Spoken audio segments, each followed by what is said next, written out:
evening already? Time to kick back and relax then. Yes, it is, Megaman, and hello, everybody.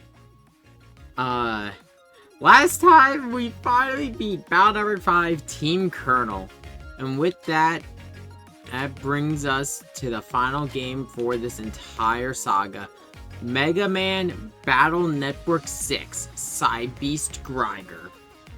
So, this is quite an interesting little thing going on right now with this. Being, as I've explained, growing up, I can't remember which version I had for Battle Network. Actually, no, I think I had white version for Battle Network 3. Yeah, growing up, I had Battle Network 4, Battle Network 3 white version. We streamed Battle Network 3 blue. I as a kid had Battle Network 4 Blue Moon. We streamed Red Sun. I was very vocal. I grew up playing Team Proto Man. We streamed Colonel. I had a very good reason for that. Beast Greiger is the only Battle Network game I actually grew up playing. Take it away, operator.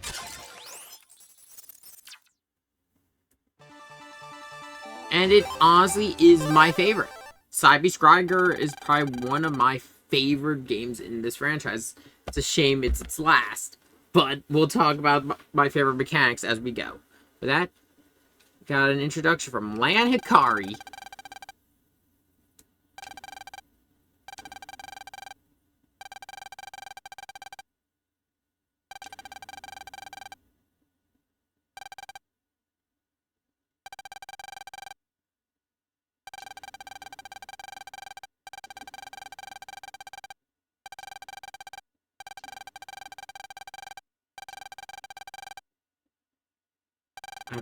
What?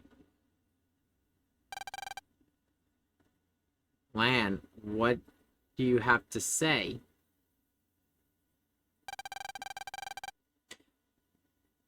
I just realized, is this the first time we've seen Miss Mari since the sprite change?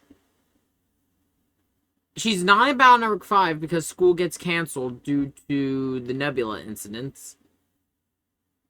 I don't think she's in Battle Network 4 unless she's in one of the other encounters.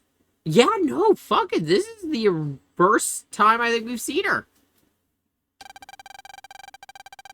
Unless she's involved in the Numberman scenario in Battle Network 4. It's got a bit of sad news. Someone is moving to another school. I wonder who could be leaving.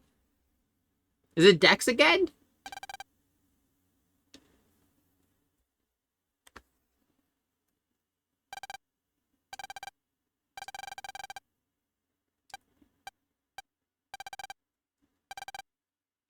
Holy shit, how does Lan know?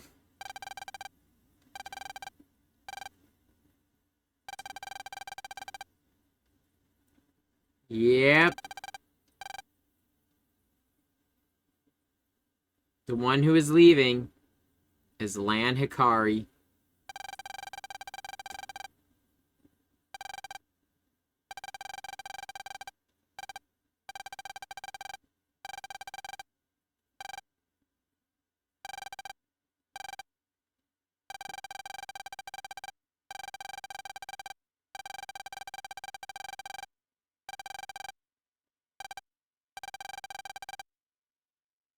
And be moving to Cyber City.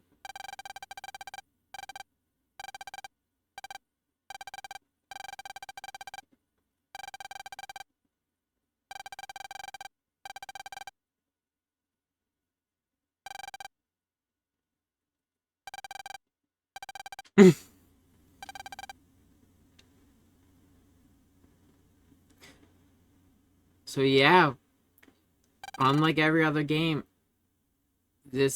we won't be here in Dentech as Lan. So also, I would like to take a quick second to point out, everyone's had their portraits redone. And you know what? I kind of like the new portraits.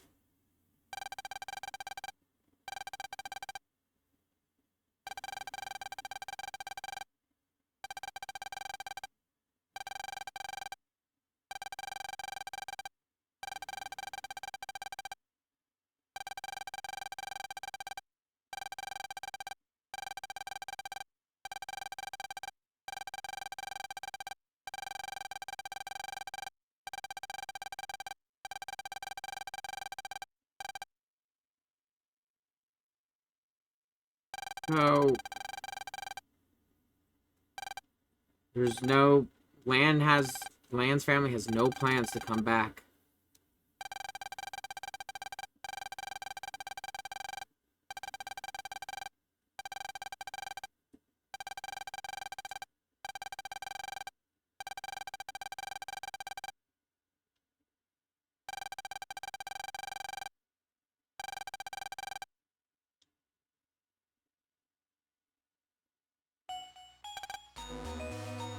This is honestly one of the... Because I don't think I made it a secret, the fact that Battle Network does sideline a lot of its side characters. Though, this and Battle Network 5 are probably the best ways they sideline these characters. With Battle Network 5, with them taking the PETs out of the equation, and this one, Land moving. And, yeah, we've been here for 5 games. After every boss, we would always come back to this house.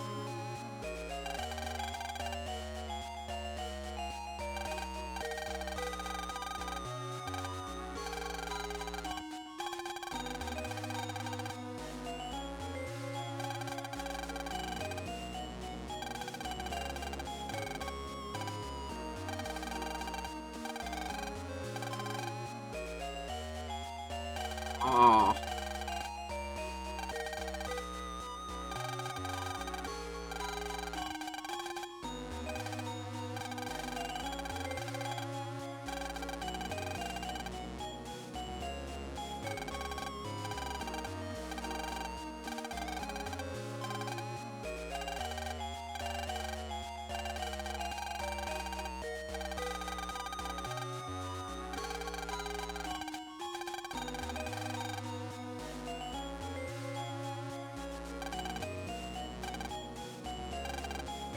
Oh, I forgot it. Like, this is kind of sad for Lan.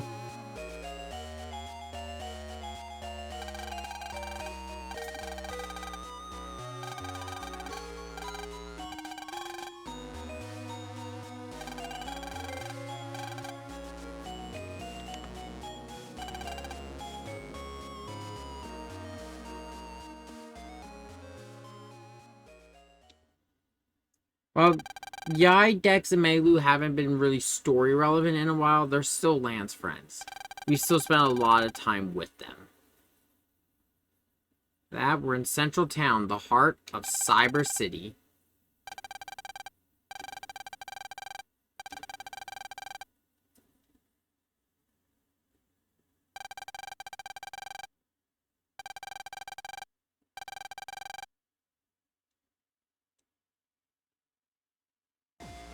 So with that, welcome to Battle Network 6.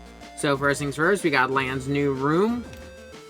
Over here, we actually have one of the newest video game machines out there. A touchpad and dual screens. Actually, let me double check something before I say this.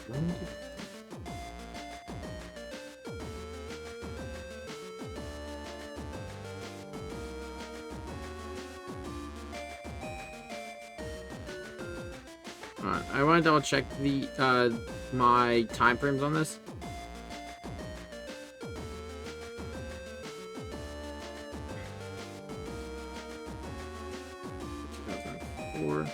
So yeah, at this point,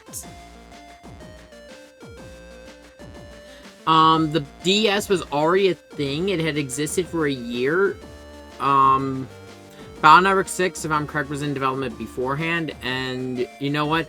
It feels good to actually finish Battle Network 6 on the Game Boy and not have it switch console generations. The Game Boy was still a thing at this point. Like I said, the DS was still pretty early in its lifespan at that point. But let's talk about some of the new stuff we got going on. If we go into our chip folder, all of our battle chips are pretty much exactly the same as they've been. So we got cannons, we've got air shots, Vulcans, and everything else. So same starting folder as Battle Network 5.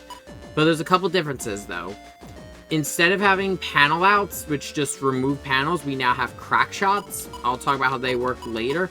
But the main one is the white capsule battle chip. I talked about this during Battle Network 5. They work like the bonus chips. You put it after a chip, and you will get the bonus. But also, okay, no, you can choose regular chips at this point. Okay, I just wanted to make sure.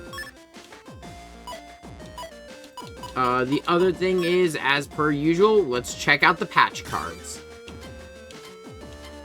So yeah, we go through the patch cards. We've got Candom, which all these ones pretty much are going to change something about Megaman.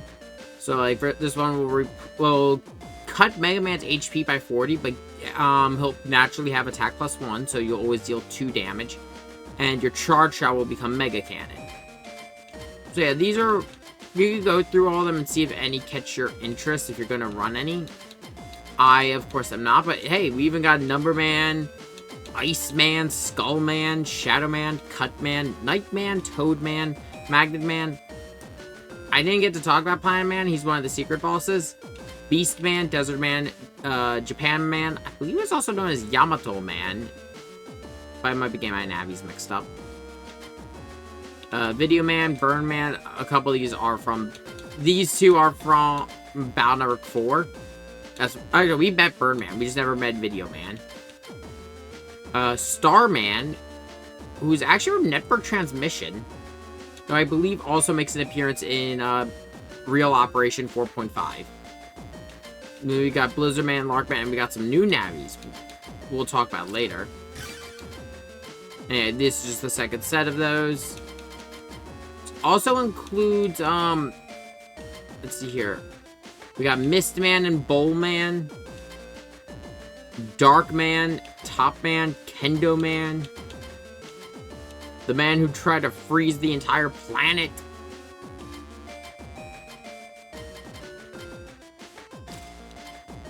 In terms of the item cards, we got a lot of stuff for, like, you know, granting Zenny.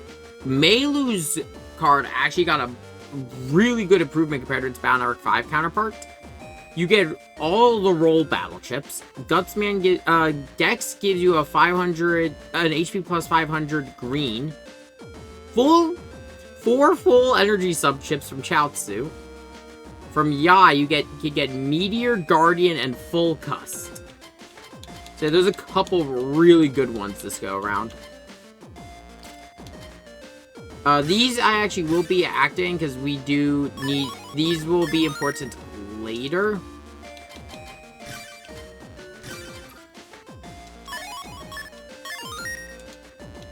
These were actually just... I believe they were just naturally in Battle Network 6 for Game Boy, or at least for the US release. But, they were made event cards again for, the Legacy Collection, since the... As I've mentioned before, I think I mentioned before.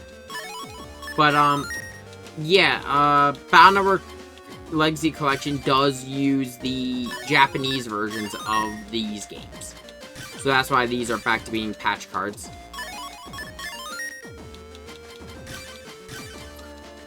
Battle Network 6 has quite possibly the most cut content restored.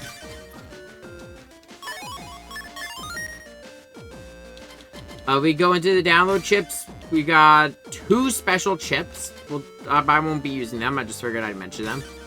In here, we've got Punk.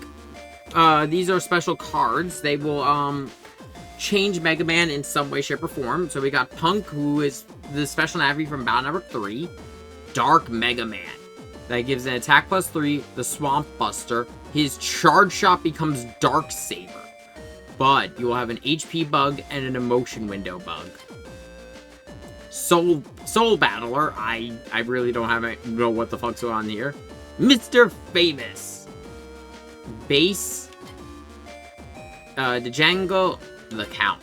Mega Man 0. And of course we got the return of the Base Cross card. This does change depending on which version of the game you're playing.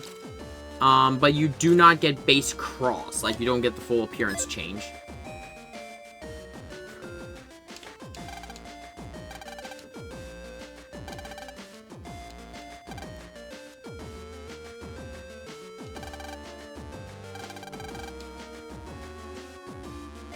Now let's explore our new home. Welcome to Central Town. So yes, much like every other Battle Network game, if you talk to the NPCs around town at the start of the game, you'll get some tutorial stuff. Got Asterland, and we've got back here, hiding in the corner, is our sub-chip dealer. One chip we are going to be buying a lot of, Unlocker. Oh my god, will we be buying a lot of Unlockers. Oh, what's going on here? She's got a unique sprite.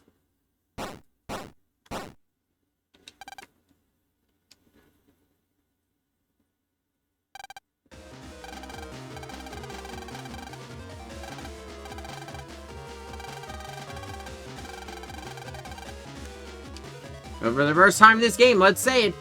Jack in, Megaman, execute. So you may notice that there's a cord now for the PET. This is the last model PET Megaman would have. The Battle Network will have. The cord is not him plugging the PET in, though. This one had a stylus.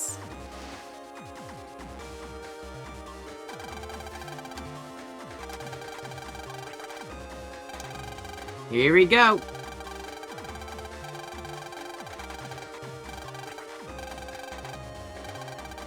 Battle routine set, execute. Okay, so first things first. I'm leaving Max Buster on for this. I'm gonna skip past this. Nothing has changed in terms of gameplay between Battle Network 5 and 6. Though the only thing that's really changed is pretty much the UI.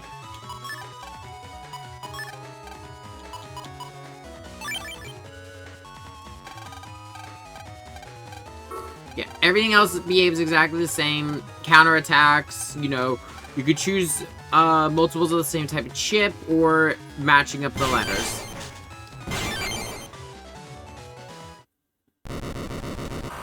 I'm just skipping past all this because this is the same thing we've dealt with for 5 games. So I don't think we need to talk about this again.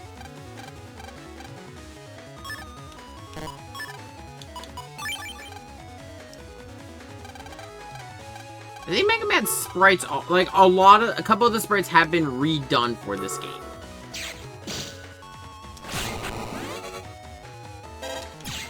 I would need to actually look at them and compare them, but I think Mega Man's is redone. Like, I'd say with some degree of certainty. The position, like, his actual posture looks a little different. You know what? I can actually easily check.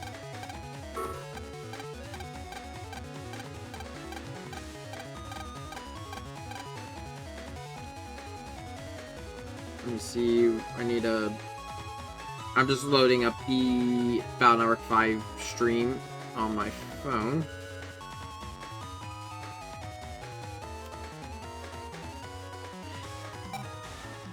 Yeah, Mega Man's sprite is different.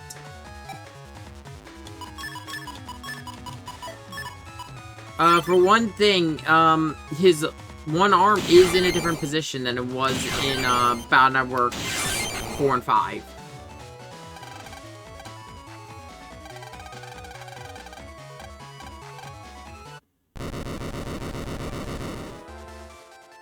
But the overworld sprites are, if I'm correct, exactly the same. So it's just the battle sprites that have been redone.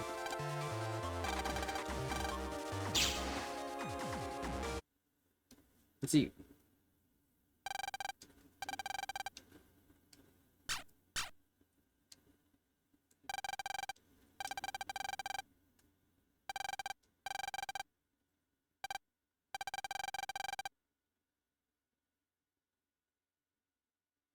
Weird girl.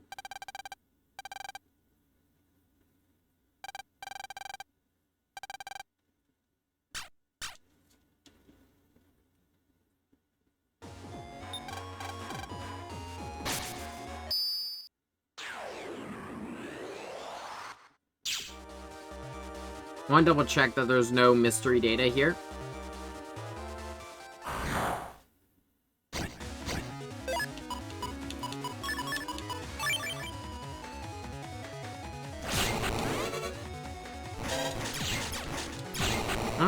I don't know why I did charge shots. I could, with that one Meteor, I could just Force of habit.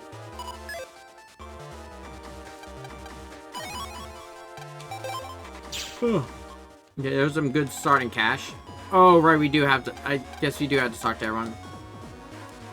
I'm just gonna skip past all this because, a couple of these are stuff we already know. Cyber Academy and the Expo.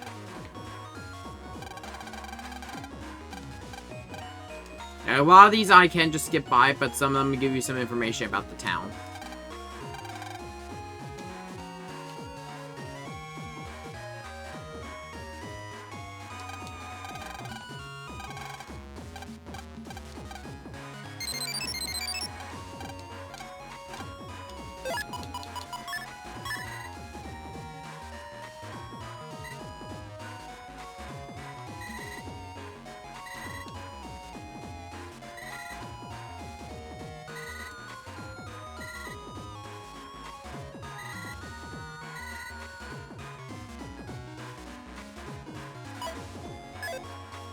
So yeah, because the central town is basically it's got a strong security around its network, it's really hard for mail to get in and out.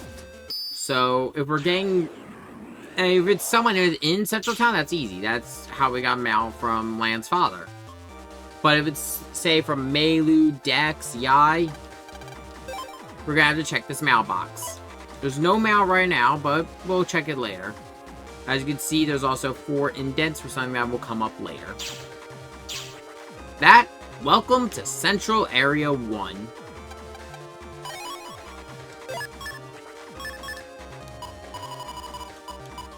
So you may notice something about the Vulcan codes. The Vulcan ones we have code D, but we just got Vulcan B. So Vulcans have been changed. Infinivulcan is no longer a thing. The other thing, oh yeah, this is the one I said I was going to talk about. Crackshot as a replacement for Panel Out. So unlike Panel Out, Crackshot shoots a piece of the terrain towards an enemy and deals damage. It's actually a pretty useful chip. As you see over there, we got skull doors again. Another nice little thing, at certain parts of the net, it's an information board. There are mini-maps, well, not mini-maps, but there are maps now, so you'll actually be able to navigate your way through here better.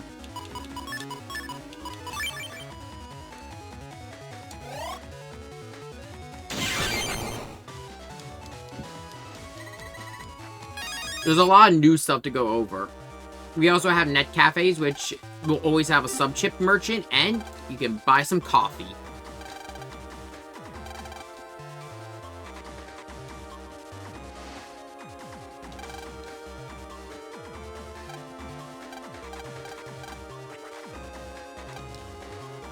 Yeah, to open up the first, this is actually going to test you a little bit to, you know, make sure you understand how to play the game. Battle Network 6 has quite possibly one of the friendliest intros. So it's going to check to make sure you have a Reflector 1. Through here, we got our first net merchant. We got Spreader, we got Recovery, Tank Cannon, and Yo-Yos. I am going to buy the Spreader battle chip. Also, Spreader's got some new art, and also you may notice it's Spreader 1. Spreader now has an entire series of battle chips. In the past, Spreader only did, you know, unless you had H-Burst, it really didn't do much. And over there is the Gunner. Gunner is a new virus and is this game's answer to the cannons. In all honesty, it's... Wait, what did I just call it? Did I just call it a Cantum by accident? Shit. I think I called it a Cantum. Or did I call it a Mark Cannon? Whatever. But either way, that is our replacement for the cannons. No, it's Gunner. What the fuck am I doing? I'm a little tired, you can't tell. Also, by the way, if you add, the white capsule, you will always have a paralysis effect. The other thing is, the Gunner, its attack pattern, oh no, this one will just lock on and attack wherever you're standing. The later variants do behave differently. think I need the gunner battle chip to move on.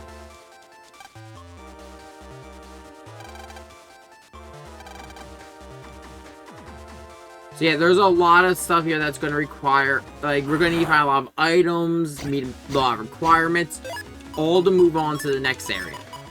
They've also, I know I'm talking about, like, a lot of changes, because there's been a lot of changes in particular to the battle system of Battle Network 6. Reflector, instead of saying a shockwave out, is now a burst, so it can't be stopped by breaking a panel.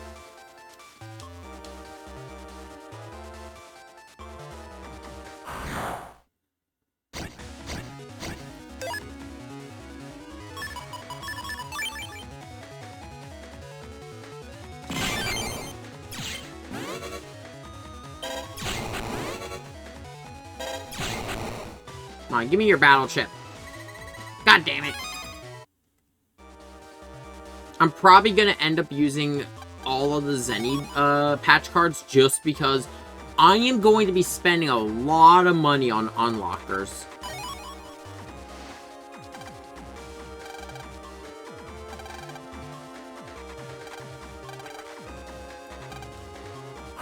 Oh wait, I missed the Mr. Prague at the entrance. But you know what? Just because I want the Gunner's battle chip because it is a very useful battle chip. Mac gun. So the Mac gun is actually going to be my replacement for the Vulcans this playthrough. Just because the Vulcans by themselves, with the lack of Infinivulcan, are just really not that good.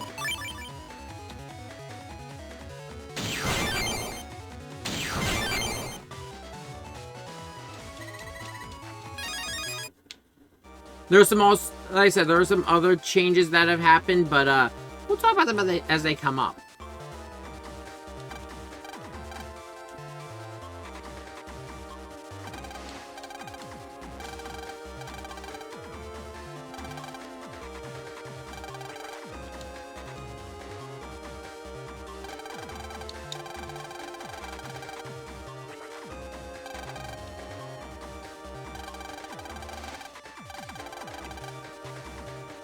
Can he? Really?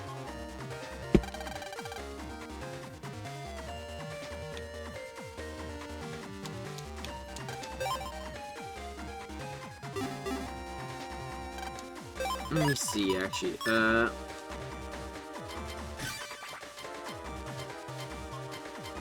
1,000. Let me see, what else can I get? 2,000. 3,500.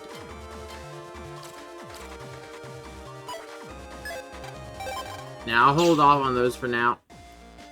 I got one Mac gun I can work with. My folder will grow and fill out as we keep playing.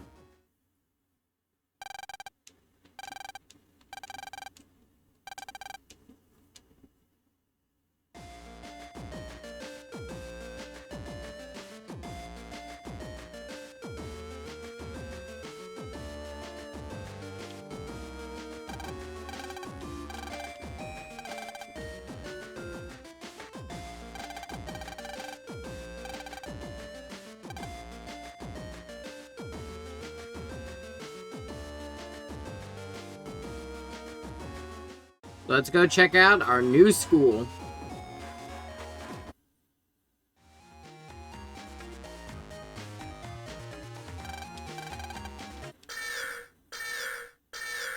The fuck did I do?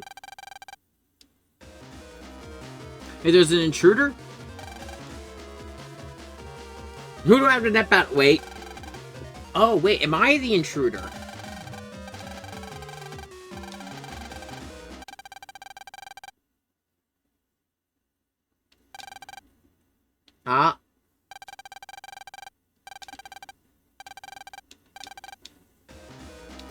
Under arrest? What the fuck? That escalated really quick.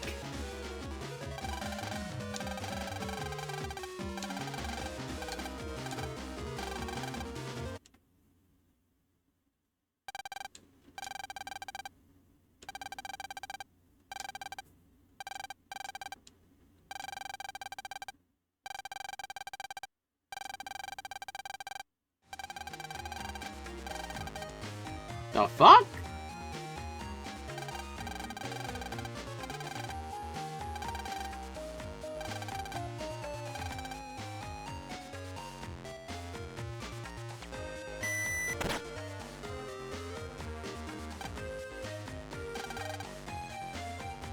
Cool, energetic teacher wearing really... Ah.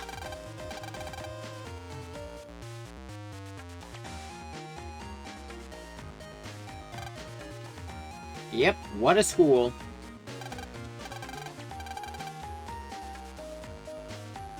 Huh.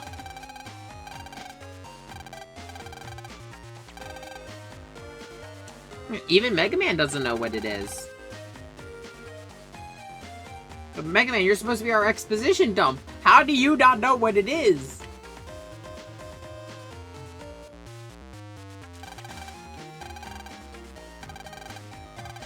Mr. Mac.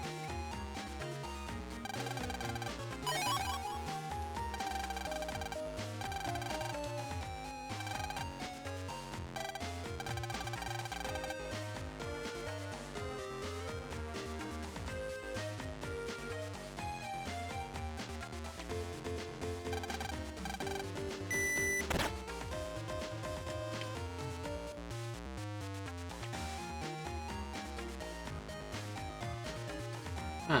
Wouldn't that be important for later?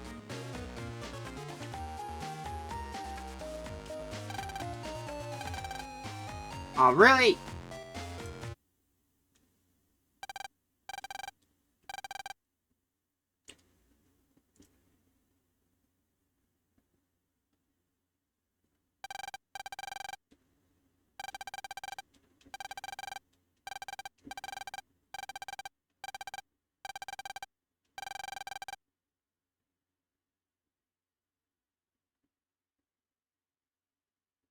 How is Lan not an international, like, a national hero at this point?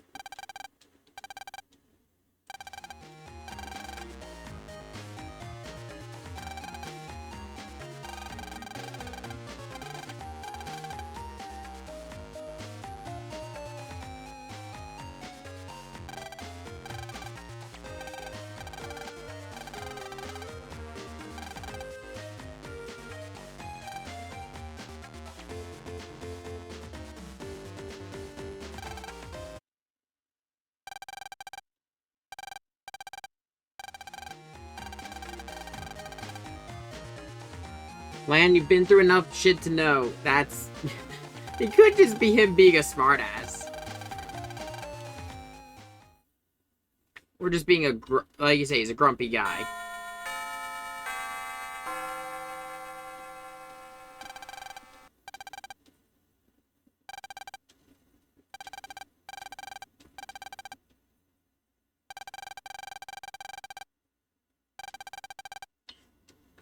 Let's get to know everyone.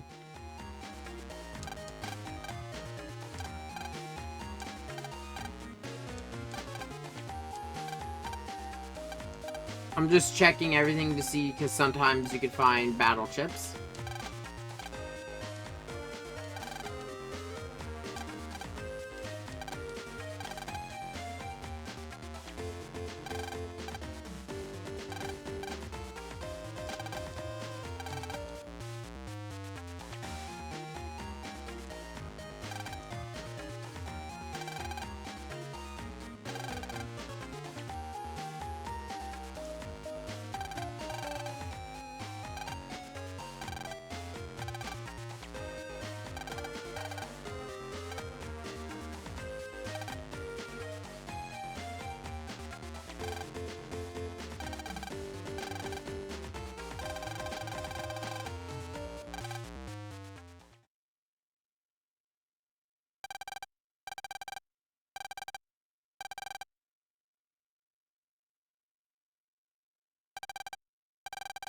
Kind of reminds me of someone.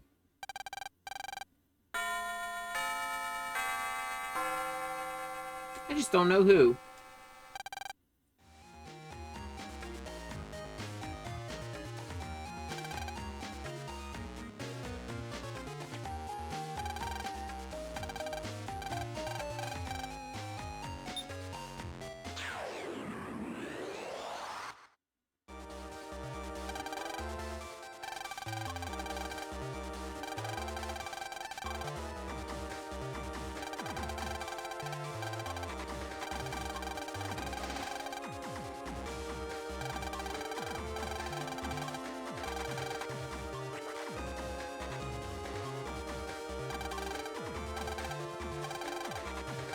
Or, there's one thing we're good at. It's net battling. I mean, we've been through how many trials at this point? I think they got this.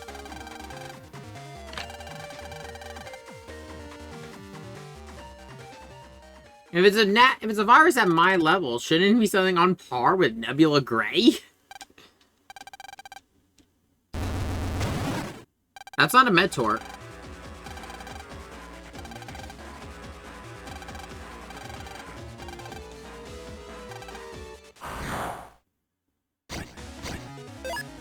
Yep, may I introduce the old stove virus? There's a lot of new viruses in this game. Oh, I did not... fuck it. It's not the last time we'll be fighting old stoves. They're a very common virus.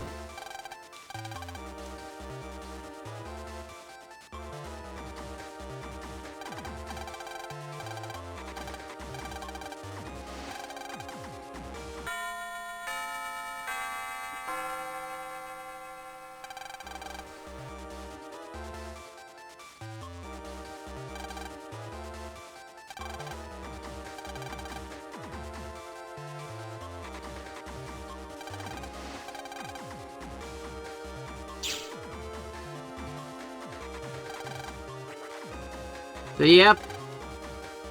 Mick and his Navi were the ones who altered the, program.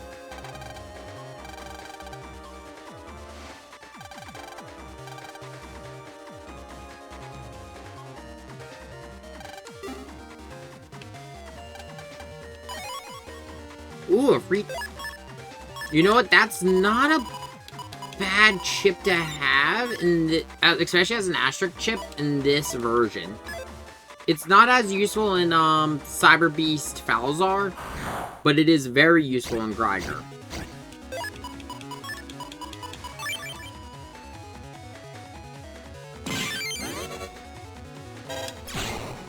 You know, just because I want to try to get some more of them, just to fill out my folder and remove the other Vulcan. Perfect. There aren't as many random, program advances as there were in Battle Network 5. It's definitely there are definitely a lot more, like, tight-lipped with the program advances.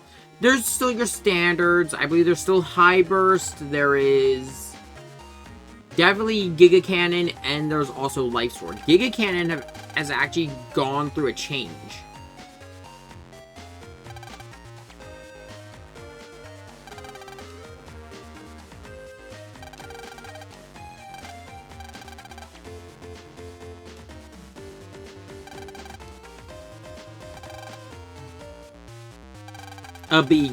Lan has defeated an alien, the embodiment of evil, a virus beast, and the renegade program of the first version of the internet.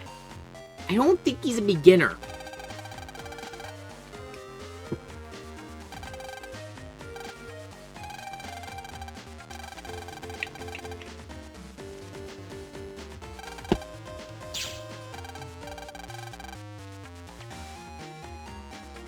Why to pair these two?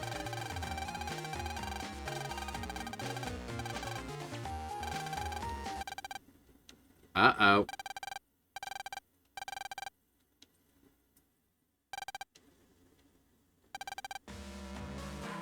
Blastman.exe.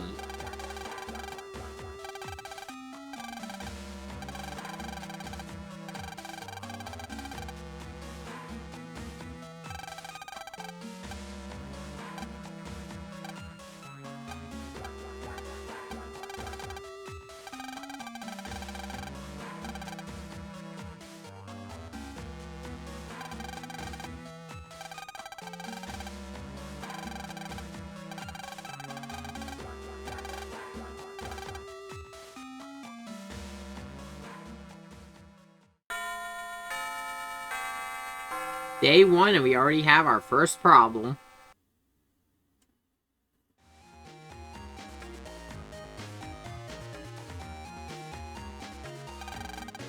Oh, hey, it's the doll. And yep, here's a new concept for this game. Copy box.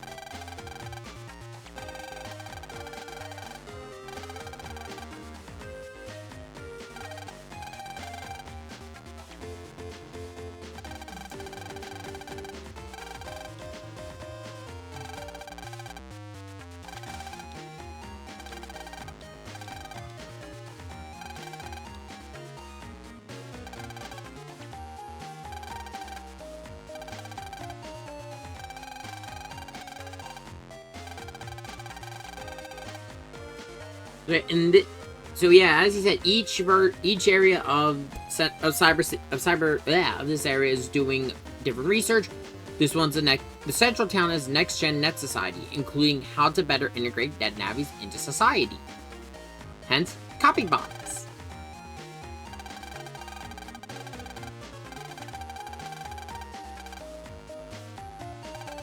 This is again something very reminiscent that we would see not until, in all honesty, Star Force 2, where once you EM wave change, you could walk on either the ground or the net roads.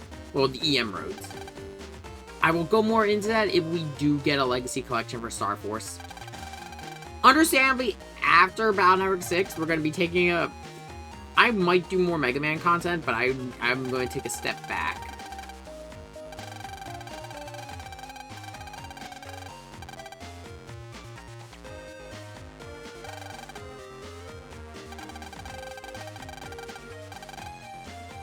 It's like, look, they might not realize it, but this means a lot to Mega Man and to Lan.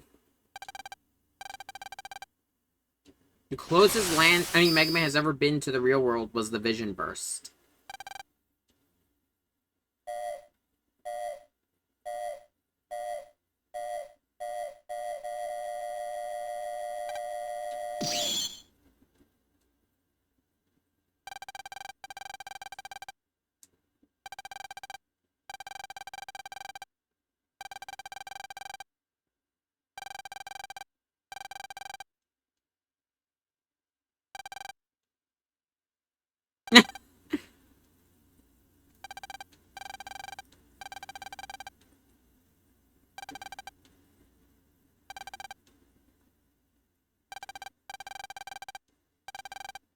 The brothers could finally see each other face to face.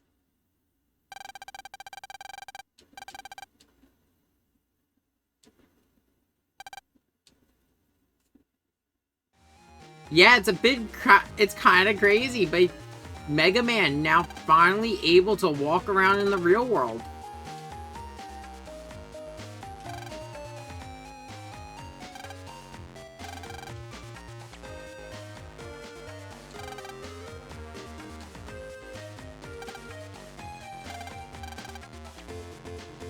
Oh, you have no idea.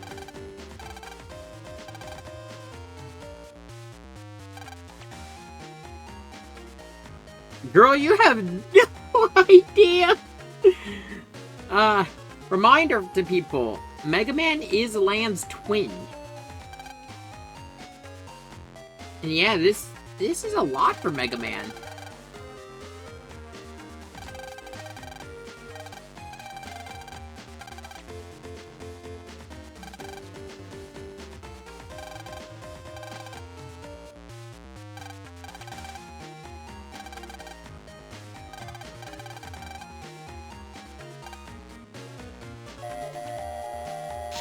Yeah, copy bots are going to be a reoccurring thing throughout the entirety of Battle Network 6.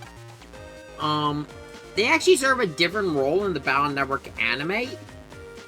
In Battle Network 6's anime, Mega Man Beast, copy bots were used by net navies from another dimension called Beyondod to attack the real world. The differences in these navies is they would be navies we'd seen like Darkloids and other navies, except they would also have a beast form. The different forms would be aligned with one of the two versions of the game, and they were at war with each other. To counter the copy bots, Lan, Chad, and many others would cross-fuse. What was that?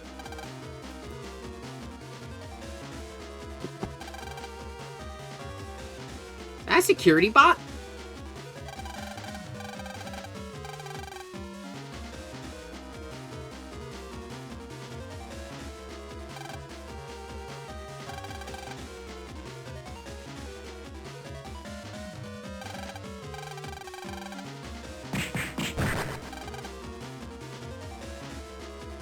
That checks out.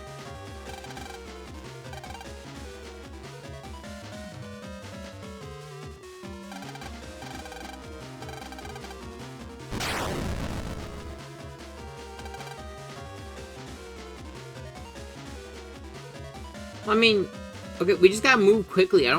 There's nothing really dangerous going on with them right now.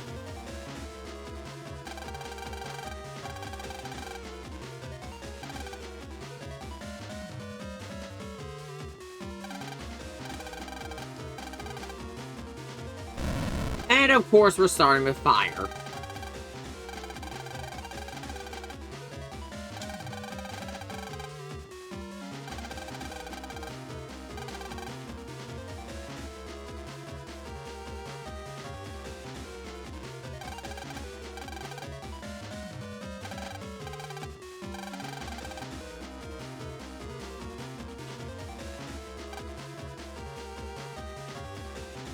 They've blocked it. Land can't get out. But Mega Man can. Because Mega Man won't feel pain. So yes, this is going to be a reoccurring thing throughout this game, where you're going to have to use Mega Man to solve certain puzzles. And for this one, get the bucket and then hurry back to class.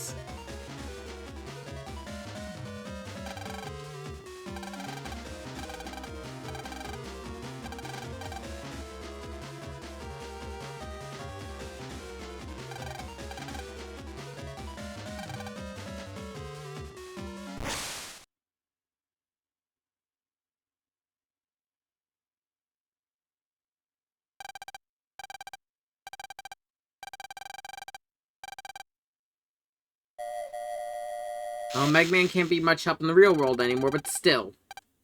If I remember correctly, we're pretty much using Mega Man in the copy mod once a chapter. Yeah. Do not forget to grab this. Otherwise, you will have to come all the way back here.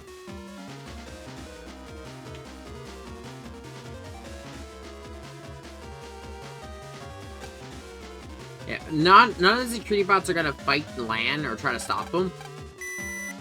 So they're just there.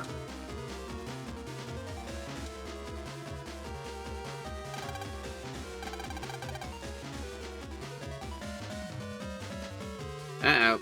And yep. So now it's kind of obvious, he didn't want this. He just wanted to scare people a little bit. He didn't want it to go this far.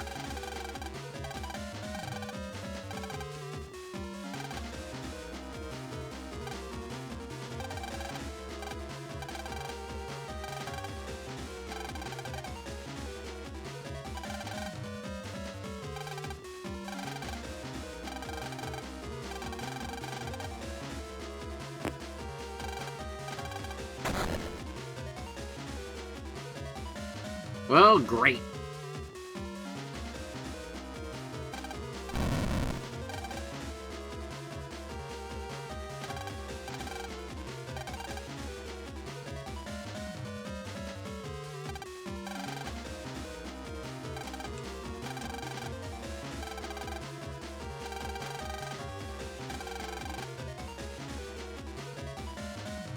This is far from our first time with dealing with something like this.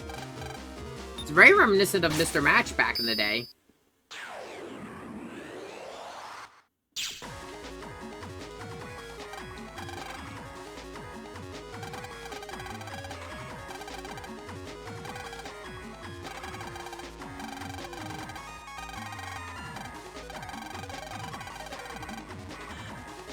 Welcome to the first dungeon of the game. As per usual, there's a Mr. Prog at the very start who will explain the rules of the dungeon.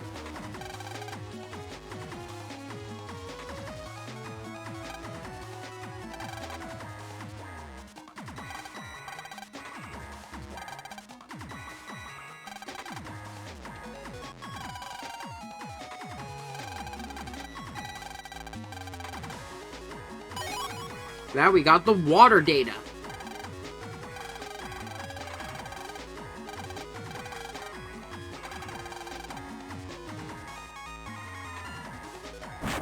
So yeah, Blast Man will occasionally shoot fire. You're gonna have to stand with a block on the opposite side of whatever direction he's firing from.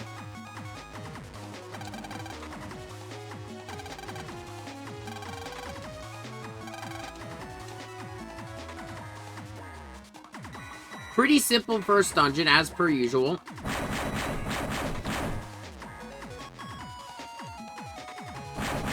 Just take your time and you'll be perfectly fine. Another spreader one. Let's see. Just need one more of those.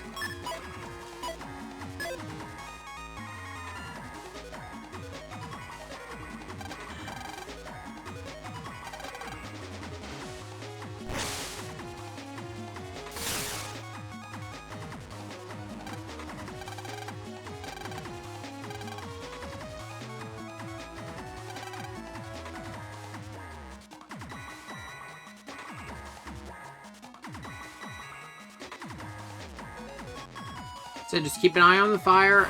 There are plenty of cubes all over the place, though there are some straightaways where you can get caught.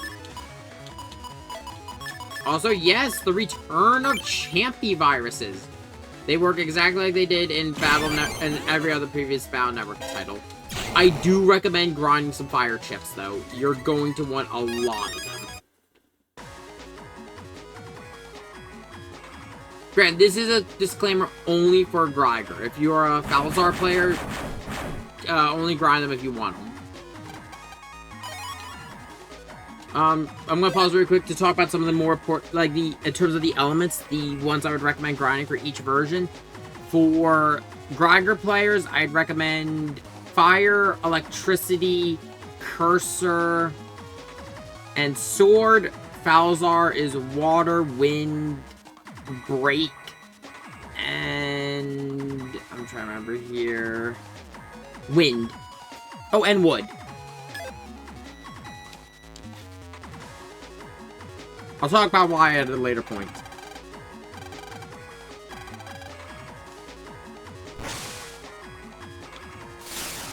I don't think we'll be talking about it today because it happens a little bit later in the story.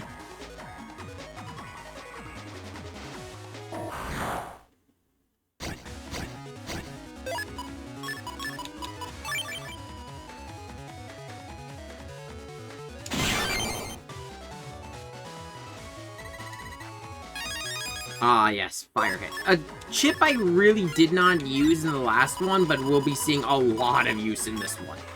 Mostly not even just because fire hit's a good chip or anything. It's decent. It's gonna see a lot of use for me in this one, though, because of chip charging.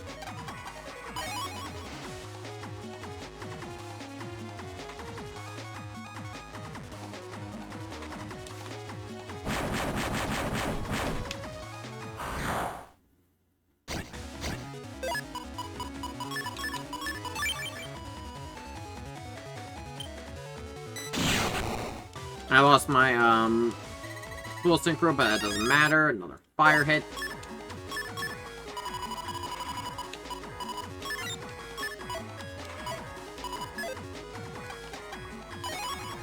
Ooh, an asterisk mini bomb. That's not bad, actually. Nah, I don't need it. No, I'll swap out the mini boomer I have with, the asterisk. I know what they're called, mini bombs. I call them mini boomers because that's what they were called in, Megaman NT Warrior.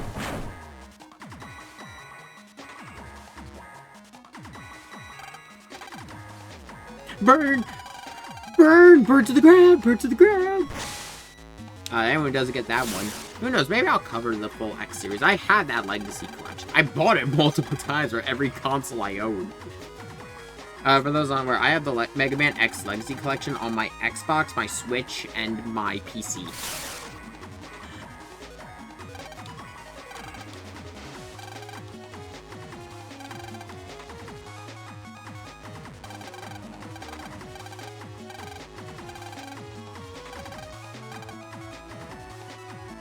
Yep, once all the, Mr. Progs are no longer on fire, you will be able to walk around without fear of Blast Man shooting you.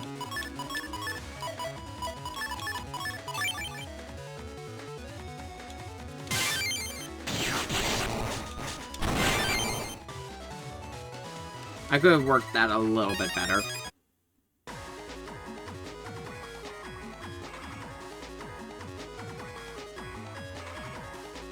This dungeon is honestly the shortest of all of them, so it's only 2 comps.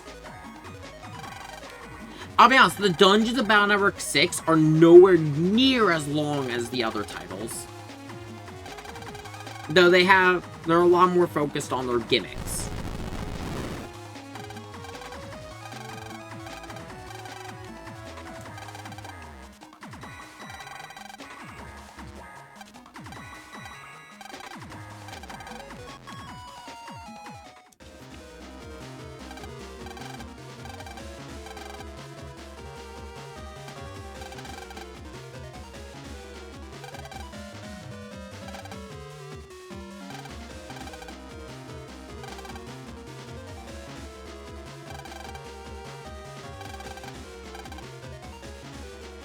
You know, there's just one terminal that's different. You do have to talk to Mick a few times.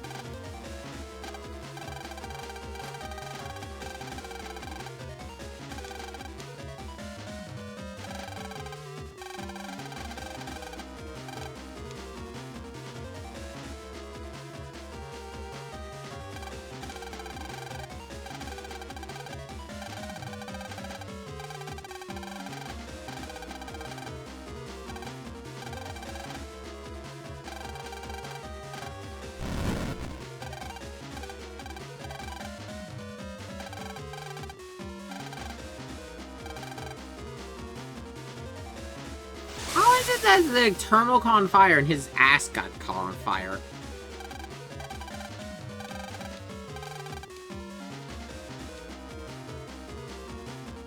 Okay, all of them have been... Okay, so all the security bots are no longer breathing fire, but there's still a problem. We still need to stop Blast Man. We only temporarily stopped it. As long as Blast Man's in here, they can start back up at any moment. Okay, you big tsundere.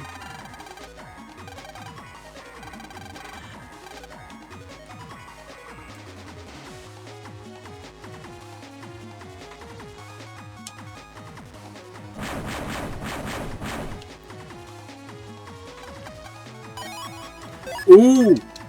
Very useful, very useful. You all may remember that we can use an asterisk battle chip to fill in the blank slot. Since we don't have Cannon C yet, I can use the asterisk to fill in for it. Having an early program advance is always useful.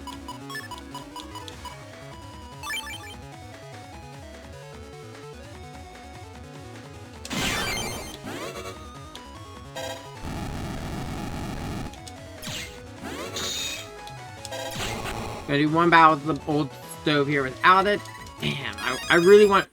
To be honest, if I had a choice between Firehit or Old Stove, I really want Old Stoves.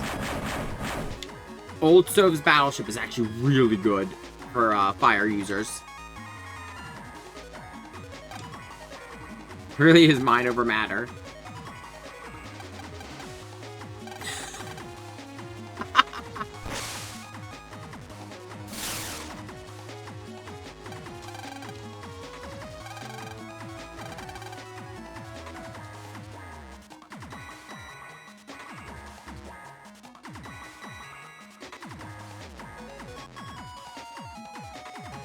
There's nothing else over here I can do. Believe that one just leads to... boss.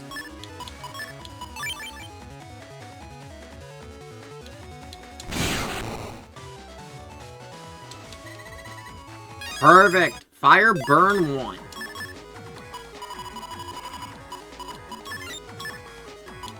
So, as you may guess, with the whole dungeon being themed around fire, Blastman's element is fire. So you won't be able to take advantage of his weakness yet.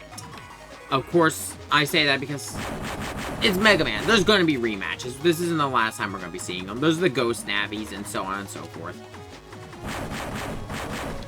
Nothing spoiler there. We dealt with this for 5 games. We know the basics.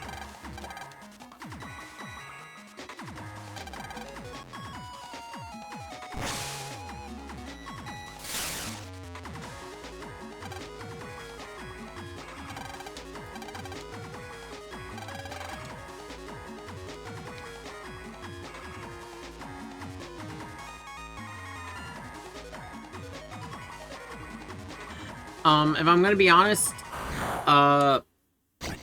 okay, no, I'll talk. I think of what I can talk about now, because there's a lot of stuff I'd like to talk about, but, you know, I don't want to spoil some stuff.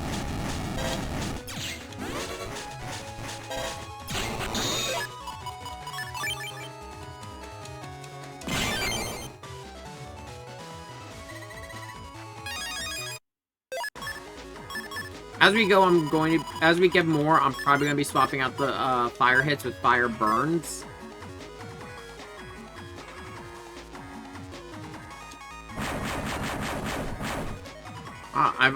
Okay, I'm not gonna finish that sentence, because that's just jinxing it.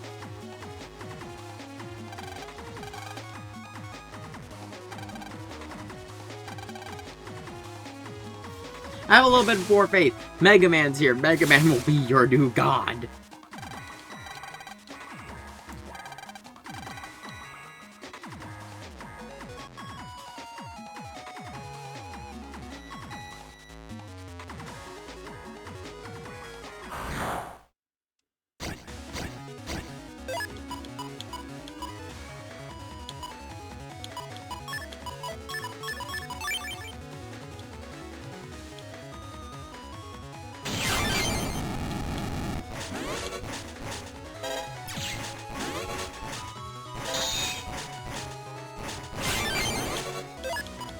Method to my madness.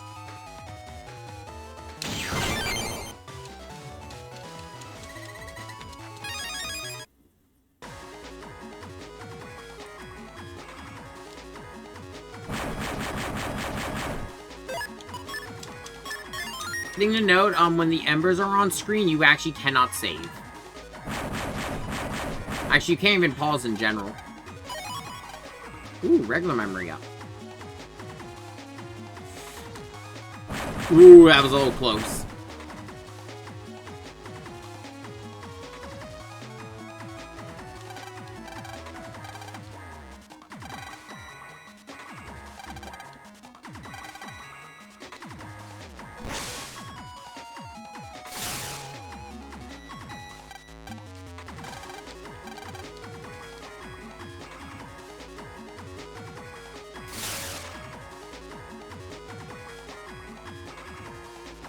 Unlike the last area when we got rid of all of them and Blastman stopped his attack, not the case here. Blastman will keep firing until you, oh.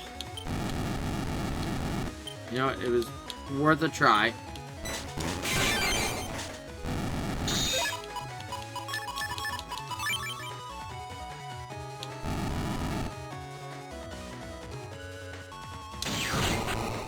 I was off on the timing, but not Ooh, another fire burn. Let's see, what chip to get rid of? No, I'm gonna get rid of the one cannon. That way I have just enough for the program advance. If I find a cannon C, I'll swap that one out. Oh, there's Longsword, but it's the wrong letter code. Though, talk about Longsword. Longsword's actually had a change. Actually, let me double check this, but I believe its damage has gone up. So for one thing, though, you may notice that it's gone from the green sword back to the old swordy virus.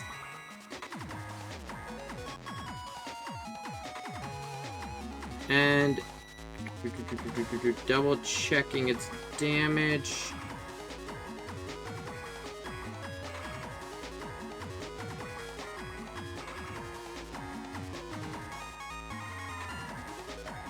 I'm just double checking. Here we go. Yeah, no, it's had its damage increased by 20. So instead of doing 80 damage and now like all the other sword trips, it now deals 100. Yeah, there have been a lot of improvements like that in Battle Network 6. I can't explain all of them.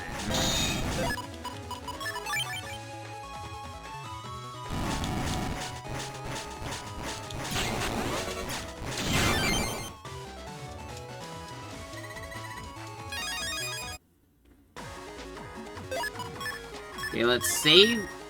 So to be honest, none of the bosses really have managed to kill me yet. I don't think I've died to a single boss. No, I did just tackle like 5 of these games back to back, so I'm not sure.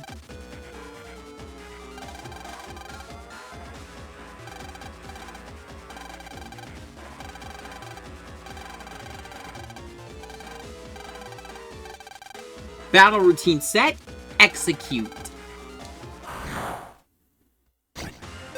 So first off, our first time being able to hear it, may I introduce the boss theme for this game, Surge of Power. It's really good.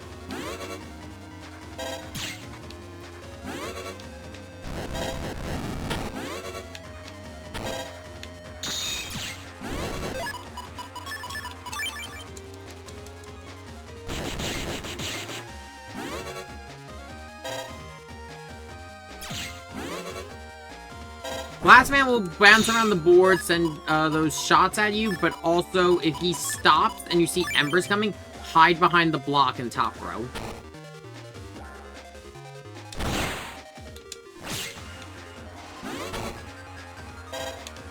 He also has, I'm gonna be honest, I kind of forgot about the Fire Twister.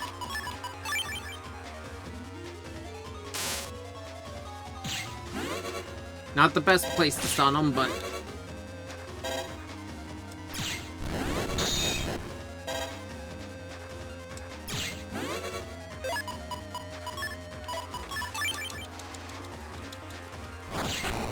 There we go. He's not that hard of a boss. He's a pretty... like I said, Battle Network 6 is probably the easiest of all of them, but it definitely has some of the most complex game combat.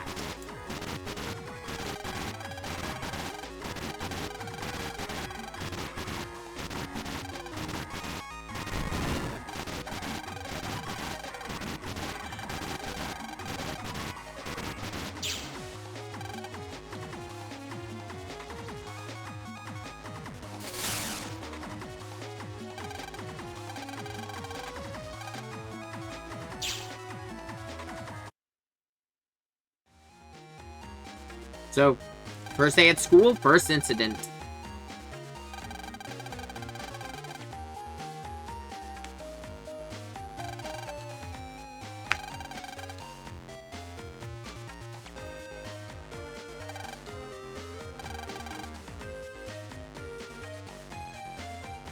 Come on, man. You almost burnt the school down.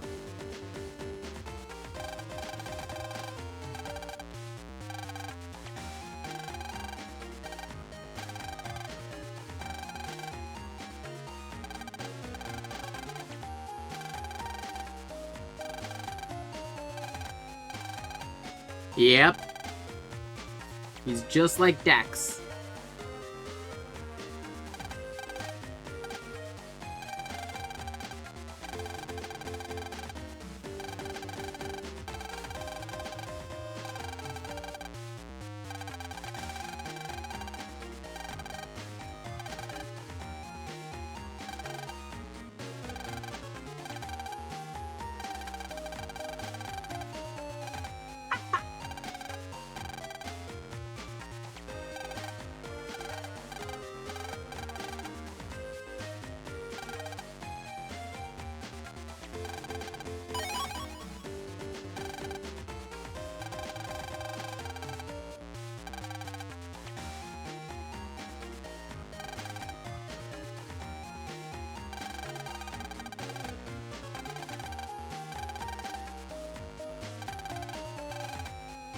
Eye beasts.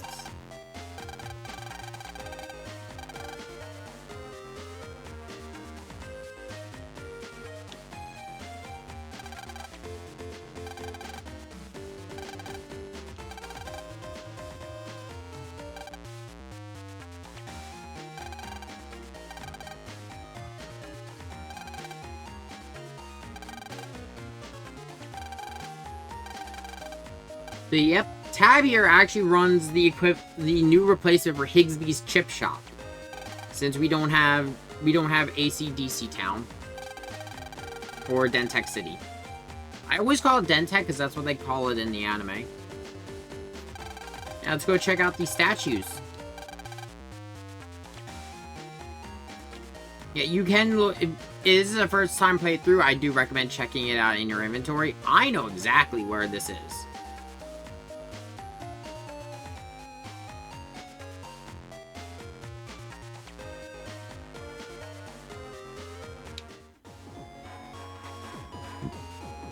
Now, I do not believe you can get this until after, let me see, is that thing, you know? Yep.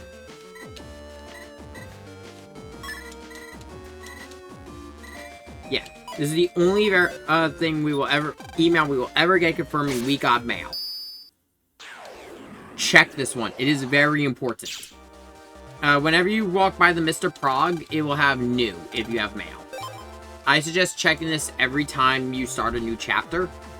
As you can see, it's from Melu. If the letter has that little circle in the lower right, open it immediately because it will have a package.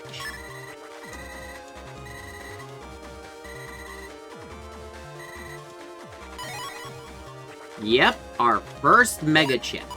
Reminder for people, there are 3 class of chips. Well, actually, technically 4, but we'll talk about it in a second. 3 classes are standard chips. These are going to be all of our non-dimming standard chips, everything we've had so far. There's been some changes, but we'll talk about that later. Mega chips are consisted of almost entirely Navi chips. And then we have Giga chips. These are the most powerful chips in the game, and, well, they're incredibly rare or incredibly expensive. Then there's the program advances, which are combinations of chips that give us very powerful programs. The most famous example for Megaman Battle Network is Cyber Sword, Wide Sword, Long Sword, as that is the Life Sword program advance and a key element of the anime.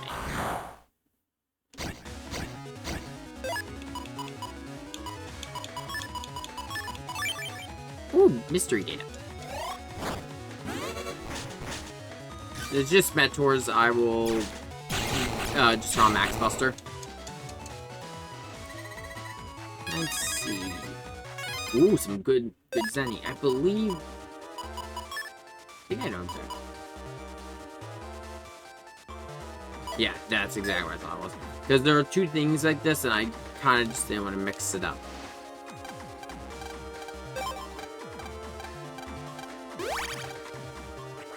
Yeah. So if you've never played Battle Network, the net cafes, every time you drink a cup of coffee, Mega Man recovers some HP, and also, it's basically like hearing a rumor in Skyrim.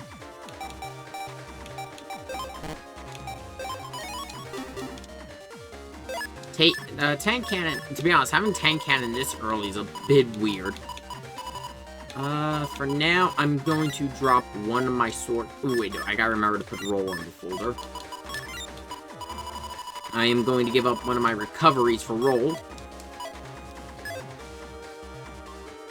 But after a certain point, drink a bunch of coffee and they'll give you special chips.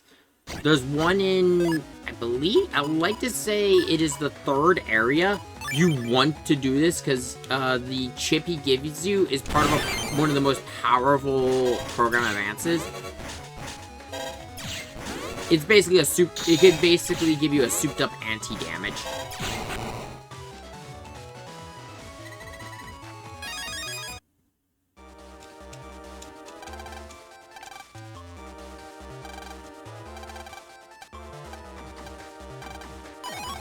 There's the key data.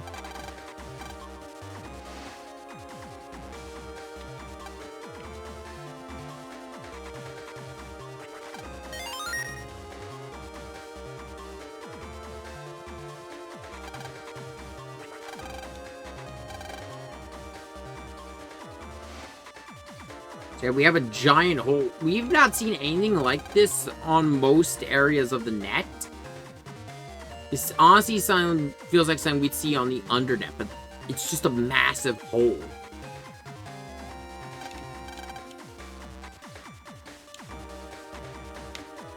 We can't do anything there yet.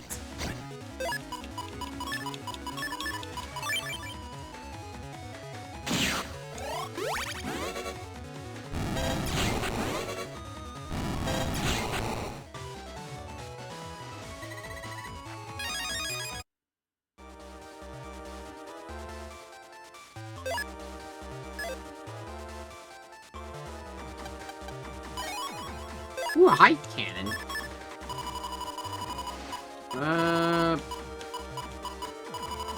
I'll give up...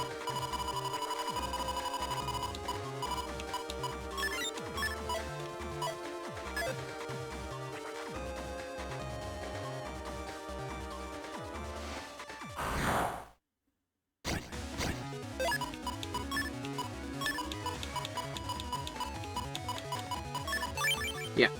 If I'm gonna be honest, Battle Network 6 has some of the best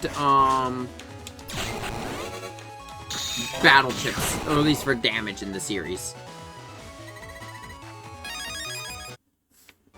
Just because, like, their damage numbers are ridiculous. Suspicious Navi. Here are the two statues. The one on the left looks very familiar. Long ago, there were two beasts with great powers on the net. These two beasts were not friendly to each other, rather they fought each other again and again.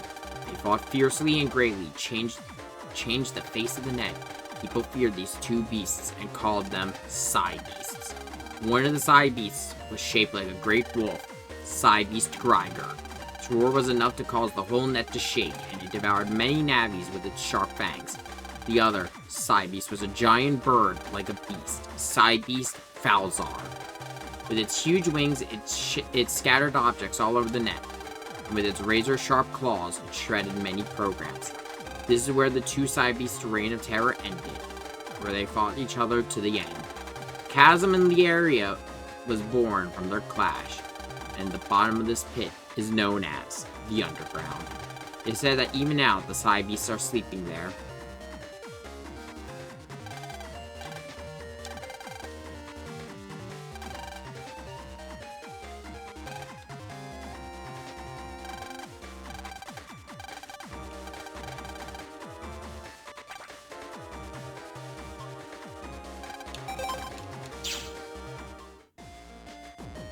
Let's get some sleep for now. Oh, so that is the main driving plot point for this game, though. The Side Beasts. Wow, could this office be any more pretentious?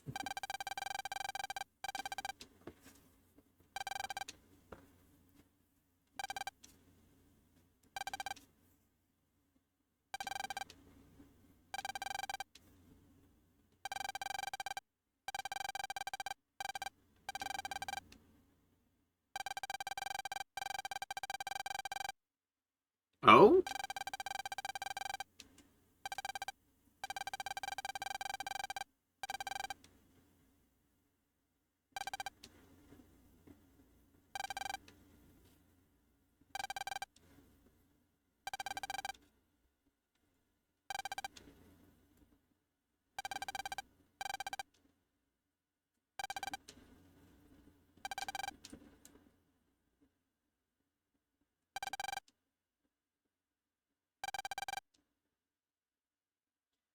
Program that greatly boosts memory capacity.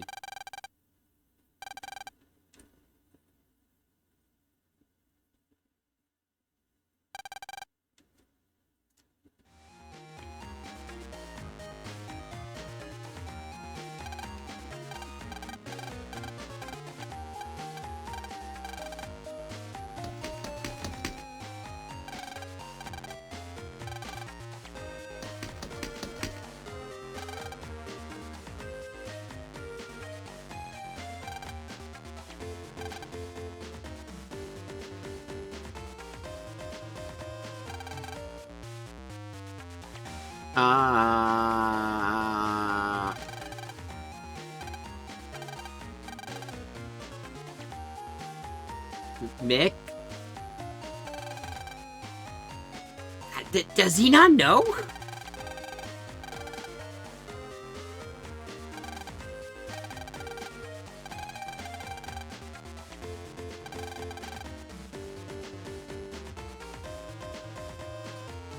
Why is there a penguin?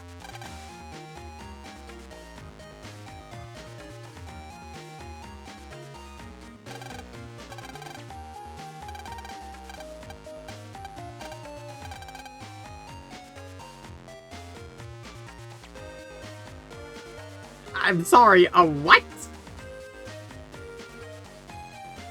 Oh, wait. Okay, wait. That might be a pigeon. We need to consult a pigeon expert. Quick, someone contact Punkalopi. That's not a pigeon, it's a penguin. Is Mick just dumb?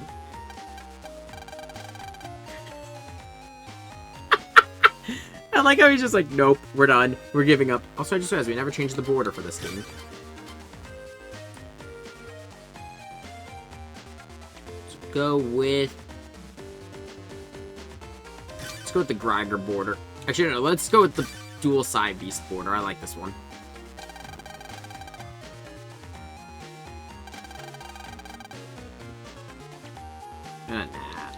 Oh, gotcha.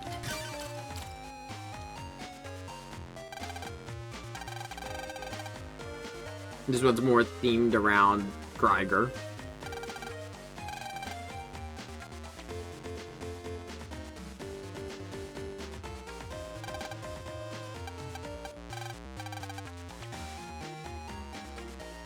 Lan, please, no. Lan, no, I had hope for you. I had hope you were the same person who decided to jump out the window. Sure, maybe Lan does have brain damage.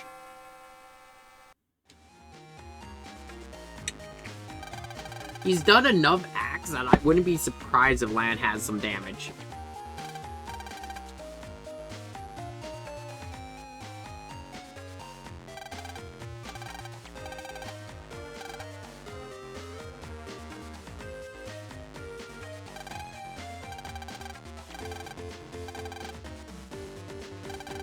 It's not a pigeon, you dumbass!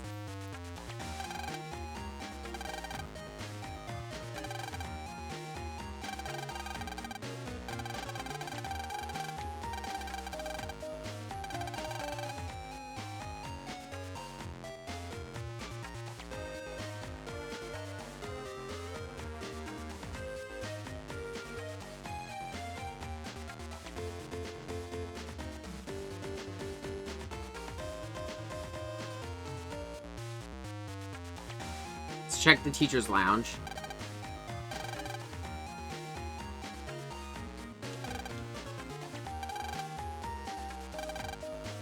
Huh.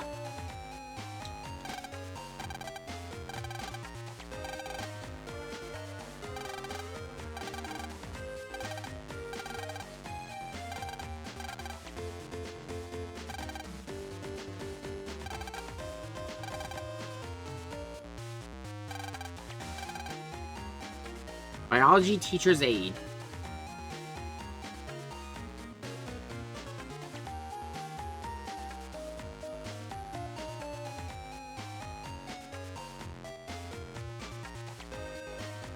I remember where this aide is. I'd like to say he's in a classroom. I don't think it's ours. I think 6-2? Yeah, here he is.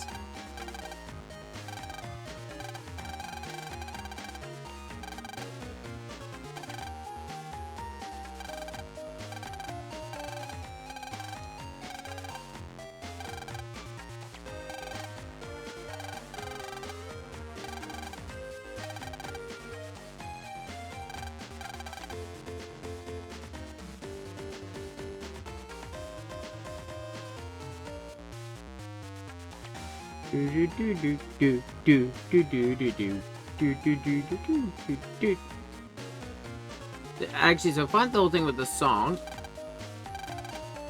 Aw, poor kid. The school theme is actually used by a member, well, I would say a member of the Battle Network community, Battle Network Academy. He uses it for his background music.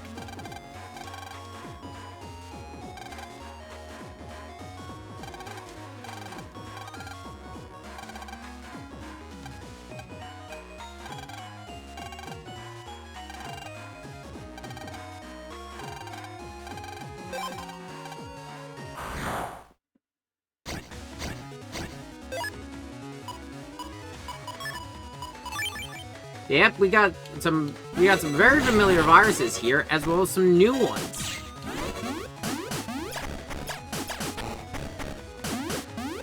So yeah, the piranha fish from Battle Network 1, and actually pretty much a bunch of the early Battle Network titles has made its... I just realized I left Buster Max on. Has made its return. Behaves almost exactly the same as it's done before, and its battleship has also made a return. The only difference with its battleship is now it counts as water elemental instead of null element.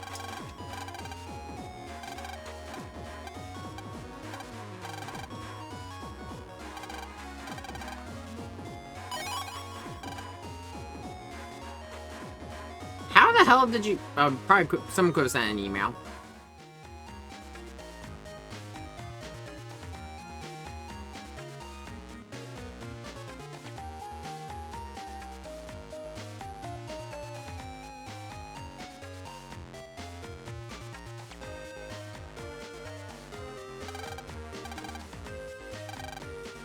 Ta-da!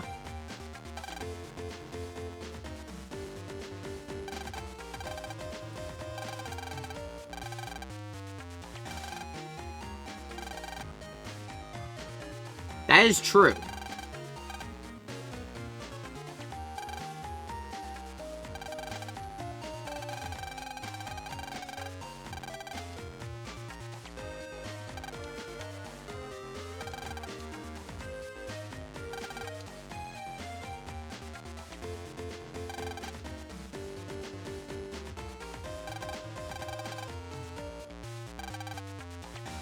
You're a penguin guy.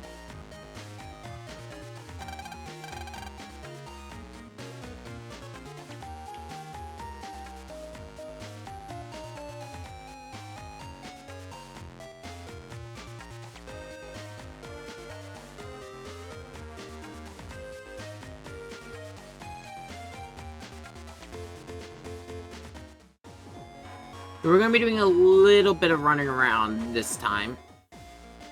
Or at least for this whole chapter.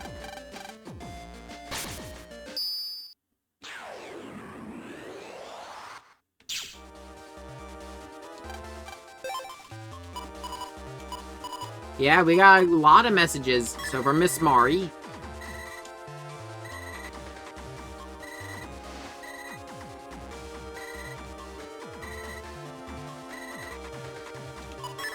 From Dex.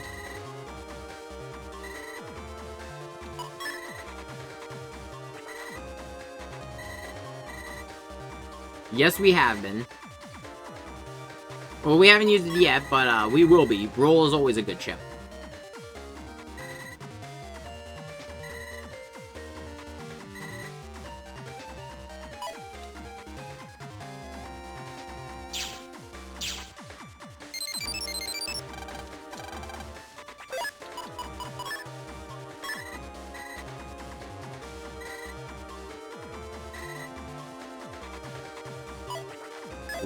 Whoa, that doesn't sound good. So, actually, this does bring up a thing to point out. As you can see, there are now symbols here in the email. Normal letters are just normal emails from everyone in the game. If it has a caution symbol, it's usually a news bulletin about some warning with an incident on the net. There are also blue letters. They will be informational. They're usually going to be related to new gimmicks.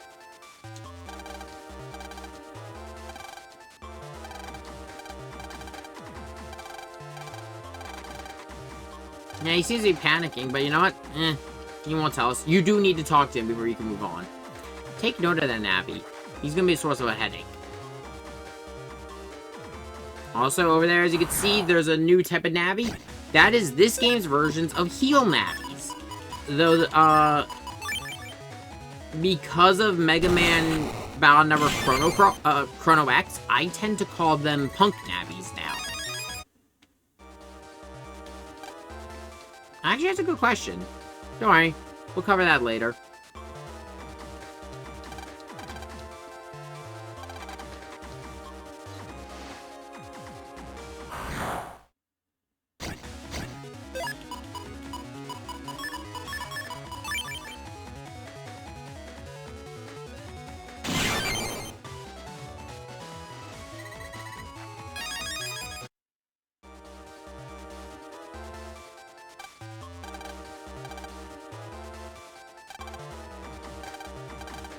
Sure, let's go.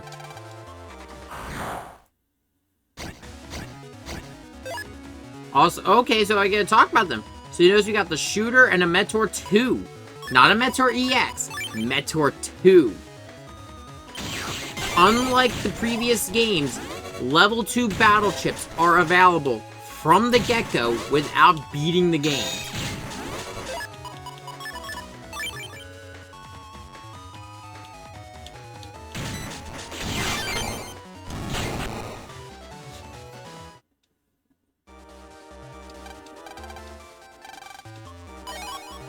Now we got sub-memory, which means we can now carry more sub chips. I need 4,000. Like I said, I'm gonna be spending a lot of Xenion on lockers.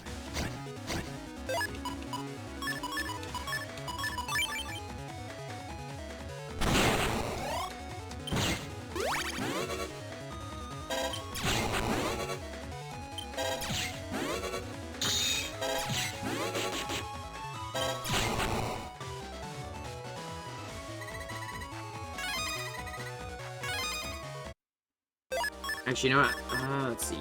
I bet 8. I could set Fire Burn, but I'm actually going to, as per usual, set Oh, Buster Up's 11. Shit. Okay, Fire Burn it is.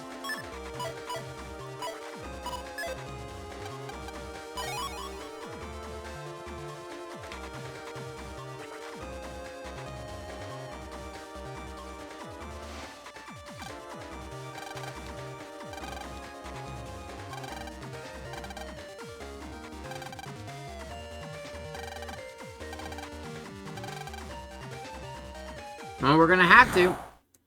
So yeah, Central Area 3 connects to all the different areas that we'll be going to on the net. It's just a matter of unlocking them. Because they all have different issues blocking the path.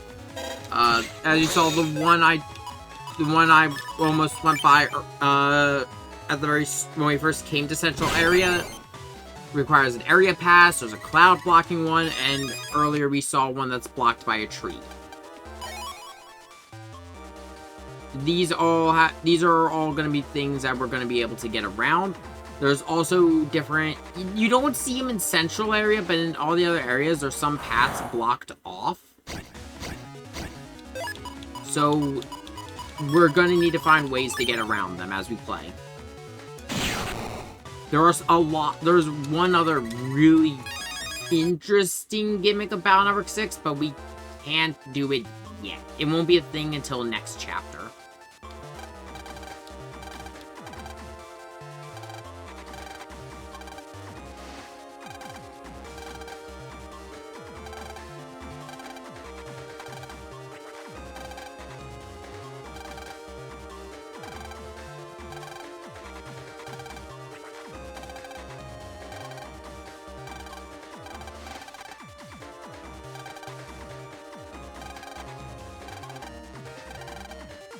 House is in Central Town. Well, that's pretty easy.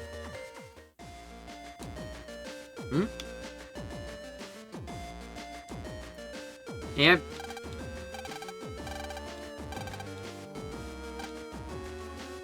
Yep, it's ours.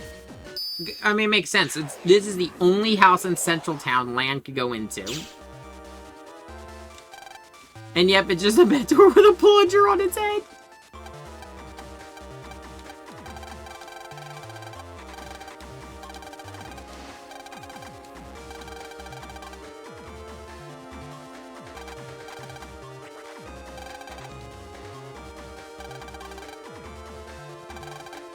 Battle routine. Lion, are you even listening? Battle routine set. I love this game. Fuck, I forgot that this is an encounter.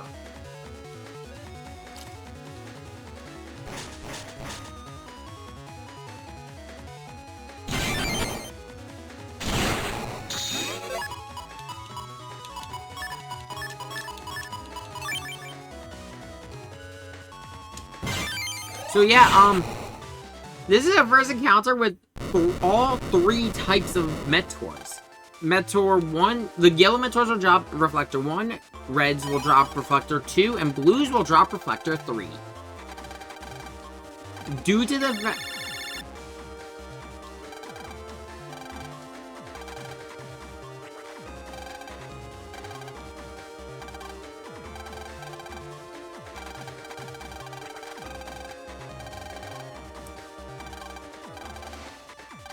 You better get paid for this. Yeah, due to the fact that all the different levels of battleships are available in the main game, we don't have to do anything in post-game for them all. Well, there are of course some we're going to have to collect in post-game, but they're all still available from the very start. Unlike with Battle Networks 5 and 4, where you had to loop, with 4 you had to loop the game, Battle Network 5 you had to do a bunch of stuff in Nebula area, it was ridiculous. Because of this, and I've already set up some help with this, we will be attempting to collect every battle chip. Or at least every standard chip. I already have help set up to help to collect some of the standard chips, as 200's a lot, and I don't want to be with this game forever, as much as I love it. Why'd I just do that? I'm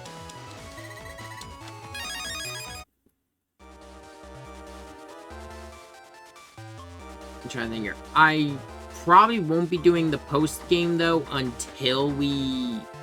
Like, here's the thing. Here's what I'm going to do. After, I'm going to show off where the post-game starts at first. I'll do as much as I can, but... whenever we hit the door that requires all standard fragments, we will be taking up... We will be moving on to the next project. How's this? We'll be covering, like, Battle Network on Wednesdays. I might do, like, streams that don't go onto the YouTube side of chip grinding, which is going to be a lot of me just looking at the wiki, what virus drops what chip, where to grind for them, blah, blah, blah.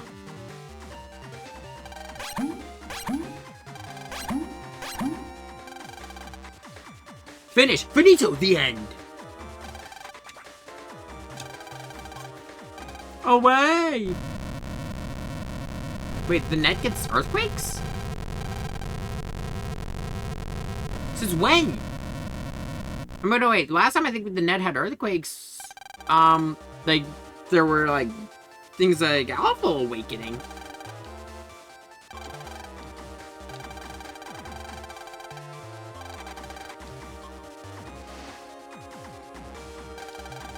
Something's going on here. I wonder if that's not foreboding at all. The mystery of the penguin!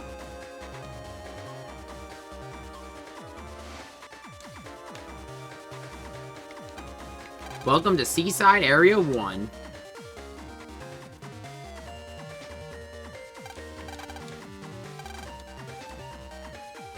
So first things first, the one thing to talk about. Well, here are the return of the sortie viruses from Battle Networks of the past.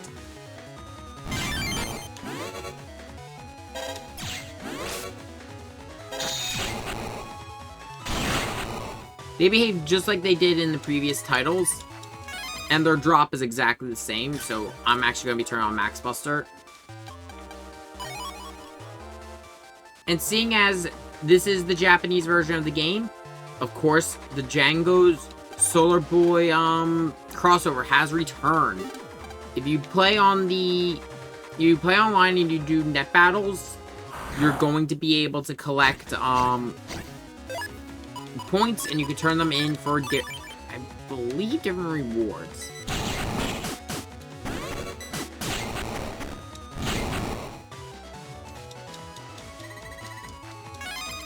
Let's see. There's something I actually want to do here first. Okay, what do I need to do? Captured all the fish. Okay, yeah, so I need all the battle chips from this area.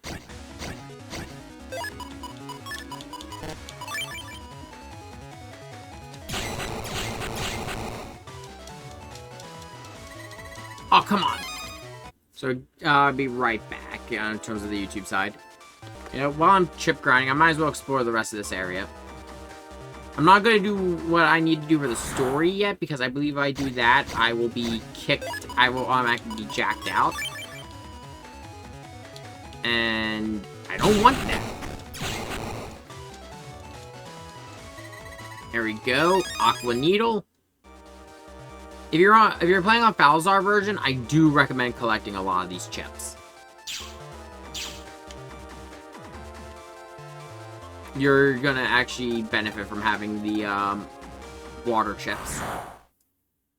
Also, here's quite an interesting computer. It's connected to an area we can't go to yet, but you actually cannot reach it from the net.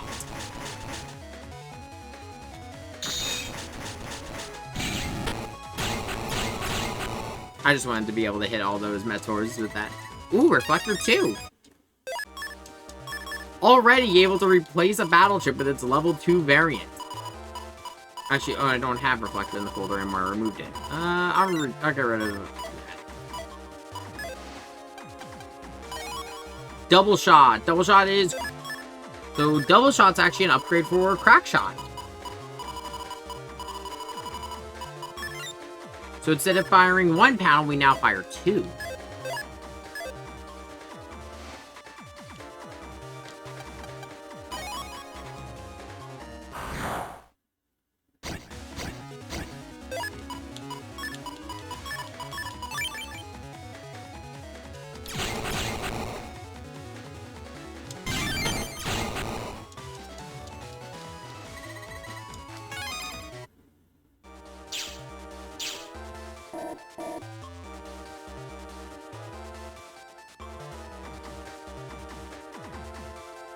You know what? I thought about more. I don't think I can do what I want to do yet. There's stuff I want to grab in the next area.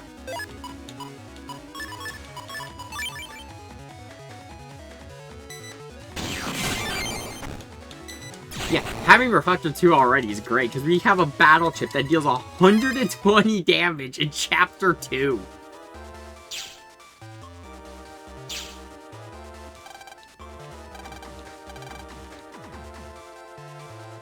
So there's our skull door.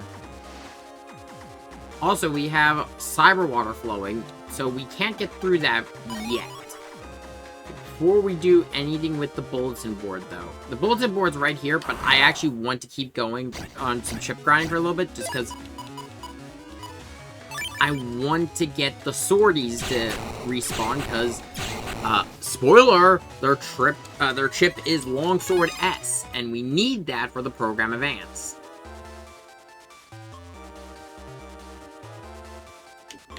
So we're going to be spinning around in circles for a little bit.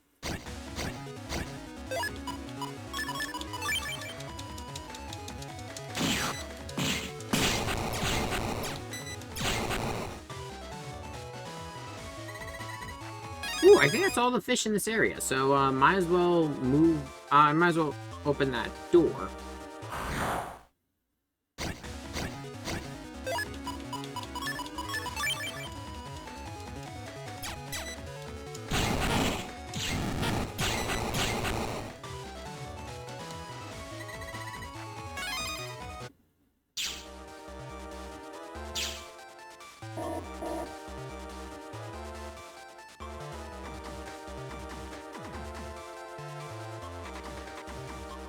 Because there are some chips I want in the second area of this place.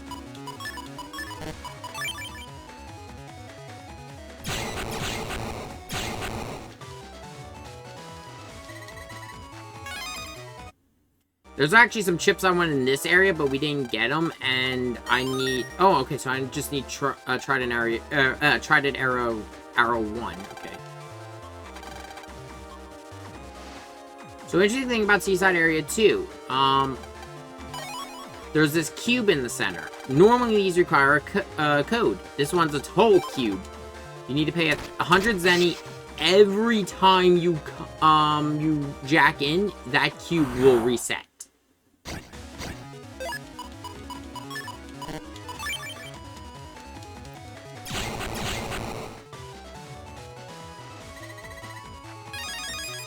You, like I said, you don't need to come here, but I do recommend it because there's some useful stuff. There's a panel return battle chip, which will fix all the panels in your area. Very useful for PvP. Oh, there's a chance. There's a chance this is going to be the one thing I want.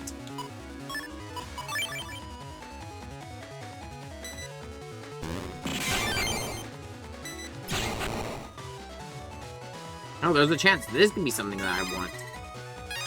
Not bad. It's a Mega Energy Bomb. Ah. See. Oh, okay, no, it doesn't have a cube. I thought it did. Okay, is he here? Is he here? Is he here? Well, HP memory. Sure, I just got it.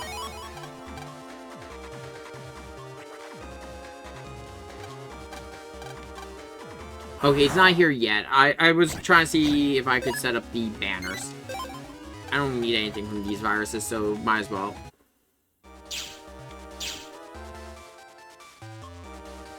Let's see.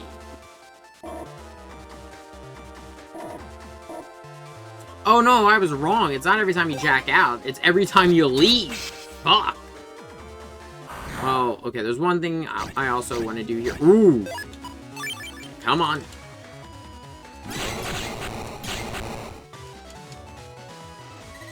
Dang it.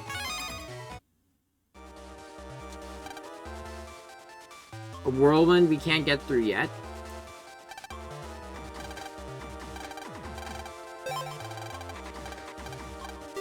So let's see. Let's save before doing this.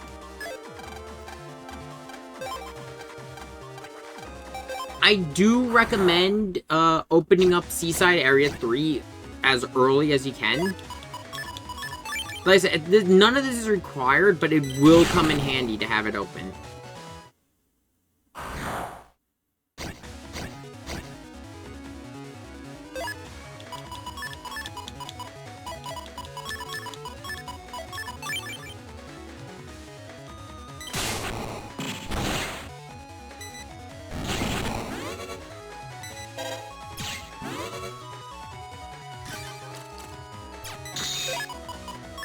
Gonna hit this this test with a fair shot.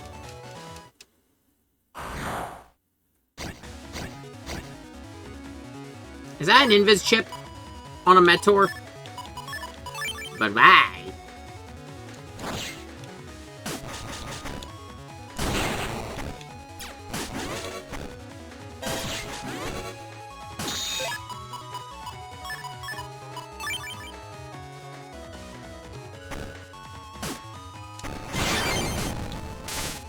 I just nuked that Meteor to oblivion.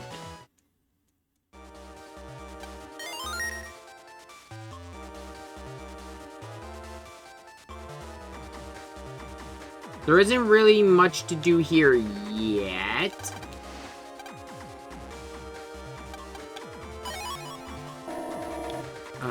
I'm just going to check, because I believe there's a chip shop here. And there's some battle chips I could collect. That's always a thing I could do.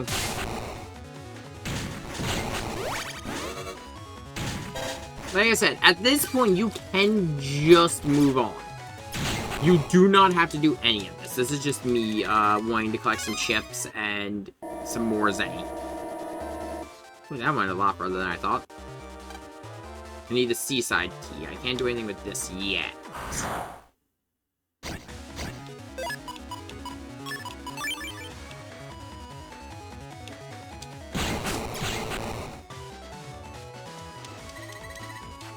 God, this game just likes giving me Zenny.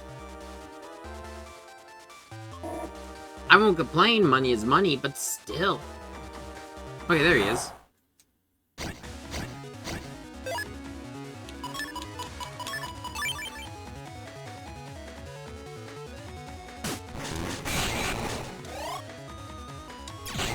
So, interesting thing about Reflector. Reflector can block multiple shots, but it will only deal damage once. Okay, let's see what you got. Ooh, you got the Bamboo Sword battle chip. And Time Bomb. So, okay, I'll talk about it right now. Actually, I'm gonna buy Time Bomb.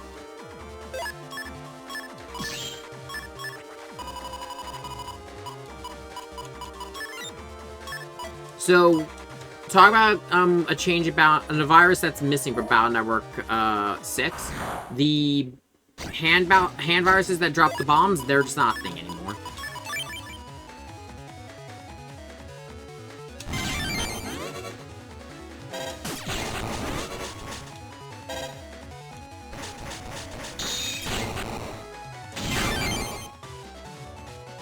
Let's see, more Zenny, and ooh, bug frags.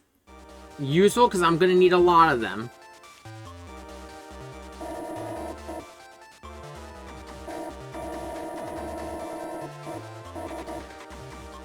Okay. I don't know, but you know what? Take note of that. Okay, let's see.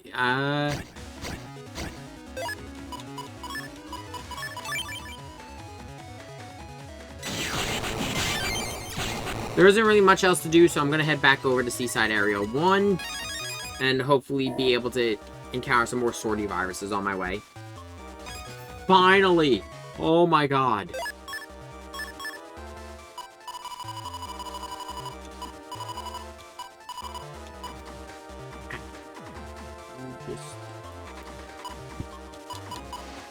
I'm gonna give it the one crack shot for Longsword S. Which means we now have the 3 sword chips in S, which gives me access to the program of ants.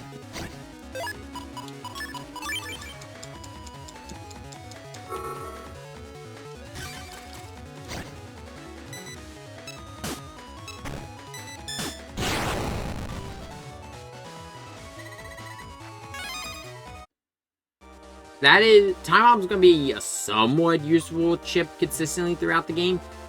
Don't get me wrong, there's gonna be battles where areas where it's not useful, but it'll, situational. All chips are situational.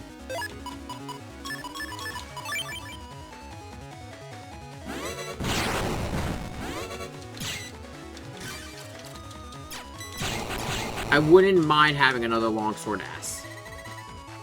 Or Trident Arrow. It's not a bad chip.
Sorry, I was given puppies.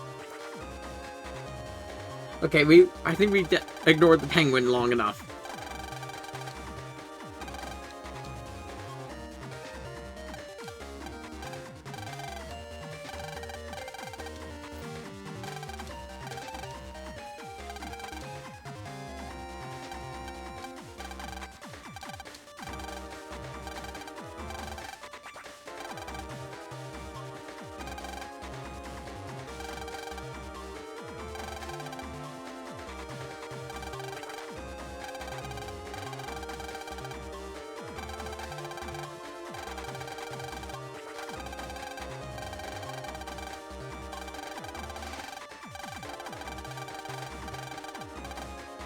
So it looks like we got our next location we're going to. Seaside Area. To a seaside town.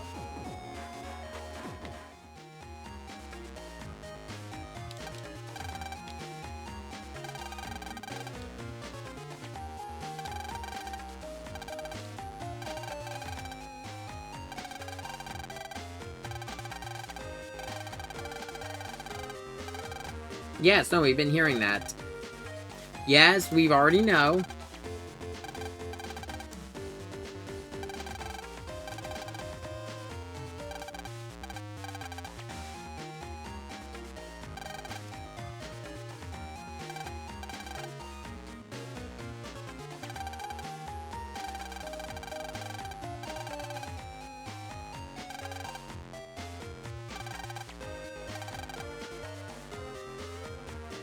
To the left bus station!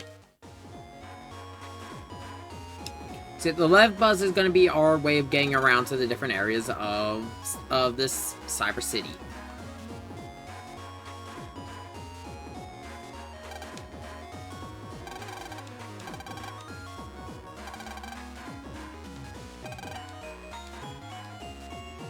There's one happy penguin.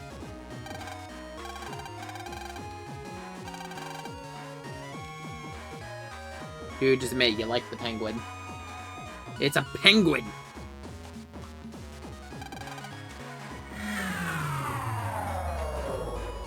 Yeah, so just low-key. They have flying buses now. Welcome to Seaside Town. The only thing really to note that we're going to see in this area is going to be the aquarium. Also, here's the stuffed animal computer we reached.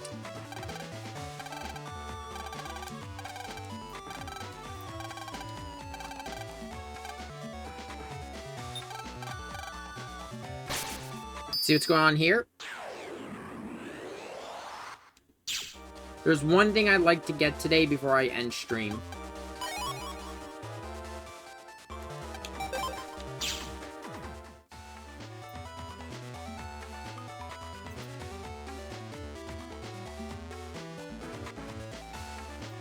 Oh, someone seems, angry, excited? I don't know.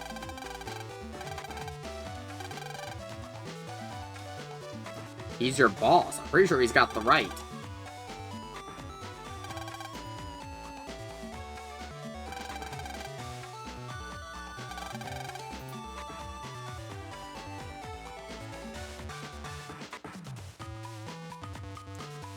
What are you doing, puppy?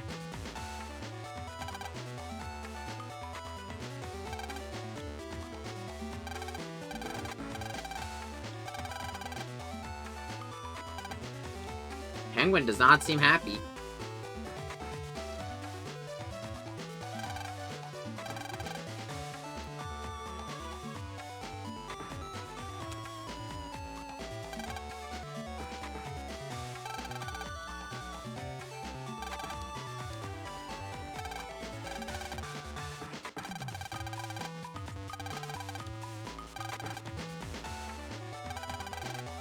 Yeah, the penguin only follows one of us.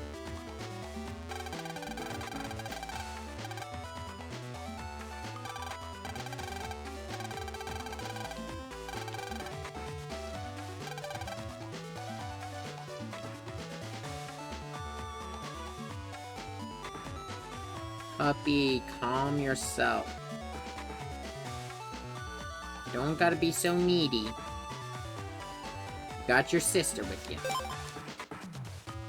Yes, unlike the last two games where the trains have had, like, dedicated menus, this one goes back to one, like, interaction menu, but it's not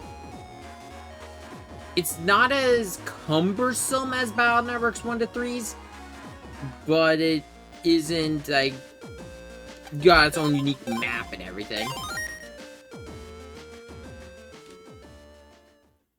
Again, this is a system I honestly prefer. No, the penguin!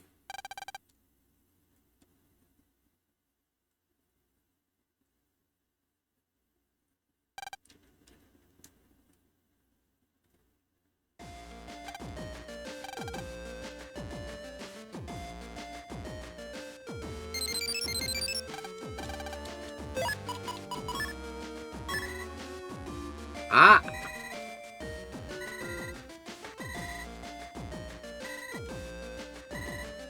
So yeah, I'm gonna skip past all this. Of course, this is the return of the Navi customizer, and they gave us the gift folder. The gift folder is the folder we can't edit in any way, shape, or form. The default one is pretty much identical to Land's, but it's more akin to the one he had back in Battle Network 5.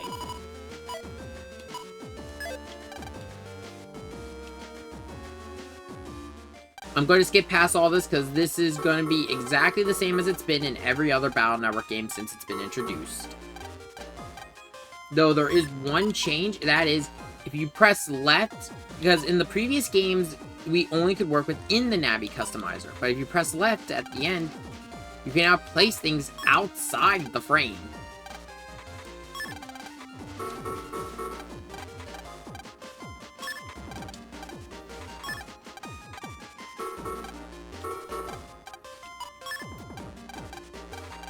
Everything else behaves exactly the same as it has the previous...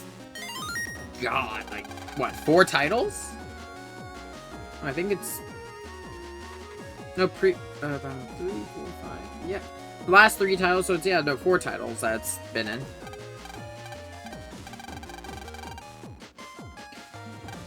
Okay, and then I'm just skipping past all this because we don't need any of this.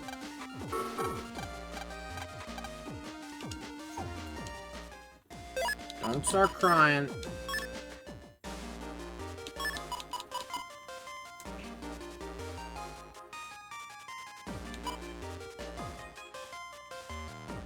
So first things first, let's remove the undershirt, and we are going to do this. The compression codes do still exist, but they are different than they were in the previous title. Go. Undershirt has been compressed. So you... no, wait, no. You can't do it with... So if you want to... What is your problem, puppy? No. Go to sleep. So the way you can put programs outside of frame is your... How to say this?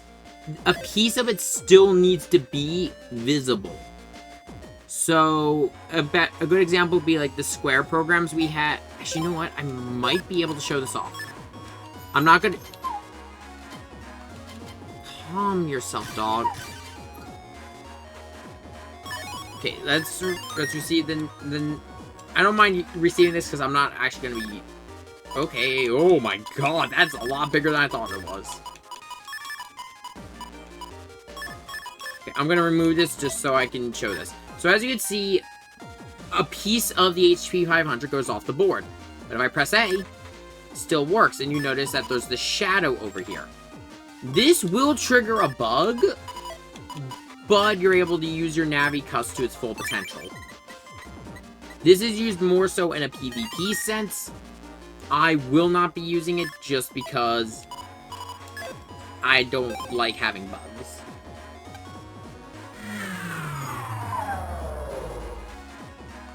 What is your problem, dog? Go to sleep. You're not alone. You have your sister. She's behaving. Ugh.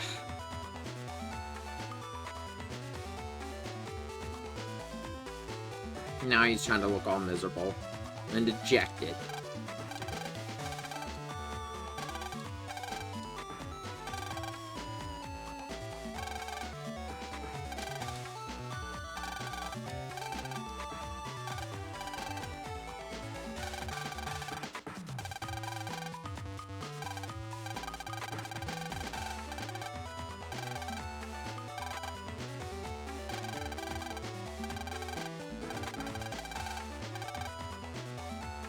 You're now a penguin.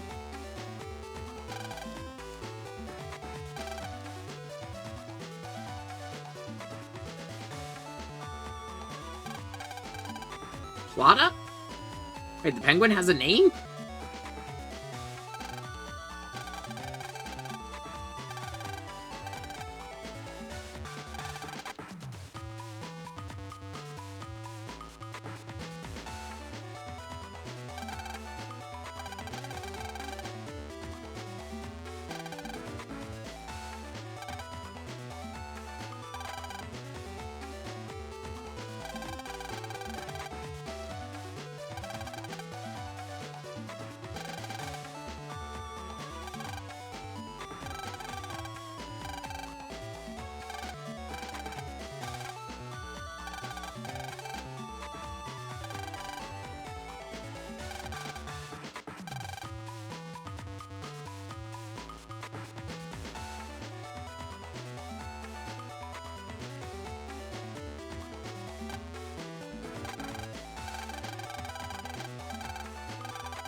Oh no, he's been given a name. They've been bonded. Puppy, no.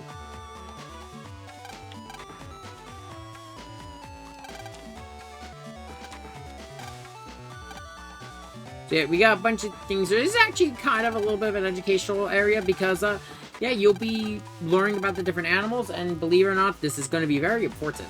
Oh, the different fish.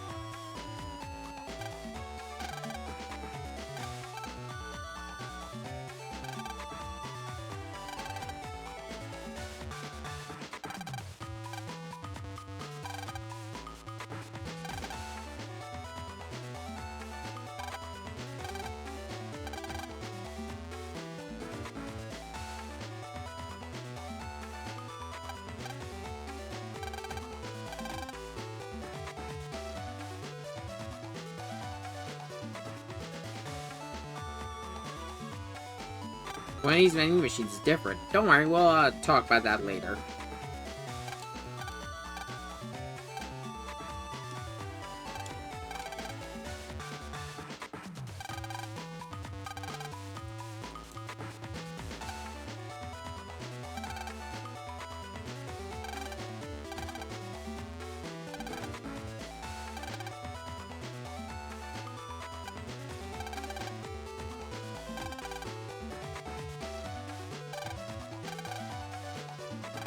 Sha!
Oh.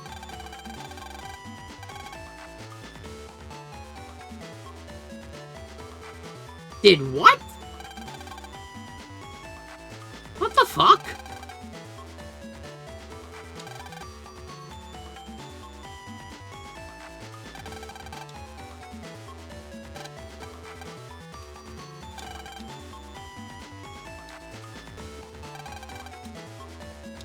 Of course it's Lan.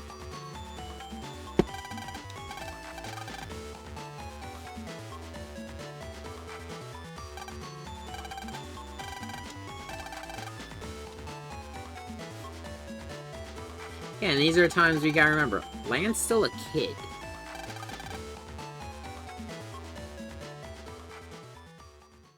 It's kind of crazy with, like, you know, all the crazy shit he's done. No, because he is bonded.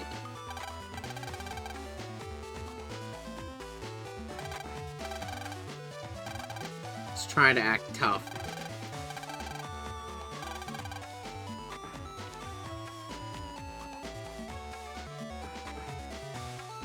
It's like when the shark girl met a dog in GTA. They were bonded. Then it got hit by a car.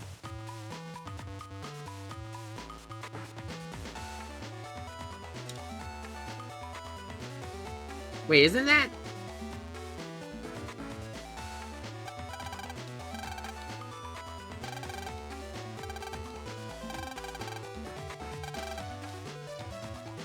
The fuck do you mean? I'm just plenty entertaining for an aquarium show.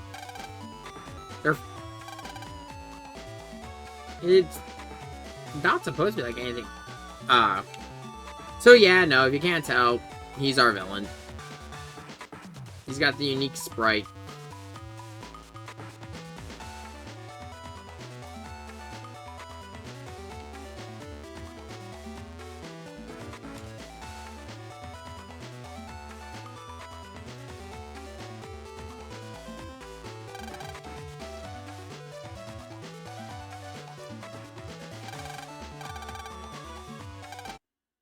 Huh?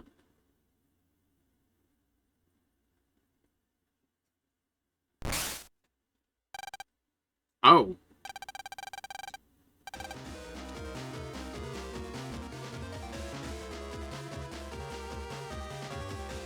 Oh, that's not good. Oh, no.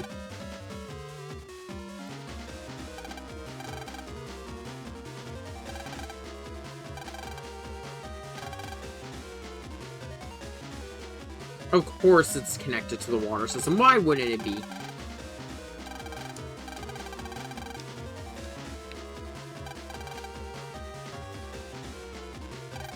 I believe he was the guy who caused... Mick was the one who caused the first problem during this whole game.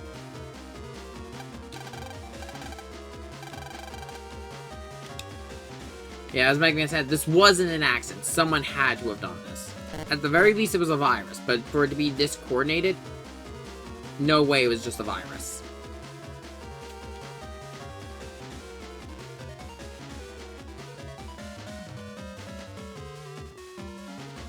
Well, the penguins are here. She's freaking out.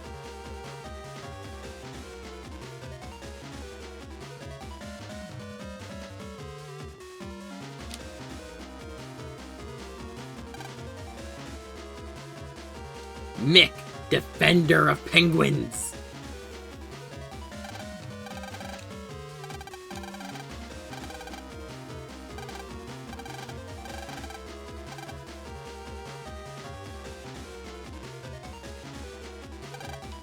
How the fuck?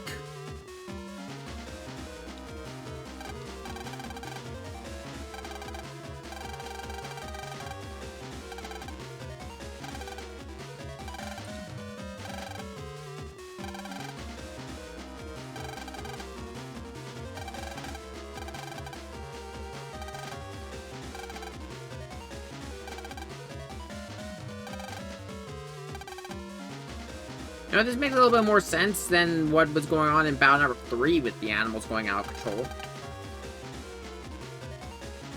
Yeah, security robots shooting fire, out of control animals. This all feels like something we've done before.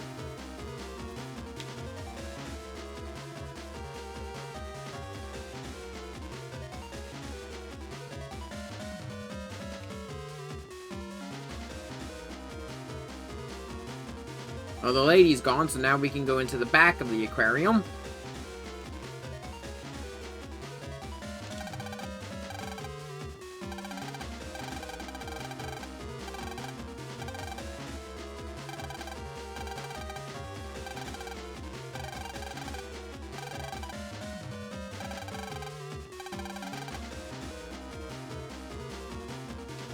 And yep, there is one around here. The issue. It's in the water with the jellyfish. There's no way for land to go in there without getting electrocuted. And jellyfish are poisonous. Or he's gonna get shocked and also poisoned, so, not a good idea!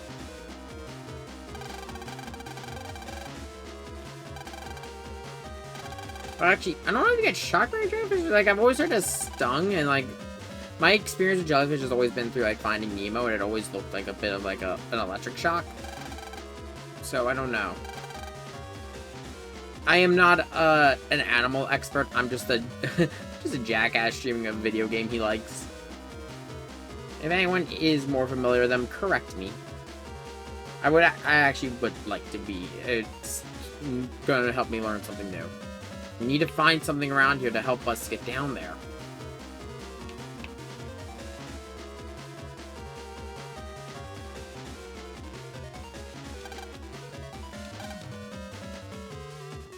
We need to find something.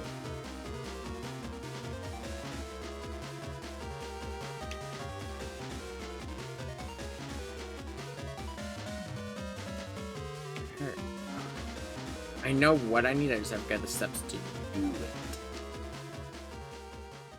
Here we go.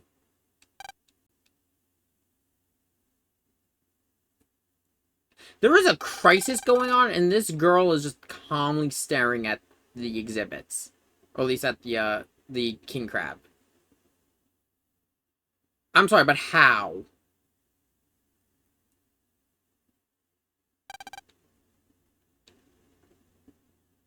She's gone.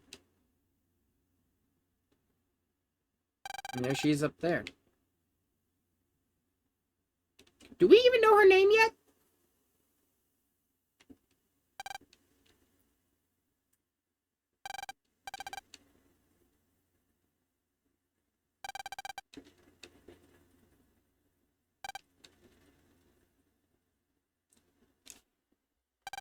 How?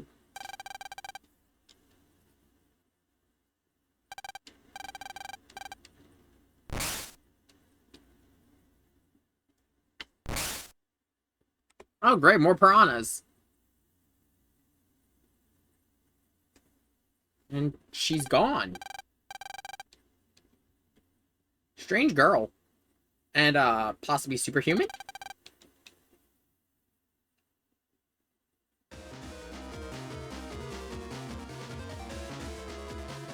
Let's go see what she was pointing to. How the fuck? Because I was not here earlier.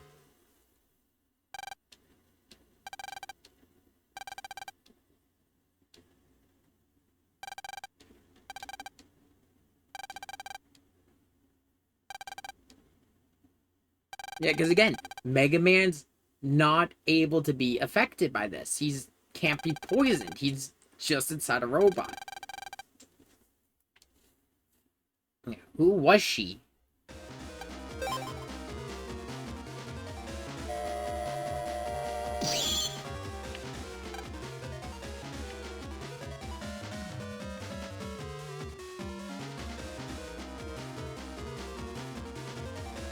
I mean, I know who she is. And oh boy, I can't wait to talk about who she is. Okay.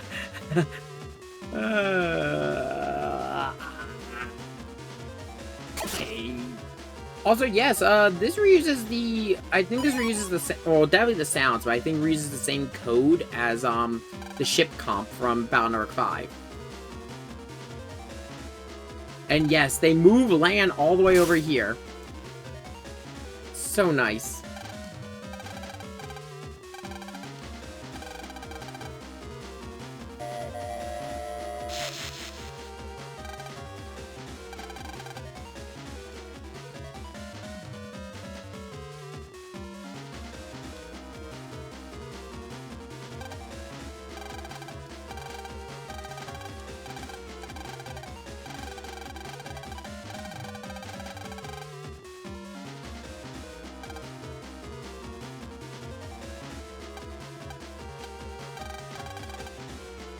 My ball!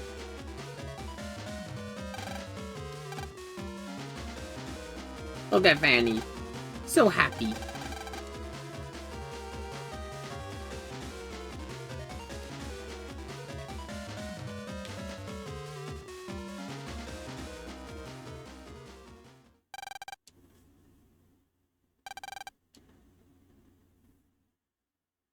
Yep, so, oh, my gasp! It's the only unique looking character outside of that strange girl we've seen.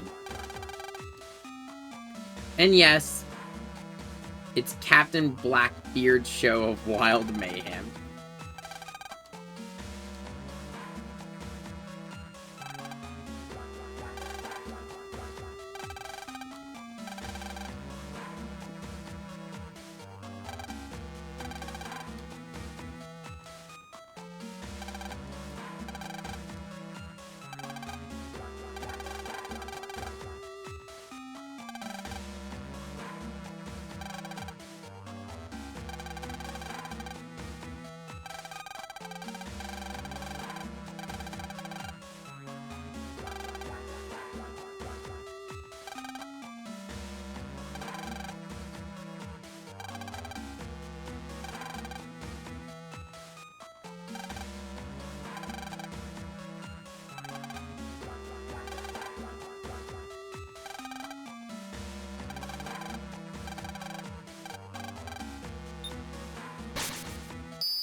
Welcome to the aquarium computer.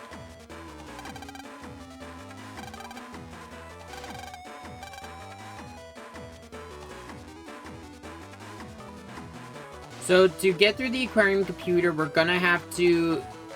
Well, I'll let this Mr. Prop... Can I? No, yeah, I have to talk to the Mr. Prop.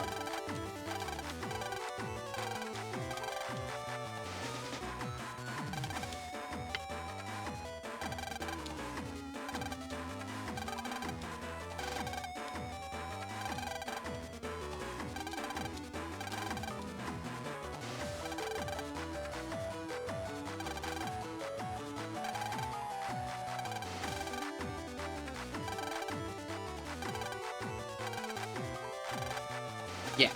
So this actually has a bit of an interesting mechanic in that you can freely switch between land and Megaman.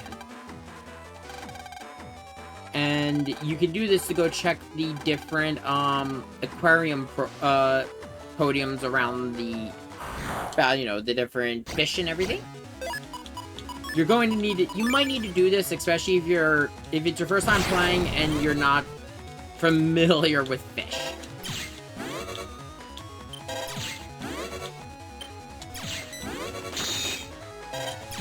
So, let's see here. Let's see what we got going on. Thunder, which is honestly, not a bad chip to have right now. Just because we are going to need some electric chips. Yeah, if you can't tell, this is the water area. Gee, I know. It's so shocking.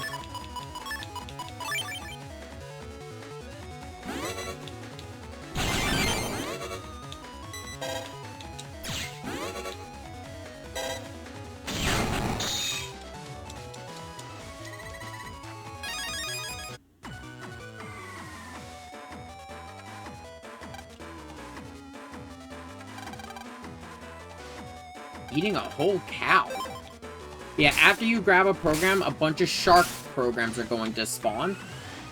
What you gotta do is, just run away from them. And yeah, when they eat the Mr. Prog, they do, a Jaws impression.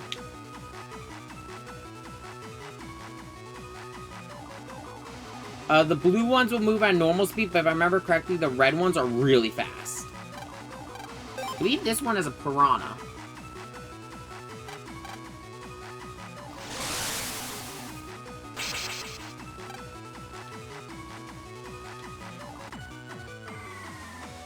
I don't remember all of that, but I'm gonna take my best guess. If you get it wrong, you're gonna have to do a battle, and then you have to go get the program again. I think you have to do a battle. Actually, I don't think you do. Yeah, no, I think they just, oh, fuck, I forget. Well, we'll find out. I'm gonna fuck up one of these. A stubby tail.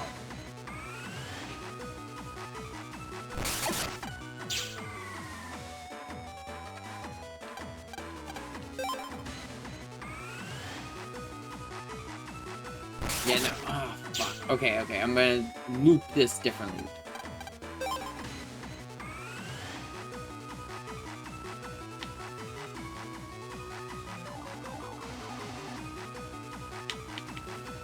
Okay. Let's see what we got. No, I don't think it's the tropical fish. Is it? Yeah, okay, it's sunfish. Oh, hold on a second.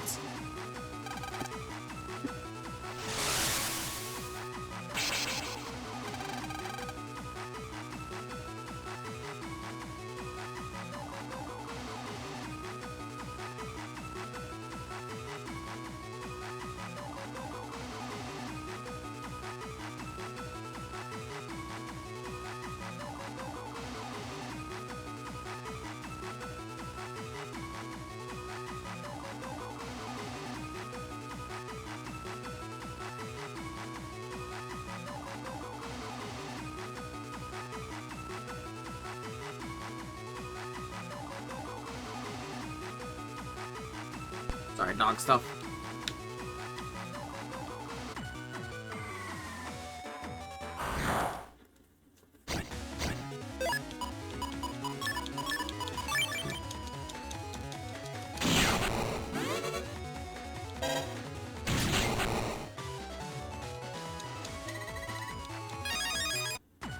Wave Arm's not a bad chip. What will I give up for it? You know what? Since I've been trying to keep as many chips I need for program advances. That way I can I don't have like an excess of chips. But once I get some of the later items, I'm definitely gonna be carrying more swords. This is the first game where I really get to show off my love for sword battle chips.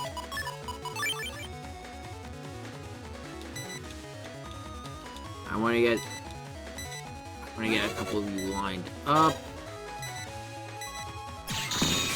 Yeah, it wasn't happening. So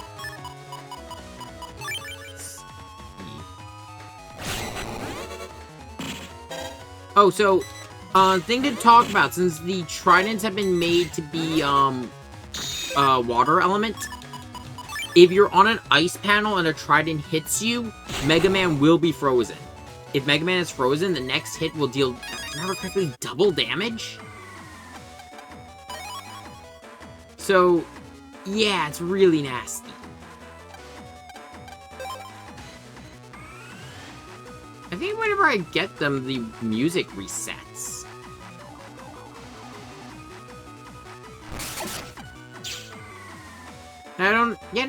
The music loop goes weird whenever I grab a program, huh?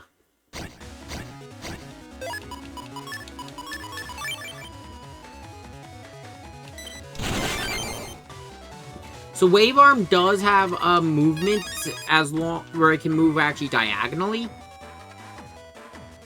So it can be a pretty good trip up.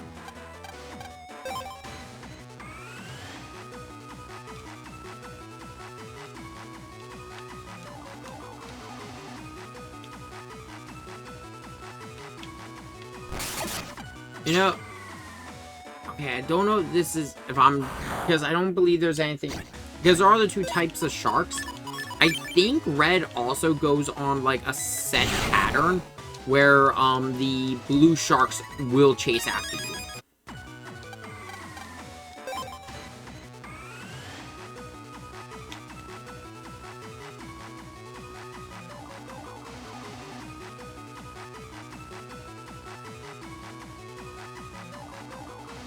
Go.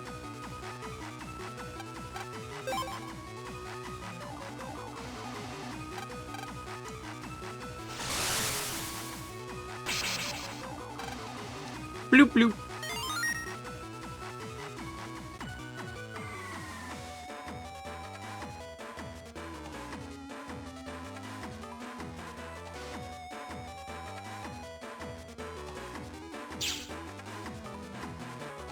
Let's take a look at how many more tanks we got filled. 3 more.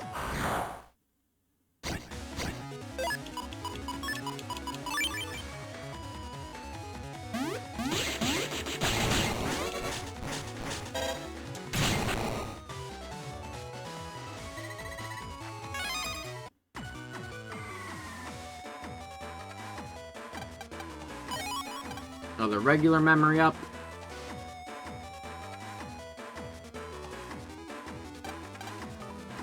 Steady as a rock.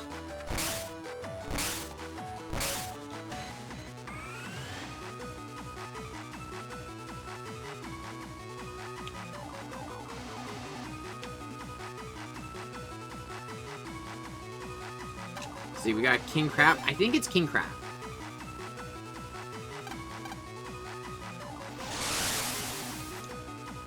Nope.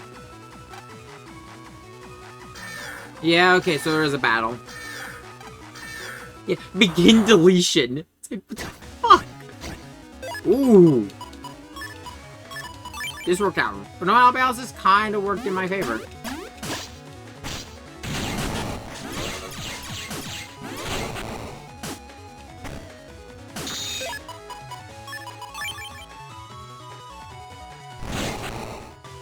So Wave Arm is actually a replacement for the Dino Wave series of chips from the earlier Battle Network games. Okay, I should actually double check. Nautilus. And okay, no, that one was Turtle.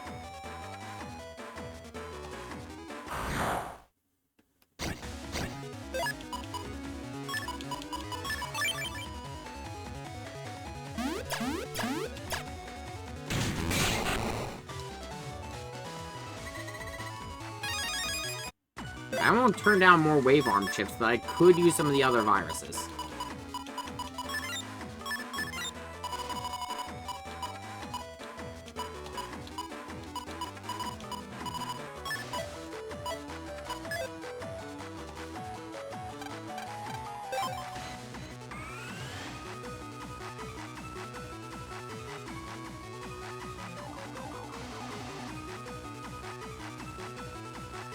Yeah, so there you can see that the red sharks do move faster than the blue.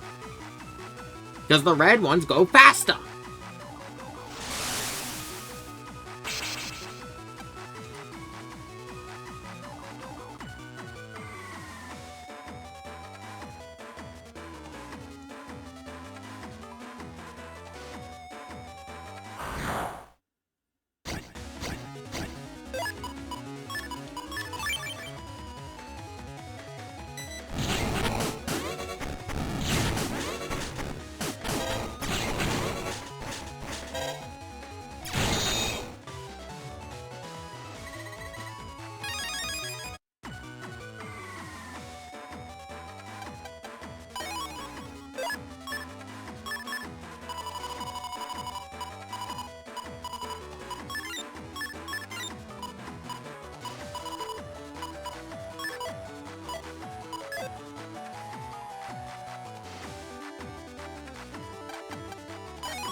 I'm not gonna bother compressing first barrier yet. There's really no need to, since I don't have a lot of programs. Also, I think this is the... Is this the first time I actually used the first barrier program? Okay, so that is happening. That's weird.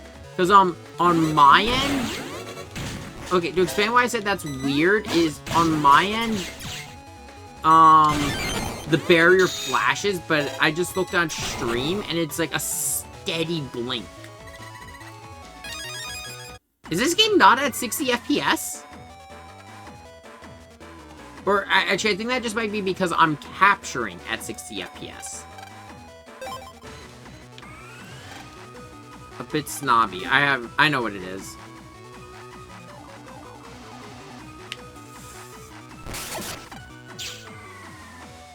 Actually, you know what? I'm gonna run an... Let me see if I can do this really quick to run an experiment. Can I change this in the middle of the...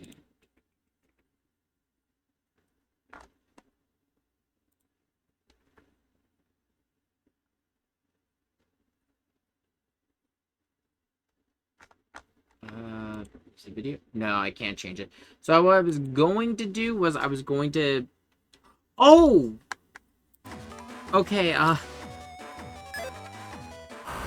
just realized something. I know some videos I've seen of this game that, sometimes Invis doesn't display properly.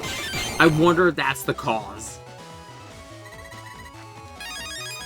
Like, Invis on certain recording softwares, Megaman's just solid. Like, he's completely gone.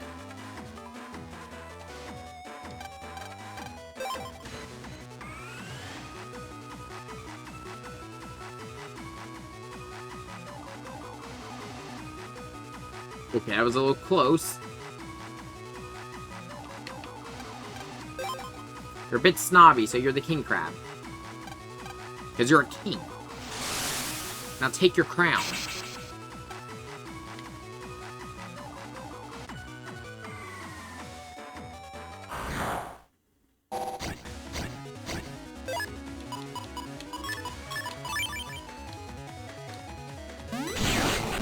If that is what's going on, like if it's because I stream at 60 FPS, that's quite interesting.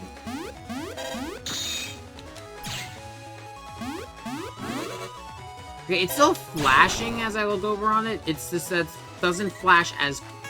Every so often it looks like it goes solid. If I find Invis, I can run more tests, but... I'm gonna be honest, I'm not gonna change anything about how I stream. It's just, you know, something interesting to take note of.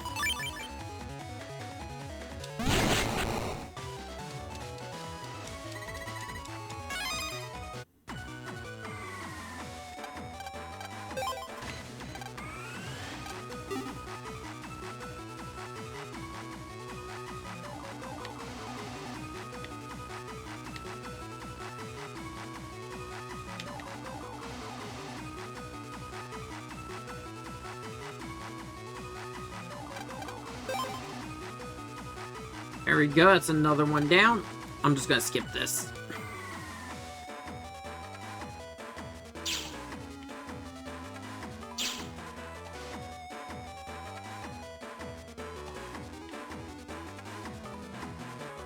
So yeah, we got a lot we gotta do for this last area.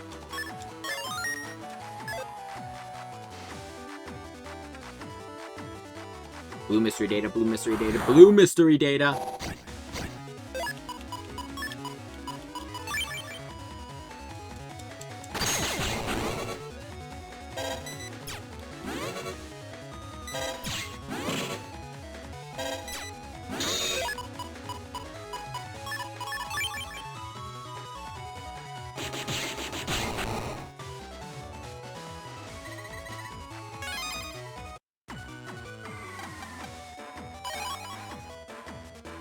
It's only 10 o'clock. I don't have to go until later tomorrow, so yeah, we're fine. Reason I'm checking the time is because, like, normally when we stream, sometimes it's, like, already really late. So I'm always, like, kind of keeping an eye on the time. I will say, Thursday is going to be quite an interesting day for the streams, since, yeah, Thursday we're starting Armored Core, and then we also have, let's see. I'm gonna give everyone one of my spreaders for, High Cannon. There's only one more High Cannon left we need, and we can't get that yet, so... If you're running your folder by, you know, filling out, replacing all your cannons with high cannons, I would suggest holding off until the next area, just so you don't, just so you still have access, your nose? Okay. Yeah, just so you still have access to program advances. That is a lot.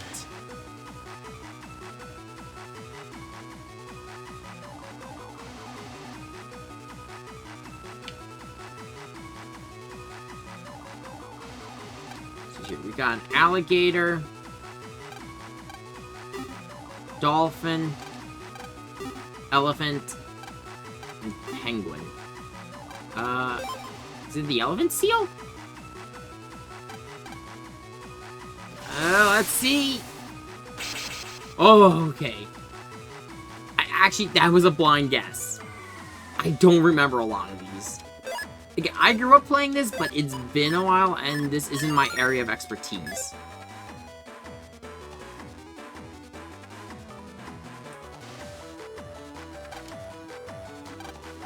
Oh, I know what you are. Oh, I should have waited.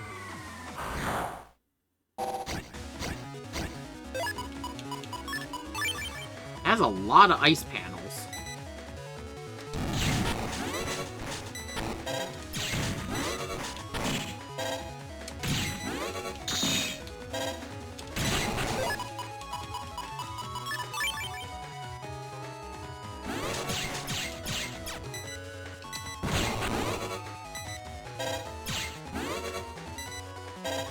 Do you just not, like, what the fuck is with these fish?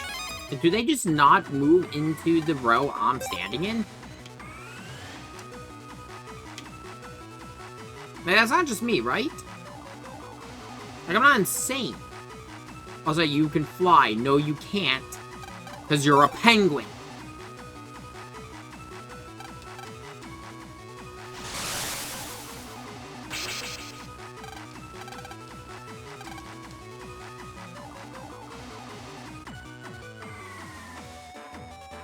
The way you were supposed to figure that one out, if, in all honesty, I remember it just because... Oh, actually, no, it's quite obvious why. Penguins are birds, and yet they don't fly. It's the only one that makes sense.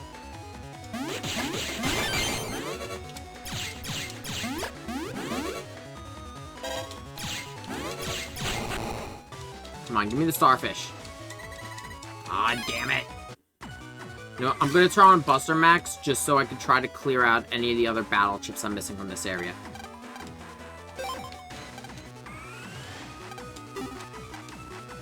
Oh, no, it's... Okay, I know what this one is.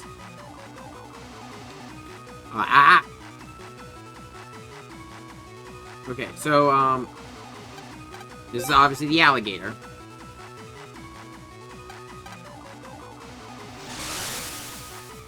You're not a lizard, you're a reptile. No, lizards are reptiles. What the fuck am I saying? I'm a dumbass. Ignore me.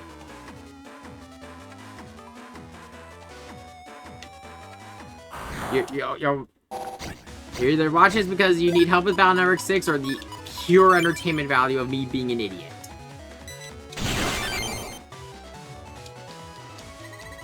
Either way, I hope you're getting your time, your laugh, oh, your kicks. Let's see, before I even get you, I'm not gonna try, I'm gonna try not to do this too much. I'm going to do a little chip grinding. Oh, you gotta be kidding me.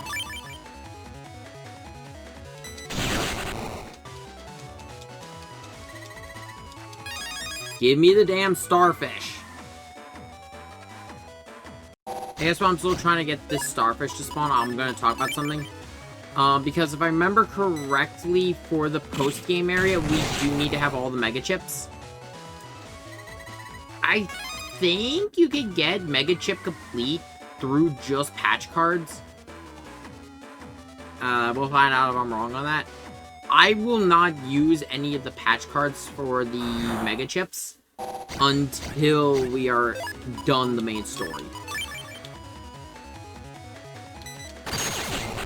Just because the only reason I'm saying that is because to get some of the some of the V2s and V3s, we're gonna have to fight Ghost Navis, and the annoying thing about fighting Ghost Navis is getting them to spawn.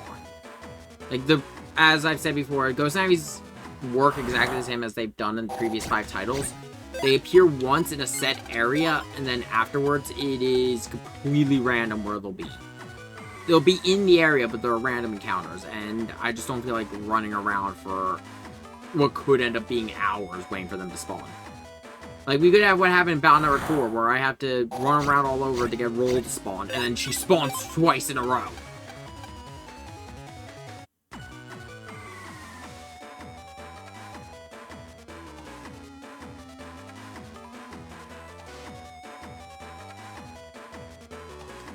I like the Ghost Navi system, but it also kind of always annoyed me because there's a pretty good example of one that someone gave away in Battle Network 2.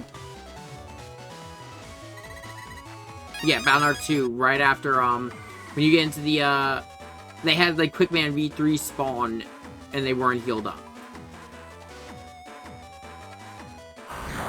It's just the fact that the higher levels could just catch you off guard. Back to running around waiting for this damn starfish to spawn. Okay, well, this is an interesting one to talk about. Air Spin.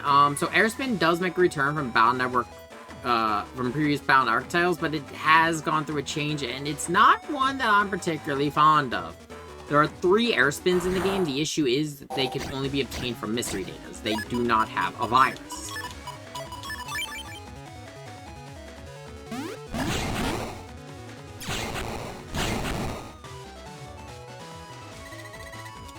And I keep getting wave arms. I need the fucking... Oh my god. I'm suffering from success now. Oh my god, finally. I have 11,000 Zen.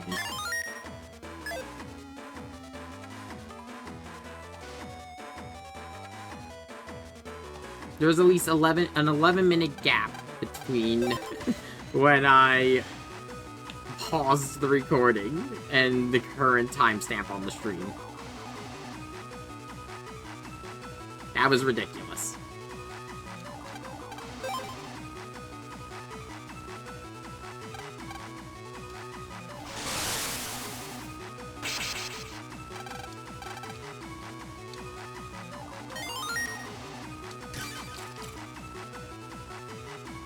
Well, because the skull pattern's on the floor, guess what time it is?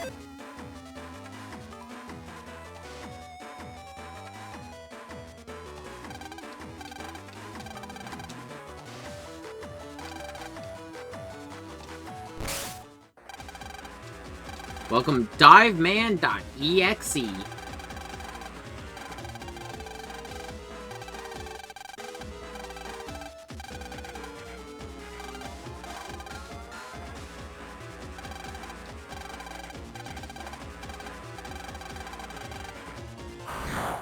So talk about diveman.exe. This is quite an interesting fight. Now I'll talk about it why in a second. As you can see, he dived under the terrain. You cannot hit him while he's below.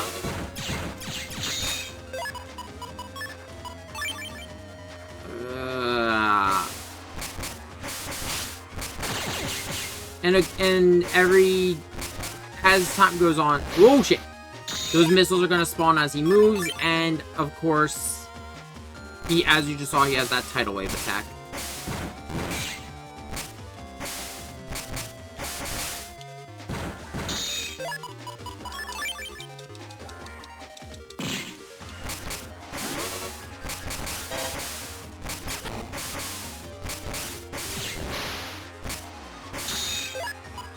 Thing is, I don't think he ever will use the tidal wave attack in an undodgeable area. Oh no, he won't. The game is programmed that way.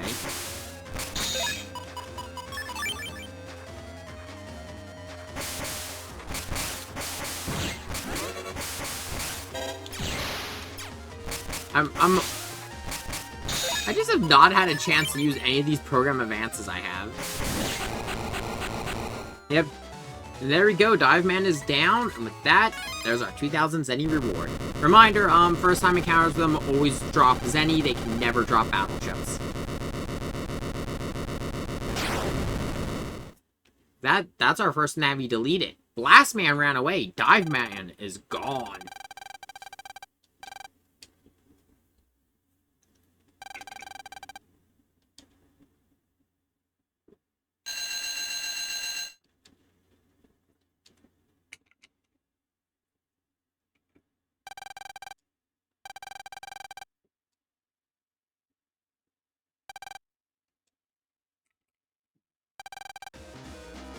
Well, shit. How the fuck did he get away? Lan, you gotta pay better attention.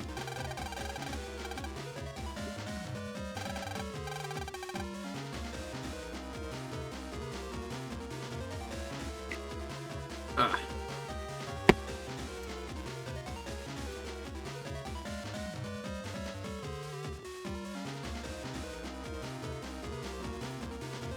Sorry, I'm just looking over my puppy. He's adorable. He's a little ball of fluff.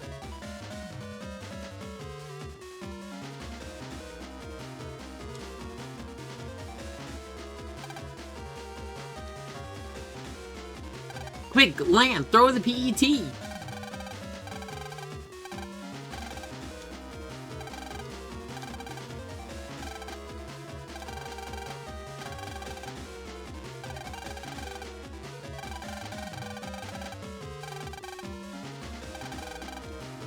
Okay, but why would you do that? Like, what is your motivation?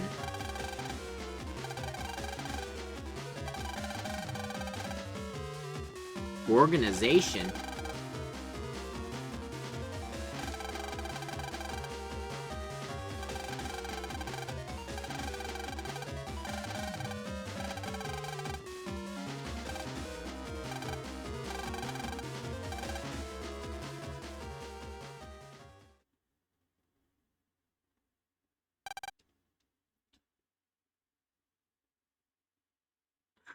Charge!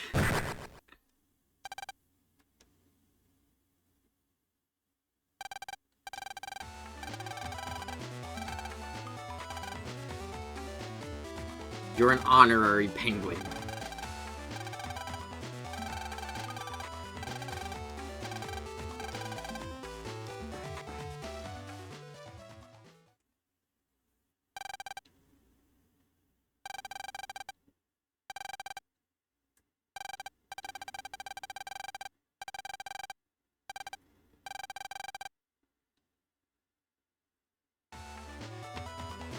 So now we have the organization.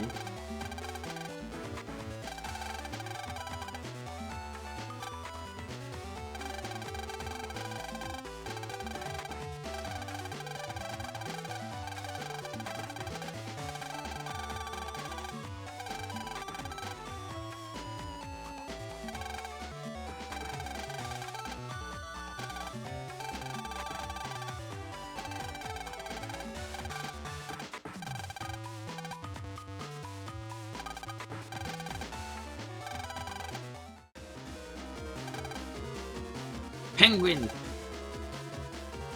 Oh, I see what he did.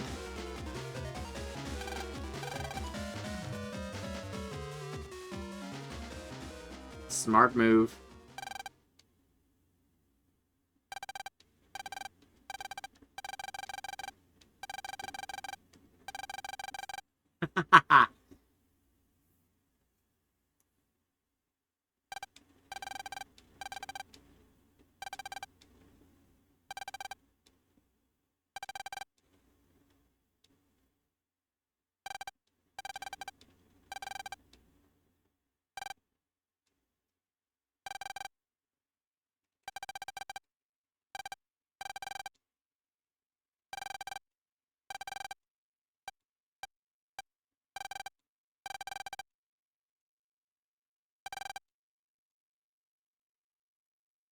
There we go. We're starting to break through.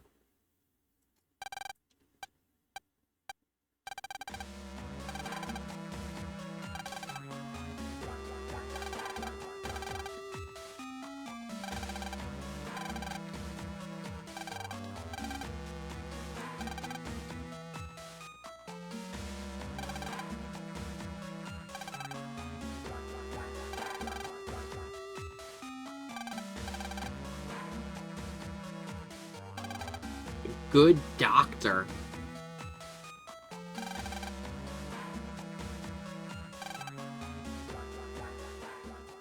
Seems like this organization's got someone who's good at Navi customization.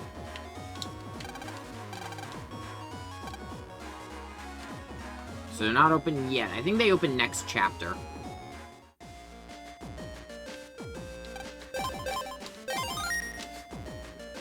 Let's see, what time is it?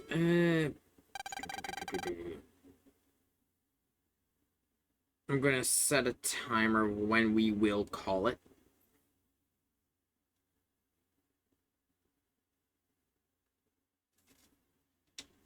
If I'm in the middle of, hey, Megaman.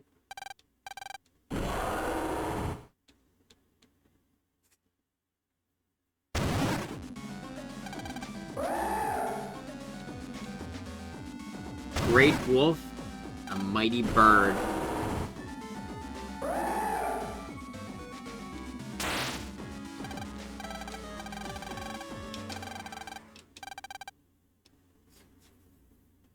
God damn it, Lan.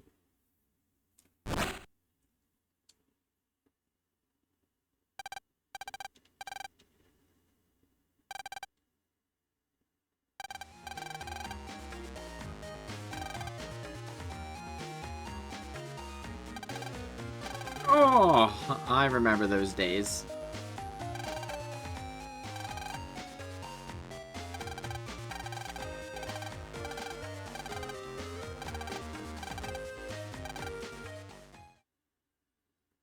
Wonder what that dream was about.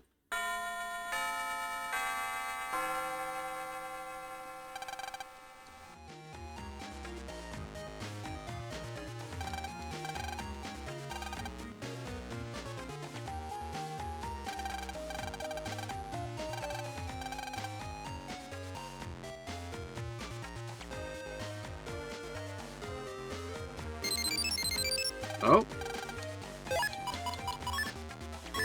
It's from the director of the aquarium.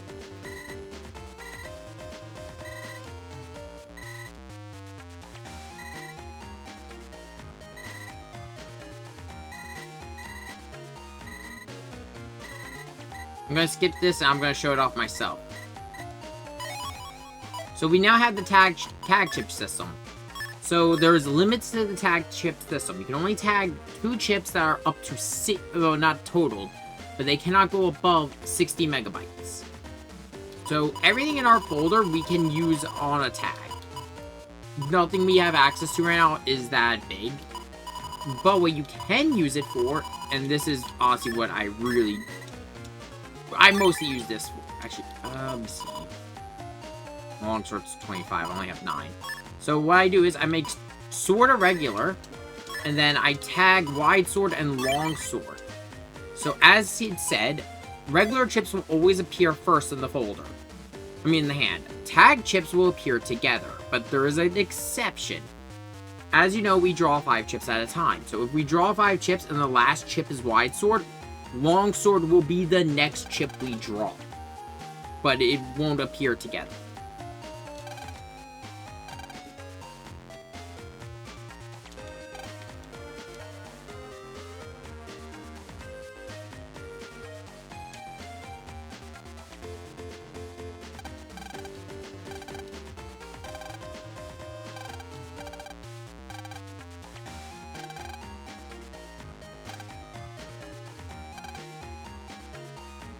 People make mistakes, but we gotta keep moving forward. That's appropriate for, Yep.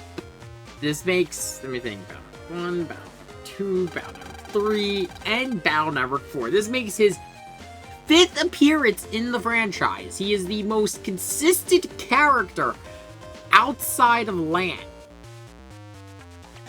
And that is our new student teacher, Mr. Match. Member of World 3.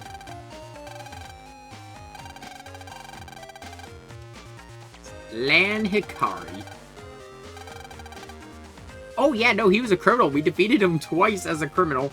We net battled him in Battle Networks 2 and 4. Oh, you can net battle him. I didn't. So, yeah, we have experience with him.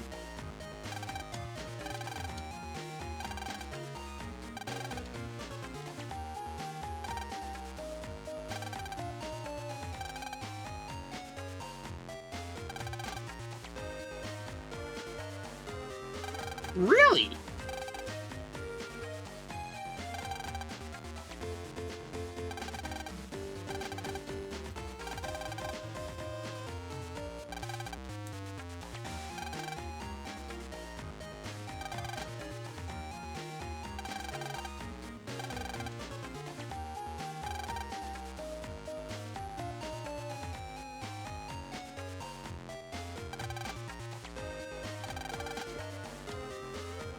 Now, Lan has every right to be suspicious after Battle Network 3. But you know what? He has been getting hit, at least if you encounter him in Battle Network 4, which we did kinda with the Burn Man situation, he's been getting his shit together. If you are... Now, here's the thing. This is exclusive to Greiger. If you're playing Falzar, you're going to have a different scenario.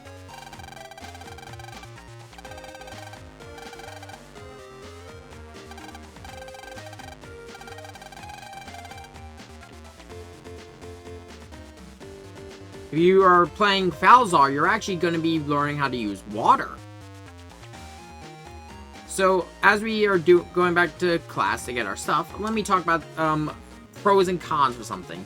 So, as you learn to harness the different elements, Greiger players, well, at least the first bit with Greiger players, they're going to be at a heavy disadvantage. Hello. Are you going to tell us your name now, mystery girl?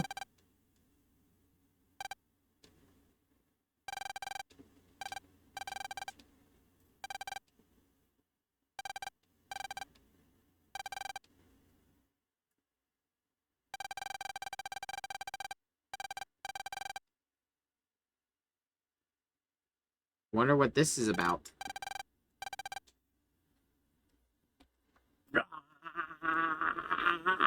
Pain, pain, pain. If you know, you know.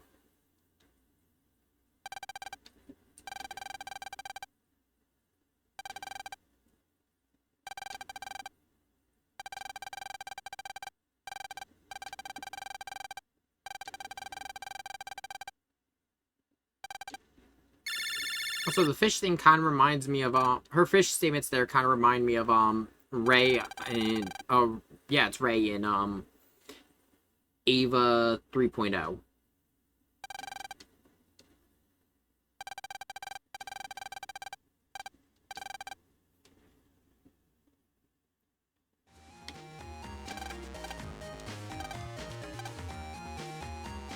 Yeah. But yeah, if you know anything about that name,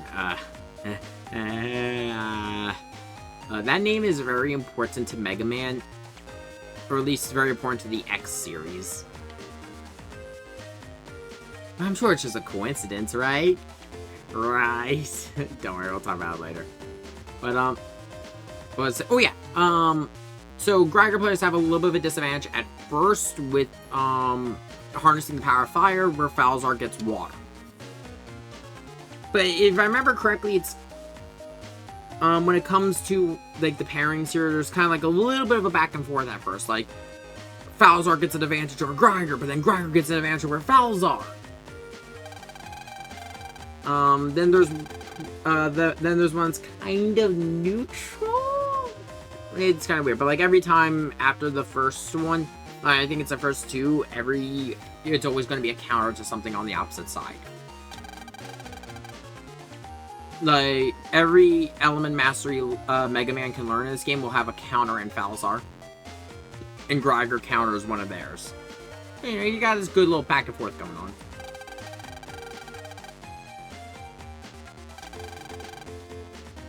The cross system.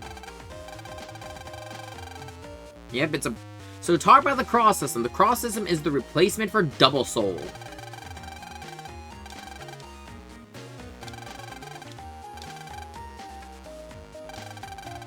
And yeah, talk about Mr. Match's Navis. Mr. Match goes through the most Navis out of anyone in this franchise. He started with Torchman / Flameman, depending if you're watching the anime or playing the games.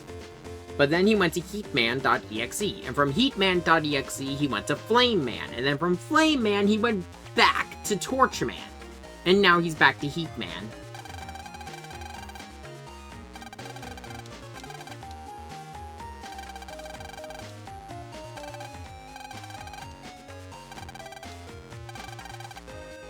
Yeah, it's almost as if he's caused 2 incidents with fire. Technically 3. I even think technically 4 if you get his scenario in battle number 4. And yeah, we can't use Mega Man. Instead, we will be using Heatman.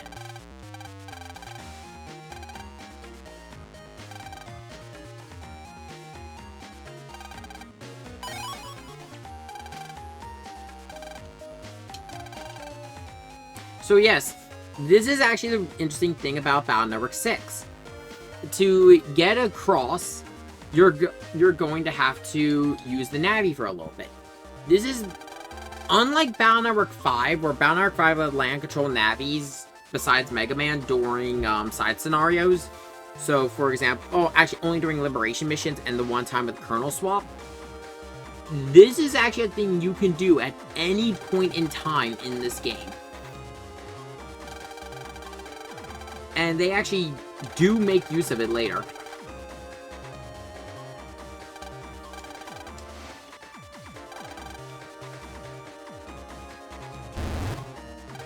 So these are going to be kettle viruses.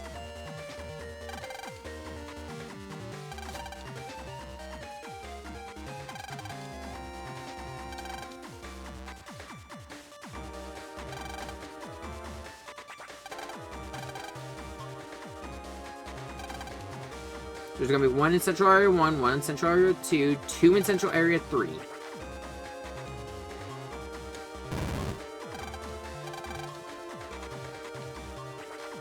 So, the way it works when you're controlling another Navi besides Mega Man is you are basically... It's basically the same system as Battle Network 5, where the Navi is going to have a unique chip, but they have their own unique skill sets, but they cannot use your Navi custom programs. But their charge shots are naturally more powerful. Also, there's the tag system in effect already. I always said Life Sword as my tag system, just because Life Sword is consistently pretty useful. So I actually do find it interesting that we went back to Heatman. I don't hate going back to Heatman, I just have a little bit of a preference for Torchman. I'm going to talk about the crosses as a whole once we get them.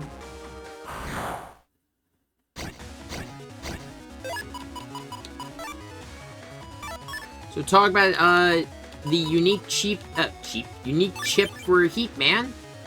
Heat Press you will jump to the center row of the enemy's board. Well, you'll jump to 3 squares ahead of the enemy's board, and Heatman will then proceed to cause fire to sprout up around them.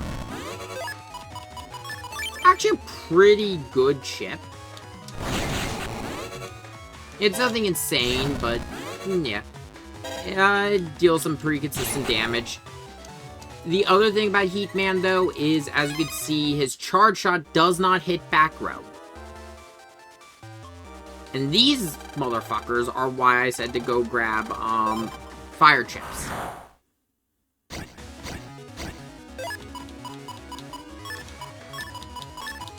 So, you're going to need to heat them up to a nice, hot 100 degrees Celsius.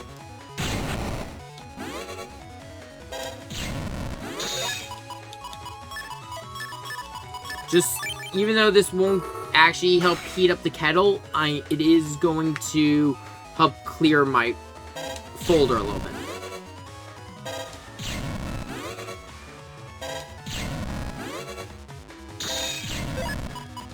There we go.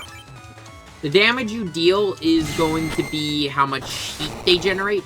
And yeah, whenever you heat the kettles up to 100 degrees, they will then proceed to explode all around them.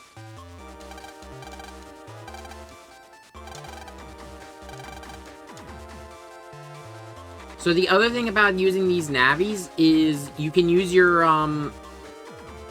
the navies you learn skills with to clear obstacles on the net. An example would be the tornado or the, why am I drawing a blank here? Oh yeah, the water we saw in Seaside. Oh, in Seatown. Oh, not Seatown, in, Sea Area. But there's not really any of them in Central, so there's nothing I can really talk about. There are 2 types of those. There's one that you are going to be able to clear with Megaman eventually. This is usually ones that are like for story paths. They will never permanently lock you out of an area if you don't take a course. This is important for moments later in the game. Also, they drop a lot of... I think they... Yeah, no, none of these fire viruses were here before, so they definitely add fire viruses, so if you're having trouble, you can rebuild your folder to make this a lot easier. And yeah, ones like this is why you're going to want a bunch of fire chips, because as you can see, Heatman can't hit back row.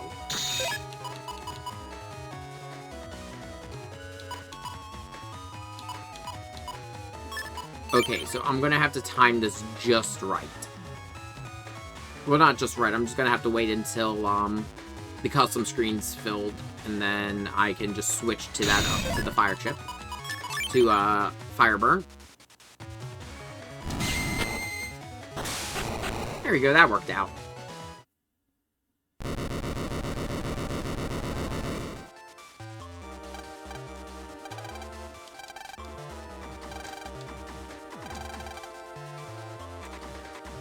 Better be, I've been using a lot of fire chips. Or at least in this run so far.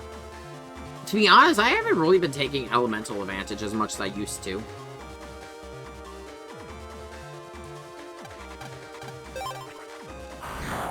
I used to use a lot of elemental chips when I was a kid.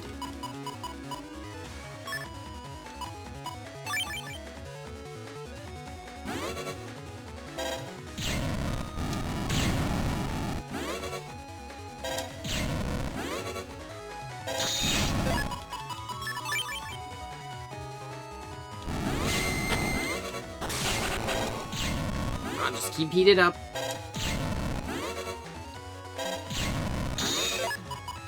There we go.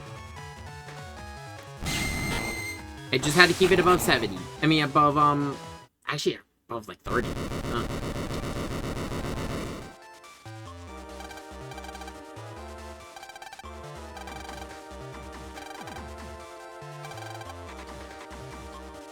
To be honest, you'll be working with, if you're on Falzar, you'll actually be working with Shoko and Aquaman.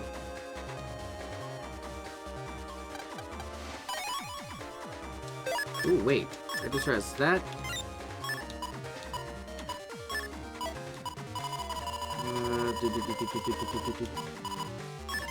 Ooh, I think that means I have... Yes! Ooh! Okay, I am going to get rid of one of my wave arms and time bomb for this. I can't set it as easily as I have life sword. So for now, I'll hold off on that.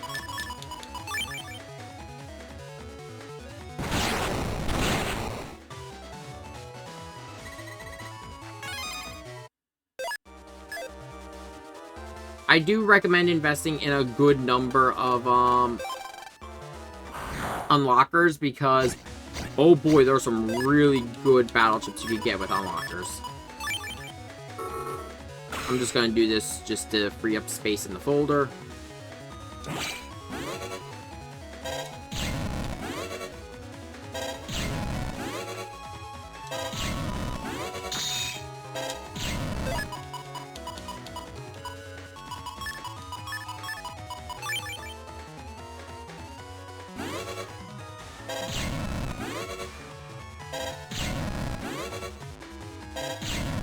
You can eventually make them overheat with charge shots. It just takes so long. The reason I'm not using the Heap Man's unique chip is because... Oh, fuck. Yeah, you have to get the timing down really good to overheat them with charge shots.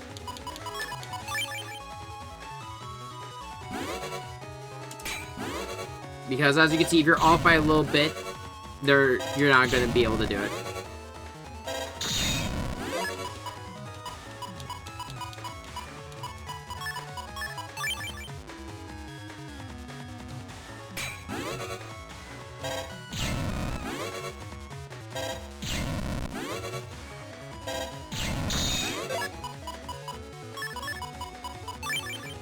Oh, I should have said that attack 10 because it would have helped.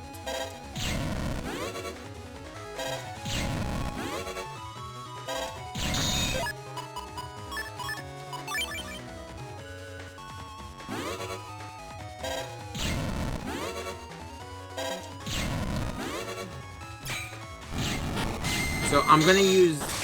There we go.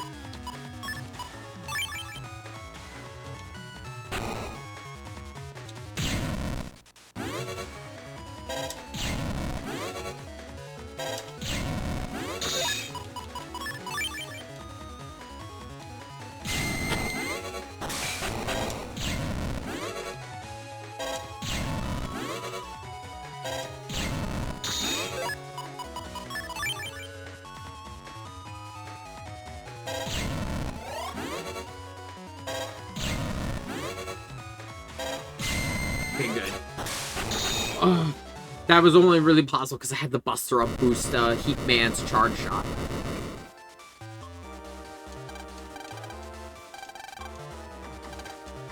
If you find you don't have enough fire chips and it's just driving you insane, you can run away, and then I believe it's a guarantee runaway, and you can just rebuild your folder with more fire chips. Afterwards, you will be forced to jack out. And you have to talk to your teacher for the final test, which is a net battle.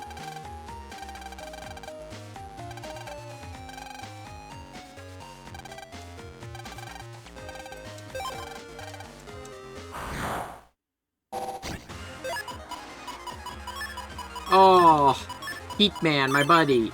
I know we just like bonded over that whole thing, but I'm gonna just be... I just...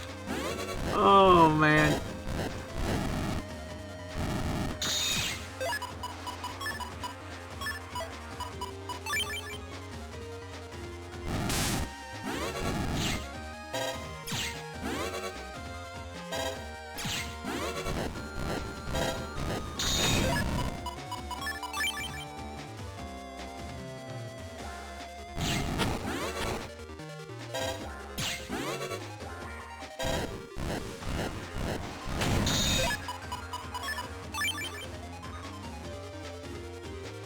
Yeah, there's not very much to say. With the fire ones, the dodge time's a little tricky, but once you get it down, it's pretty easy.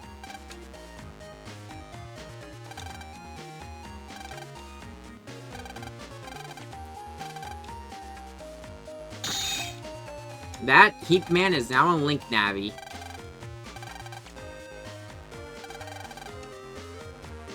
So yeah, now that Heat Man's a Link Navi, we can use this computer to operate Heat Man whenever we want.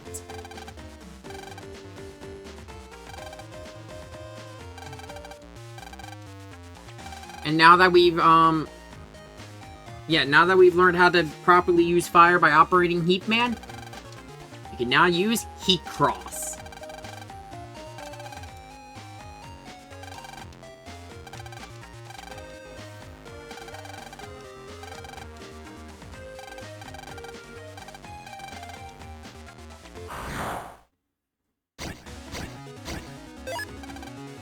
So I'm going to skip past all this because I'm going to explain it.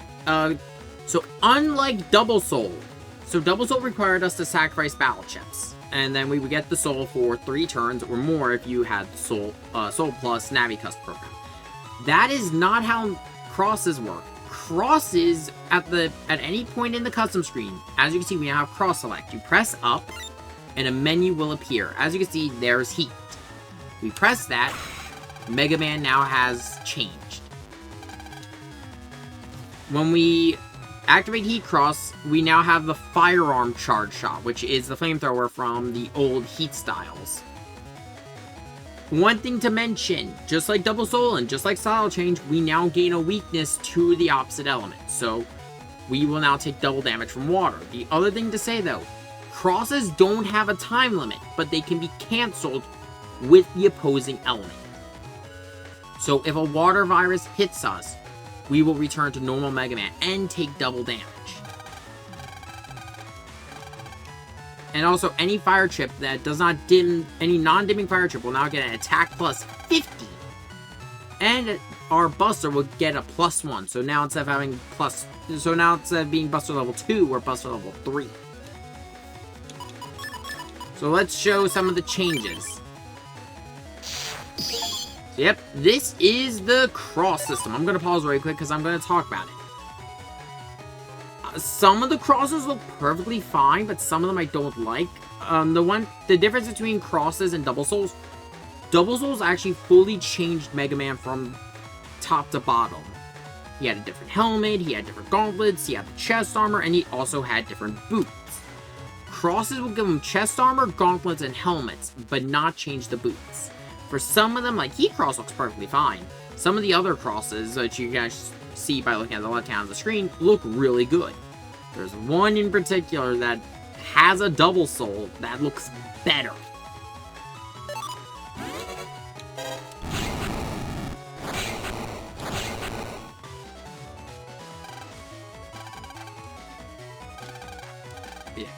Yeah, I already talked about this, so I'm going to skip this.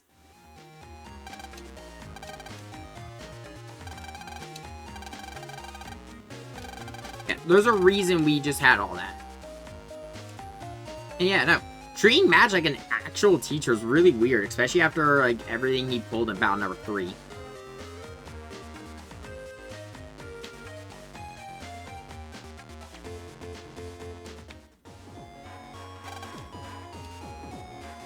Oh hey, a unique sprite. Gee, I wonder if she's important.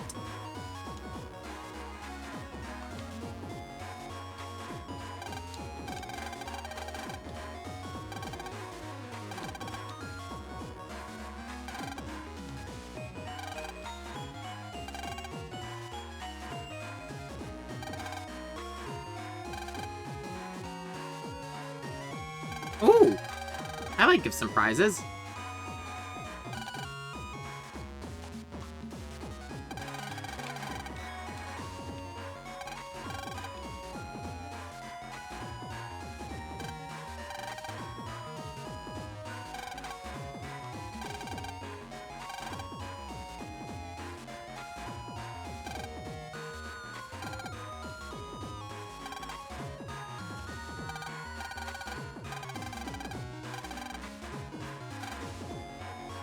So yep, since we're in Chapter 3, Chip Shop has now opened.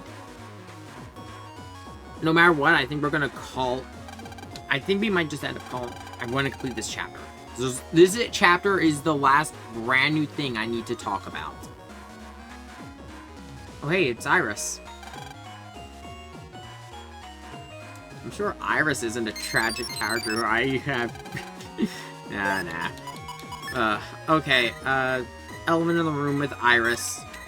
As most Mega Man, a lot of the characters in this game can sometimes be traced back to others.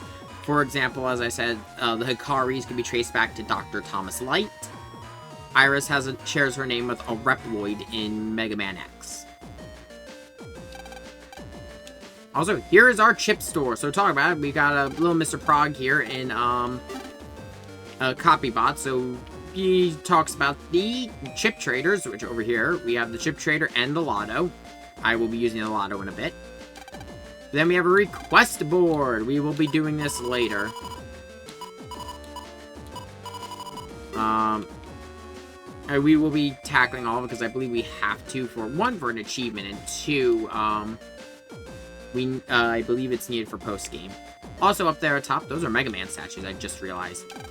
Okay, so let's talk about the number trader. Number trader works just like it's worked in the past. Lotto numbers are scattered throughout the world, and there are some that are just obtained through guessing. But interesting thing is, if we put in some... Let me see, let's see if this one works.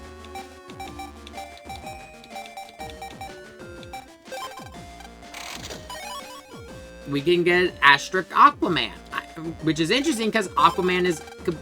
Outside of that, you cannot obtain Aquaman in this game. So you can... There's one code for each of the Navi chips that will let you get an Asterisk chip for them. But it only comes in V1. There's the Buster Pack program, which we've used before multiple times. Let's see... I'm gonna use this because this is one free unlocker. And as I've said, unlockers are gonna be very important later in the game.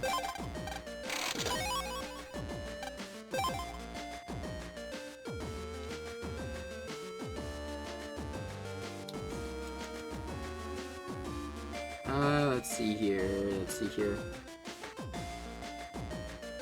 I'll use this one. I don't mind using these because a lot of them are you can just obtain by guessing, or like I said, you can search them up online because not all of them are in-game, which is a little unfair. It's a little bullshit.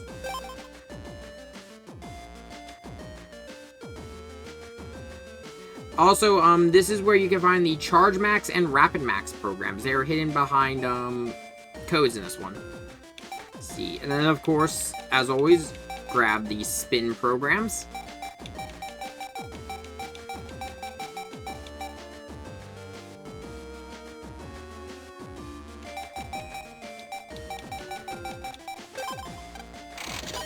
There's spin green.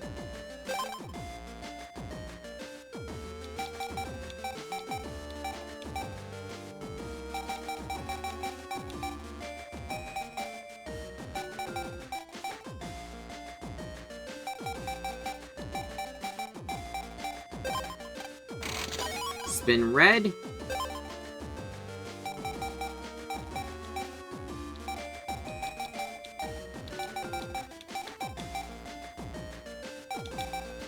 And there's spin yellow. So, just like always with the number trader, the spin programs that aren't the most useful ones, like pink and white are still probably the most useful ones to find.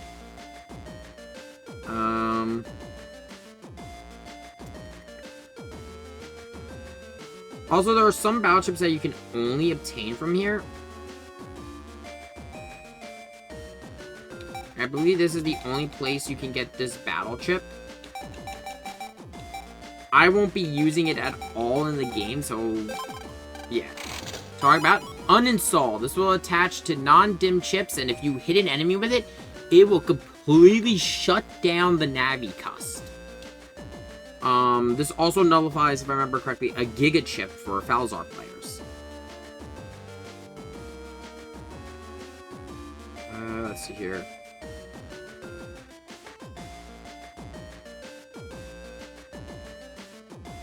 There are others I could grab. Well, there's one actually I'm going to grab, but I'm not going to throw into the folder yet.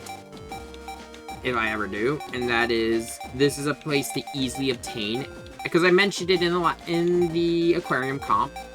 I don't like how they handle the airspin chips. If you use the code, there's airspin 3. So that just means we have to find airspin 2. Let's see what we got in here. We got Django. We're at 10,000. To be honest, he's not the most useful in this game. He's much more useful in Battle Network 5. This one, he comes down and will, whatever row you use him in, he'll come riding in on his motorcycle, and any enemy he hits will deal 130 damage.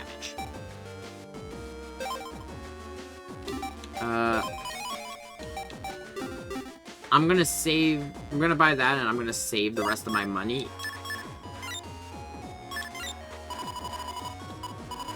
This chip is actually, so the drill viruses do not exist in this game, so they're now grayed out, and that's the only drill arm in the game. The reason why I'm going to be using it, though, is it's not going to shine yet. But trust me when I say late game, it is once you get a certain, program, it is very useful. Okay, give me 1 second. It's E-A-A-B-B-B-A-L-E-A. There we go. Let's get that shrunk. I'm gonna give up first barrier for this, but you know what? With the Buster Pack, we're starting the game. We're only in Chapter 3. Attack level 5, speed level 5, and charge level 4. Oh, we are back in action.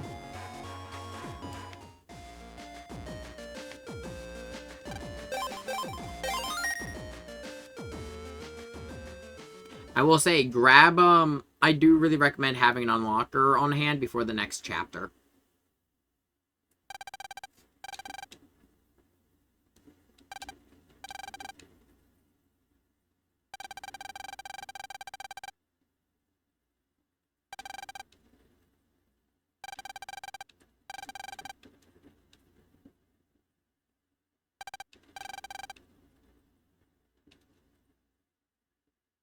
That's not ominous.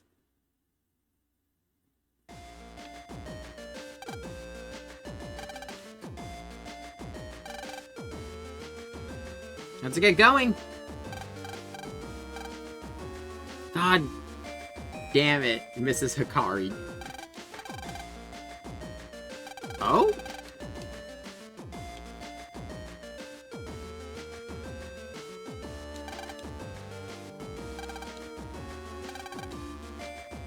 Oh, I feel that. She was here.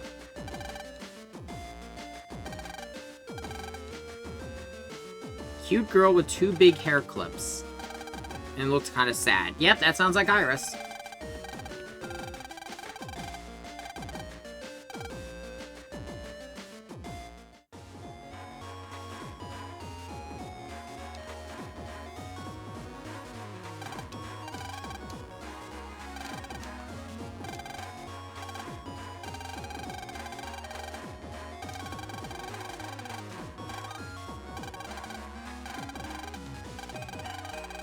Why not?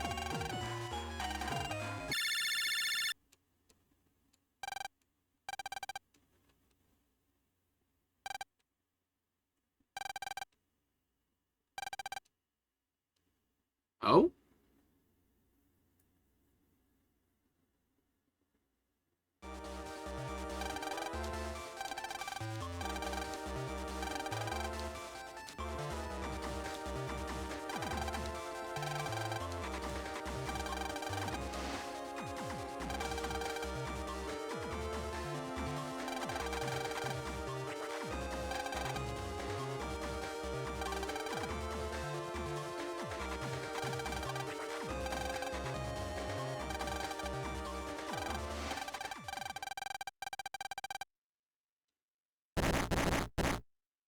Well, shit. Hey, those are the same things we use to heal Megaman in battle. Or at least when the HP drops. Come to me!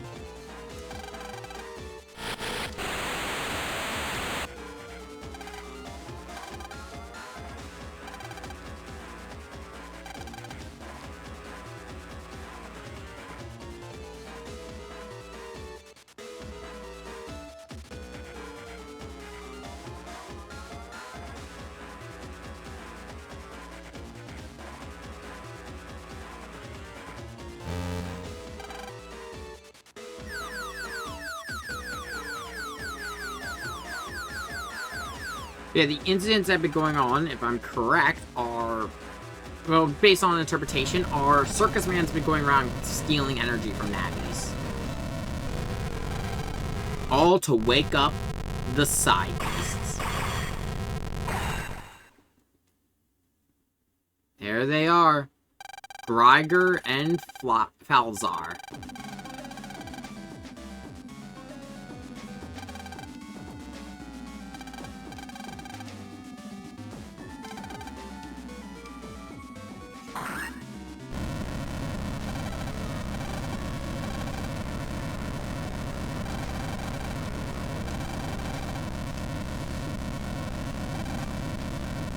So yeah, Circus Man will absorb one of the side beasts. Whichever one he absorbs will be the opposite of the version you're playing. So he's absorbed Falzar.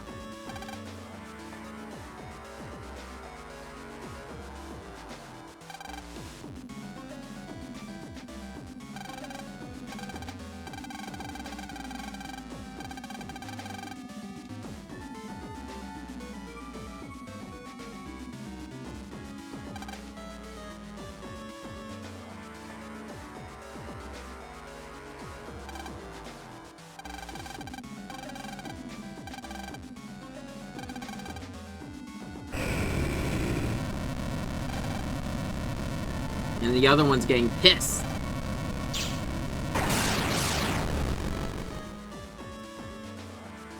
Fuck. I think we got our work cut out for us.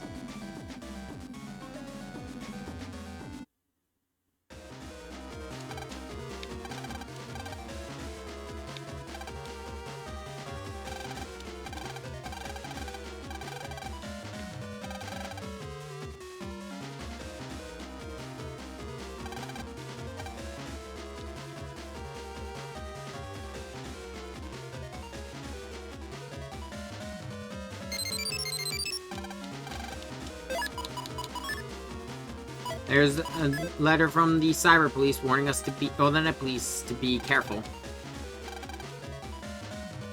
Shit. Sounds like we gotta sneak in quickly, where they shut down the net.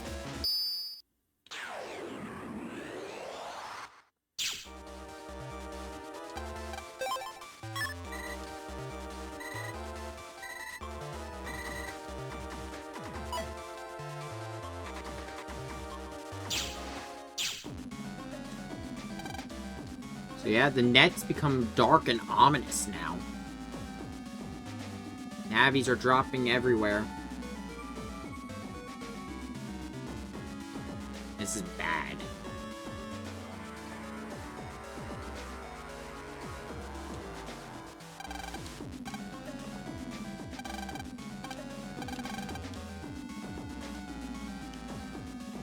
I'll be honest, they do sell the Cyber Beast as this powerful threat.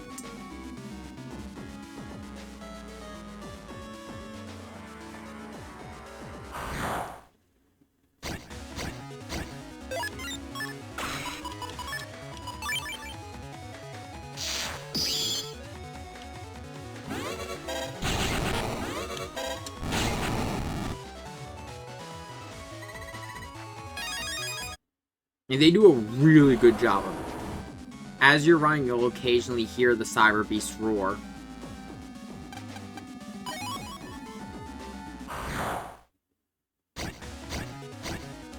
New viruses have spawned. Oh, I meant to use a heat cross, but you know what? I can work with this. Oh! Fucking hell.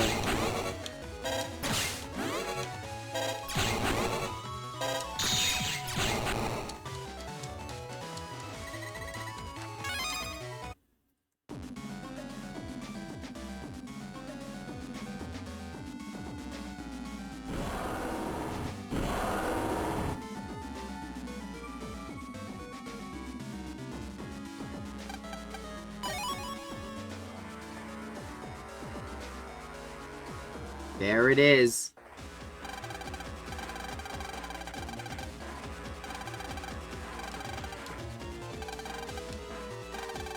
Standing there, menacingly.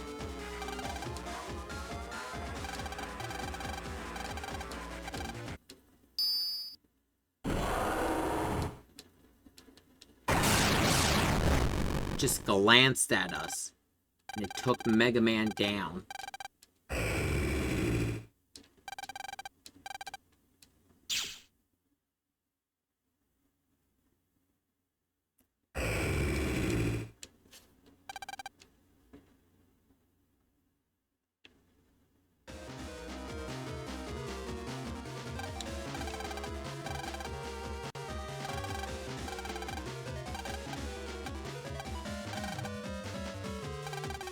Come on, man. We've already dealt with much worse at this point.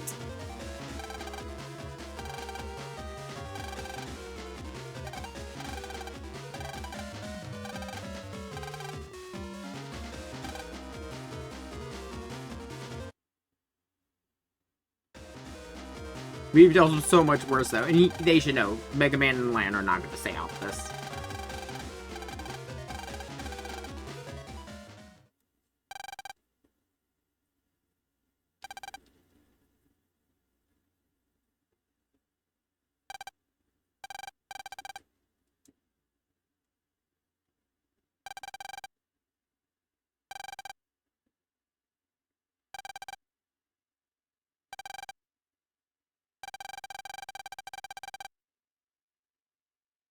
So yeah, it's trapped in Circus Man.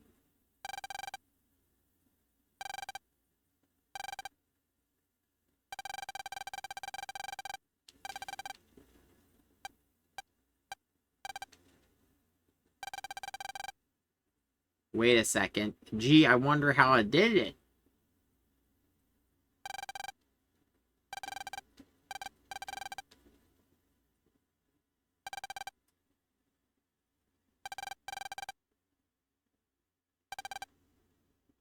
Program so we can install Hub's DNA data into Mega Man. So yes. It would make sense that something to expand, yep, the memory expansion program. EXA memory.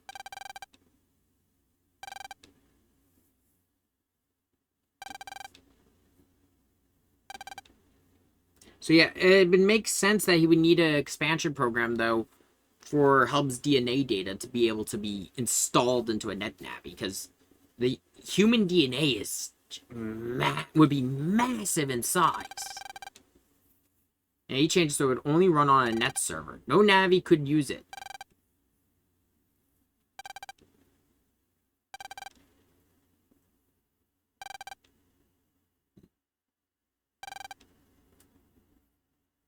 Unless there was a really good doctor working on it.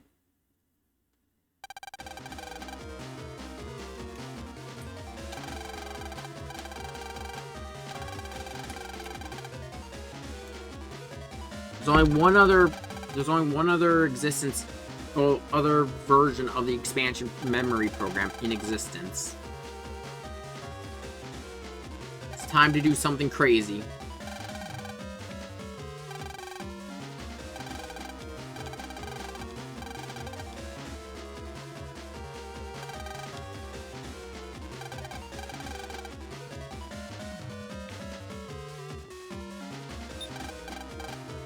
Jack and Mega Man, execute.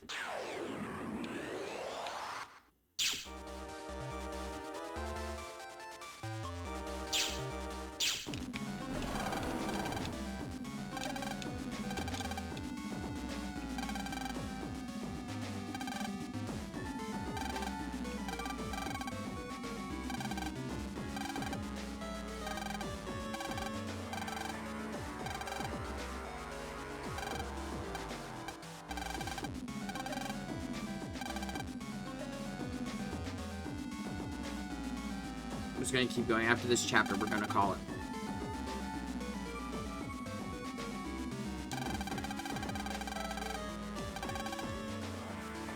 We will be receiving the Soul Knife, the Soul Sword, the Soul Axe, and Soul Gun.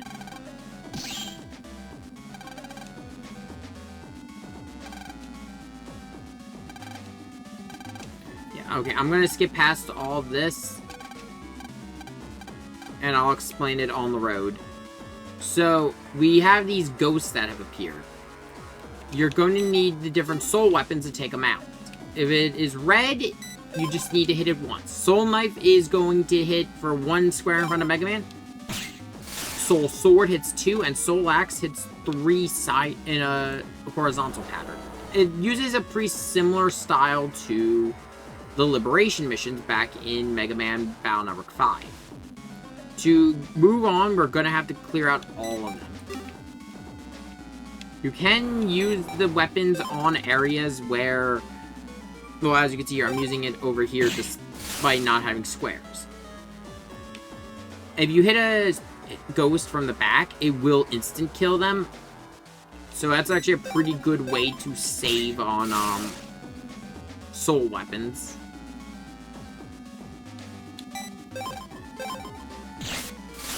And you do want to try to save them because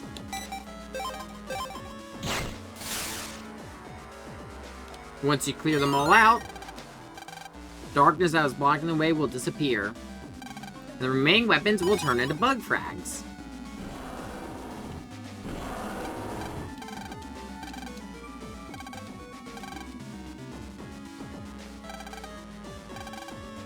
It's already trying to move on. You gotta stop it.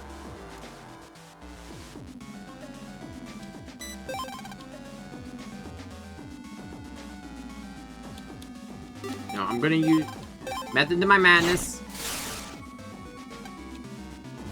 So if you defeat an evil spirit and there's one right next to Mega Man, as you can see, they will counterattack for... Let me double check my HP total. I think that was... Yeah, they'll just hit for 10 damage, which isn't that much. To be honest, it's not that big of a deal. You can just heal it.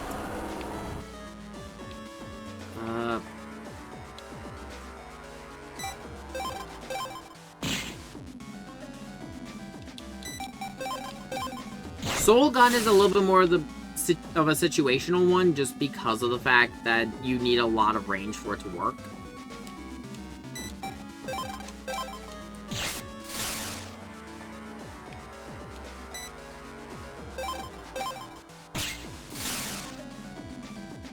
Let me just double check. You can also press left bumper at any point just to take a quick peek around the map.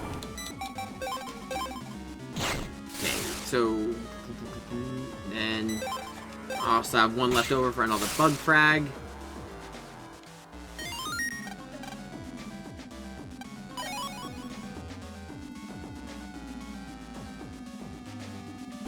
This is really only a gimmick for this chapter. Also, you may notice that this is the introduction of blue ghosts. Blue ghosts are going to take 3 hits to kill.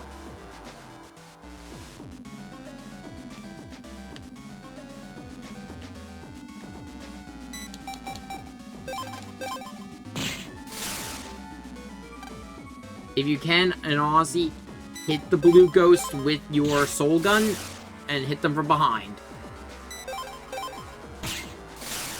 I do think this is actually a pretty cool use of, like, it's very much using the net as a dungeon again.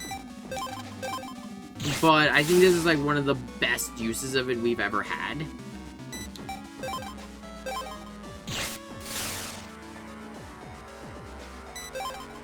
Just because it has us thinking a little bit tactically, like we did back with, what's it called? Liberation missions back in Battle Network 5. I don't think there's a way to get that one from behind. No, there's not. So, going to do is that. I'm gonna use Soul. No, no, wrong one. Use Soul Gun on you. There's probably a guide out there that will show you, like, the best way to do this with using the least amount of soul weapons. I don't know it. I just know, well, off the top of my head, I kind of know a bit about how to do this. Okay, well, let's go deal with the Cyber Beast.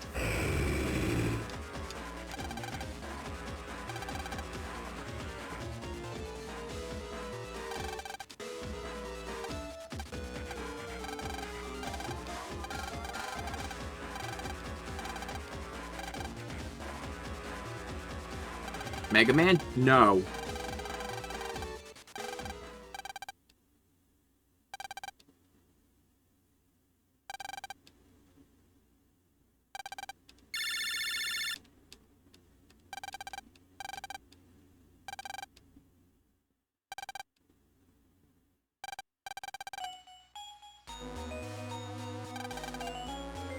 It says something about Dr. Hikari that he knew Mega Man would try this.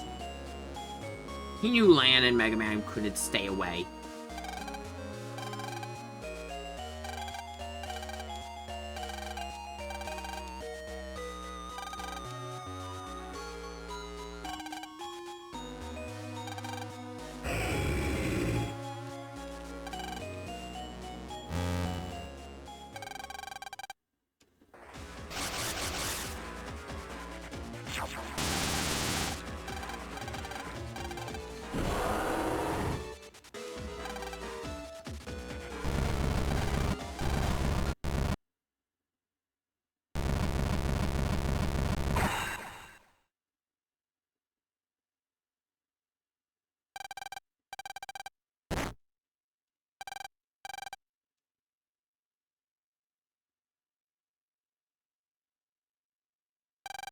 He's gone back to Lan's computer. But as Dr. Hikari said, no Navi can take a side beast.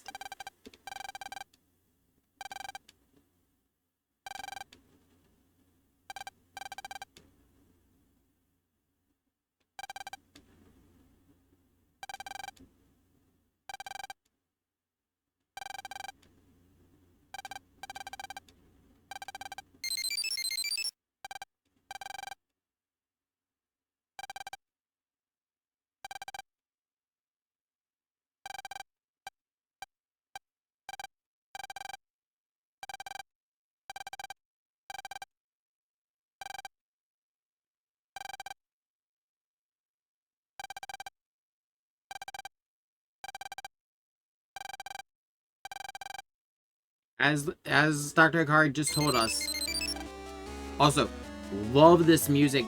Like, it's not the normal, you know, crisis music. This is actually a completely different track. And yes, as Dr. Hikari just said,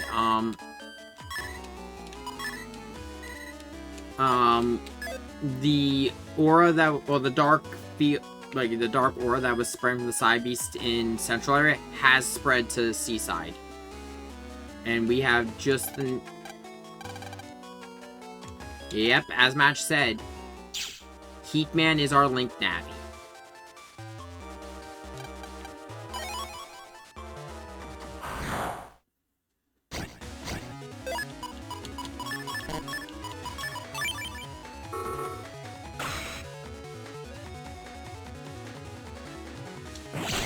So you're gonna have to use Heatman or Aquaman for Falzar players to get to Seaside Area 3. This is why I suggested having the gate open to Seaside Area 3, because those gates will not be open if you have not done this yet. And yeah, the net is still empty. The only Navi running around is Heatman. And I believe you'll see a couple net police. You talk to them, they're gonna tell you to jack out. Because you can imagine, with a crisis like this, it's like, no, just leave.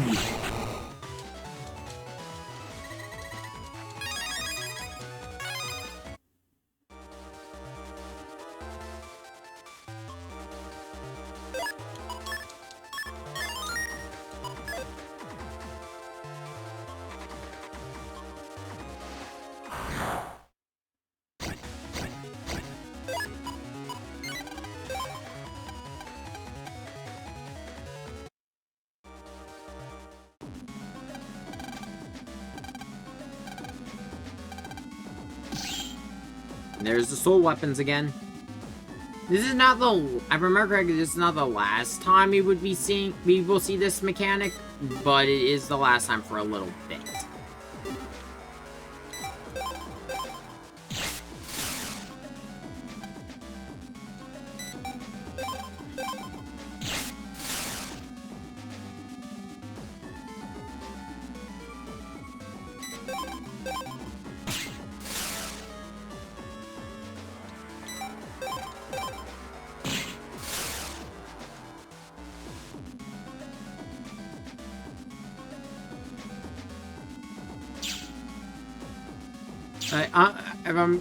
If I can say one thing, unlike the, oh yeah, by the way, with Heatman, if I remember, no, Heatman is not the one to counter this. Aquaman can. So the different Link Navis can deal with the different blocks on the field. It's just different ones in different versions. Let's see.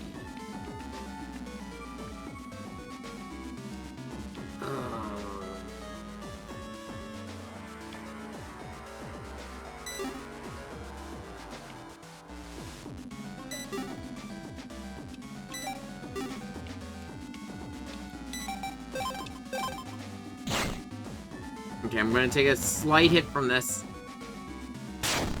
Oh, they're dealing 20 damage now. Great. Method to my madness.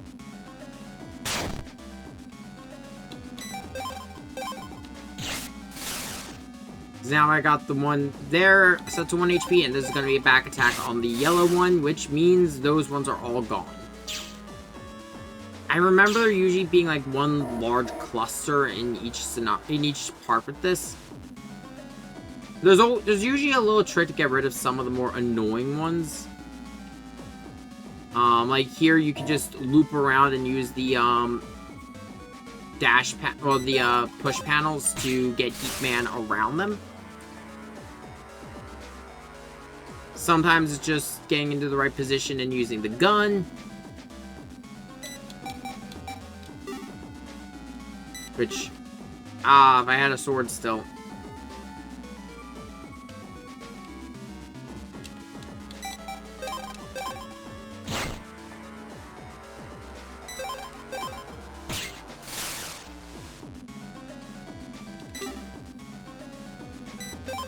Now, there are some issues I have with this.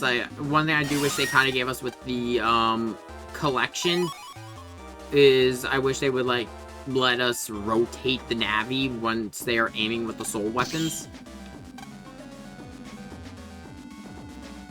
First thing to do, spend the 100 Zenny, open up this. It will make your life so much easier if you can just get to this other side.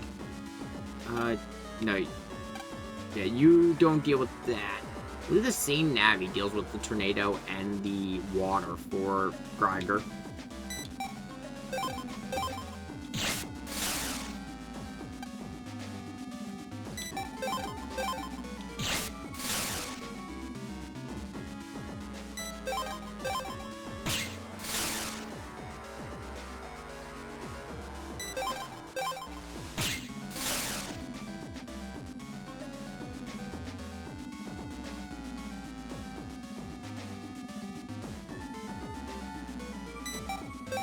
Use the gun to get rid of you, so that way I can use the axe on these three.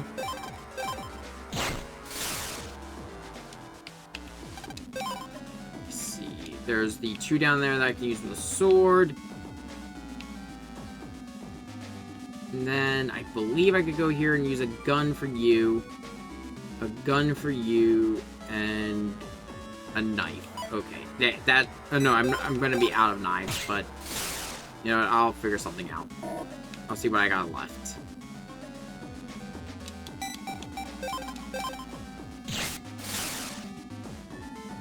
If you go back to the Net Police Navi who gave you the soul weapons in an area, he'll completely recharge your soul weapons. The only issue is all the viruses will respawn.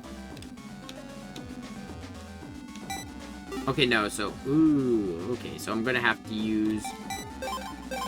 Okay, I thought the gun could reach that that spirit, but I was wrong.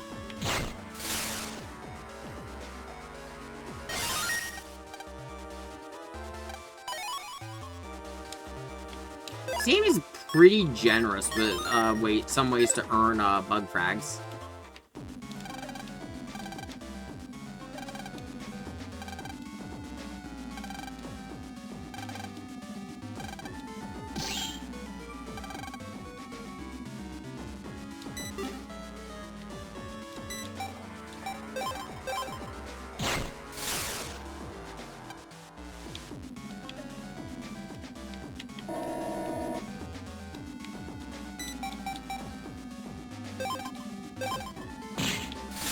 Use one gun there, back up, and use another gun.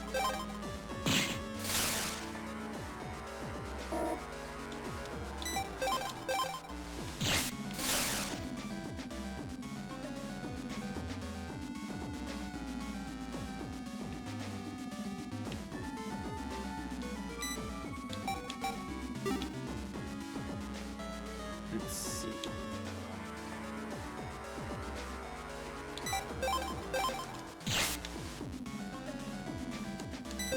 Sometimes it is beneficial to actually take a few hits, just so you're in a better position to deal with the different ghosts.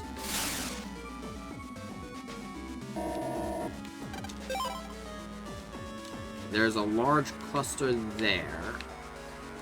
Which, yeah, that's the last bit we have to get through.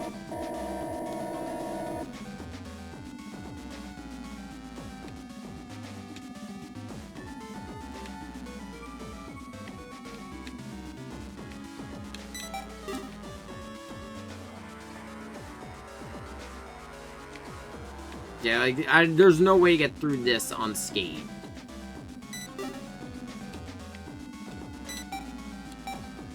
Or at least I don't think there... Actually, no, I said that, but I might actually have just done it.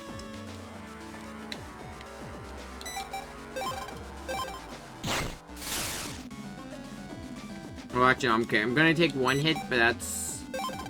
There are ways I could do this without getting hit, but this way I can save 3 soul weapons for bug frags.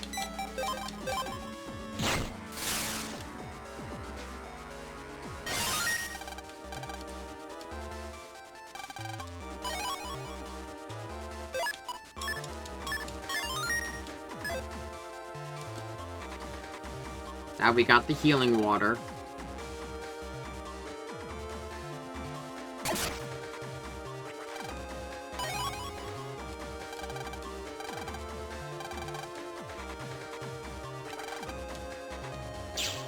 Circus Man.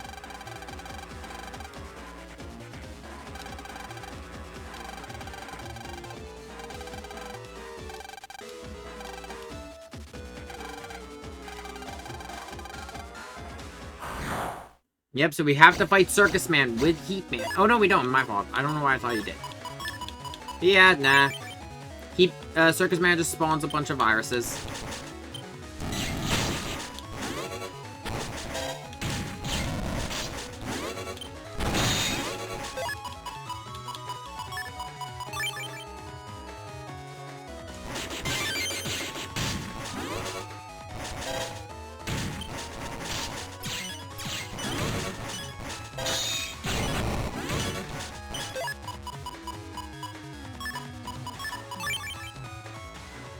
I think I was... Yeah, no, I'm thinking of a later chapter. I'm definitely thinking of a later chapter. I believe we do have to fight a boss with a Link Navi.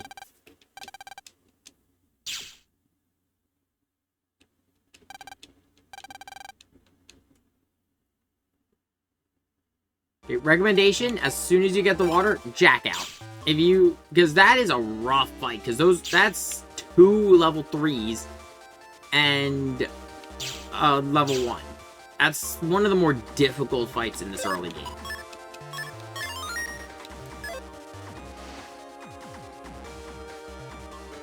Holy shit, I've been going for 4 hours. Where does the time go? I think outside of the first stream, this is the longest Battle Network stream so far.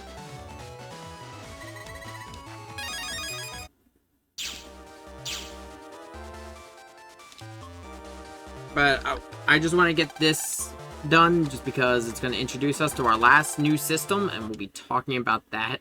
And we'll be ending stream with talking about it.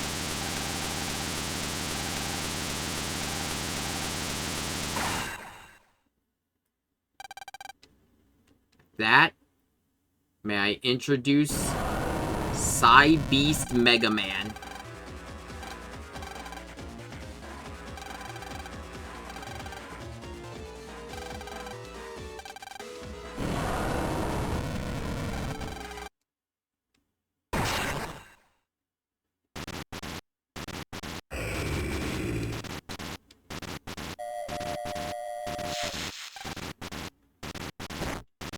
Man, it was almost deleted with that one strike.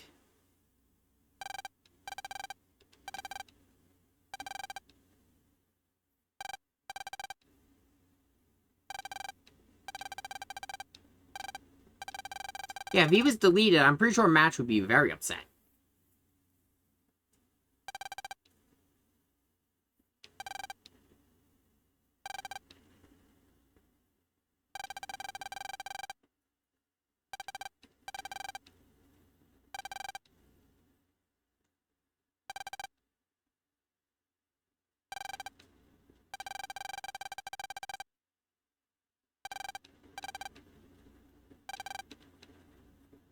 He's gonna have to work fast, and we don't even know if he'll be able to save Mega Man.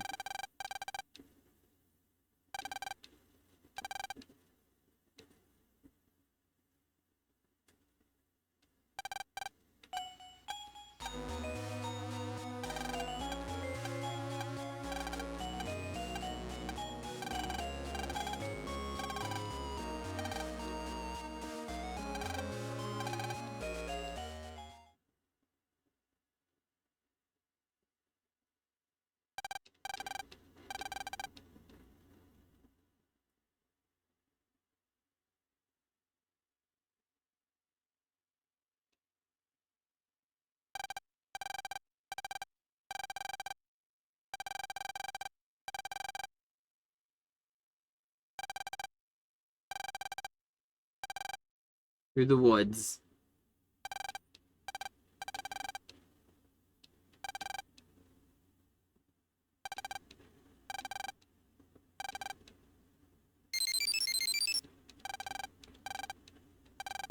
Got Mal, and it's a very important thing to talk about.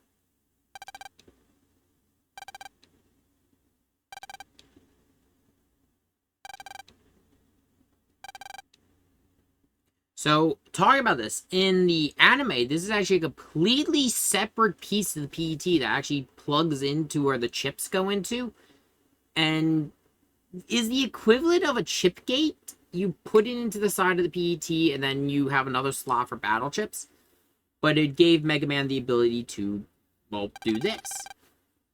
Okay, this mechanic is treated very differently in the anime, and we'll talk about it right here. You may notice there's now a 3 next to Mega Man's 8 emotion window. And this is Beast Out. In the anime, Beast Out would actually be completely uncontrollable for the entirety of Mega Man Beast. It wasn't until its sequel series, Beast Plus, which is basically a last hurrah for Mega Man NT Warrior, that they would get the chip gate. It's also where they would get the cross system. He doesn't get the cross system at all in Beast. Beast Plus is a bit weird because it has all the stuff that was, you know, the new mechanics of Battle Network 6. So it's got an actual under control Beast Out, it's got the cross system, but it also has a weird choice for a villain. Its main, not so much main antagonist, but the main Navi antagonist is Zero.exe. Yes, Zero as in Mega Man X Zero. I mean, he's actually got almost an identical story arc to what he is in Mega Man X, well, with Zero being the source of the Sigma virus and his root code being a virus. Yeah, releasing 100% would be way too dangerous, so there's a limit. It's about 50%. But pressing the button will cause Mega Man to beast out. So with that, Mega Man is now in Psybeast form.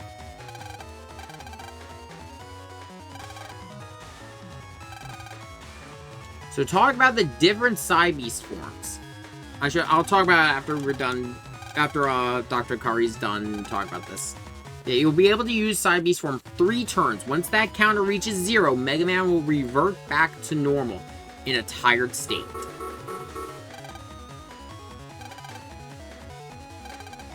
Yeah, while you are in Beast Out form, all non-elemental chips will deal 30 damage. I mean, will deal plus 30. Also, yeah, so we also can rush forward and attack. This would actually become a mechanic in Star Force. And it can only be done for chips that do not dim the screen. And yep, by holding X, we lose our charge shot while we are Beast Out, but we get a machine gun. And also, we can chip charge non-elemental, non-dimming chips.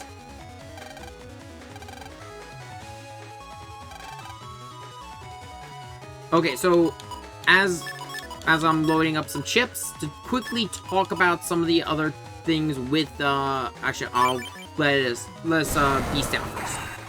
There it is. There is Mega Man Greiger. So talk about the different Beast Outs. So with Greiger, we get a machine gun. The plus 30 is universal, if I remember correctly, between both Psybeast forms. But the unique thing, though, between the two is they both install a Navi custom program when you activate the Beast Out. Greiger gets super armor. Nothing can stop you from using a chip or firing your machine gun. With Falzar, you don't get super armor, but you do get float shoes. So you can actually just step over any broken tiles because you're flying. You have wings. And instead of a machine gun, you get a tri-shot. So there'll be your buster I'm going to use firing from front row as the example. If you fire from front row, Mega Man's center shot will reach all the way to the end, and he'll have 2 spikes on the other rows that will hit to mid row. So, I honestly... Okay, there's a little bit of a debate here. There's a bit of a debate about which Psybeast is more powerful. Some like Falzar more, others like Greiger. Personally, I like Greiger's super armor. I also just like Greiger's design so much more. Yeah, if you chip charge a non-elemental dimming chip, Mega Man will dash forward and slice, and any any chip will now have the speed of Greiger. So he'll fly forward and be able to use any chip. This makes sword chips 100 times more useful because you don't have to worry about the enemy hiding in back row. You can just dash forward and hit them. Now, transforming into it will be... Yeah, it's very tiring. You get 3 turns. If you use it when Mega Man's emotion window is at 0 and he's tired, you can Overbeast. While you're Overbeast, if I remember correctly, you're completely invincible, but Mega Man is almost entirely impossible to control. Afterwards, Mega Man will enter an exhausted state and his HP drops like a rock. It is pretty dangerous. Oh, hey, Mick.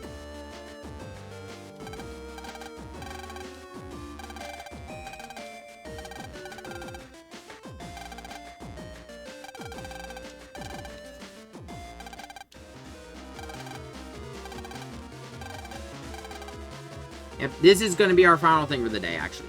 Now that we got Beast Out, we're going to defeat Circus Man, and we're going to close this chapter.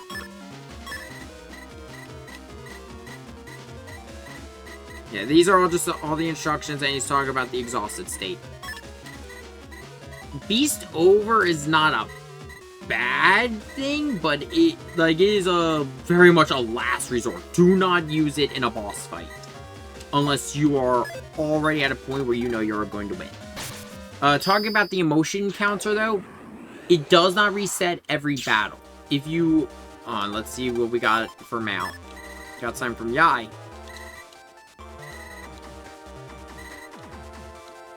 Oh, yeah, you missed it already. Yeah, so, if... okay, so when you first use Beast Out, you will go from 3 to 2. If you could finish it in one turn... Actually, let me just... I'm gonna just use it here just to prove a point.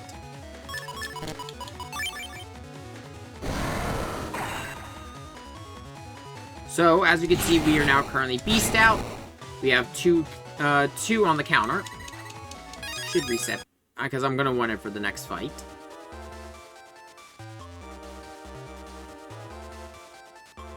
If we go into the next fight, you notice the counter is still at 2. It will not recharge until you win a fight. And you have to win the fight without using Beast Out to get a tick on the counter. Now here's the thing, it will only go up by 1. So if you take 2 turns and you go down to 1, well, you're gonna have to win like 3 fights without Beast. So don't get too reliant on it. There are other tricks with Beast Out, and we'll actually show them off here with our fight with CircusMan.exe.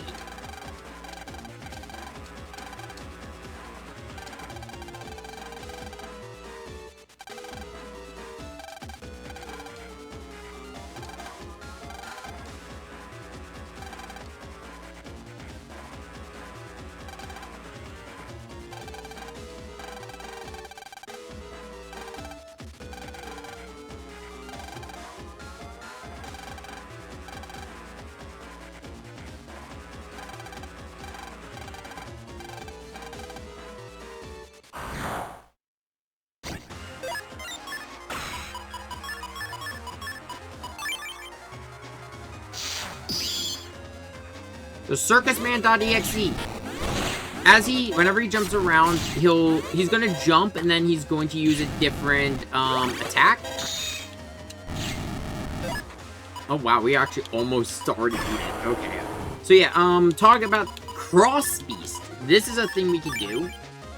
So if you're in a cross form and you Beast Out, you'll get a Cross Beast. And I'll be honest, they look really good. If you chip charge, instead of going forward and slashing, you get different effects. With a good number of Grigers, Megaman will just have an elemental breath. So if we were to chip charge with Heat Beast, it'll be a fire wave spreading outward, 1 square in front of Megaman, and then it spreads out to 3.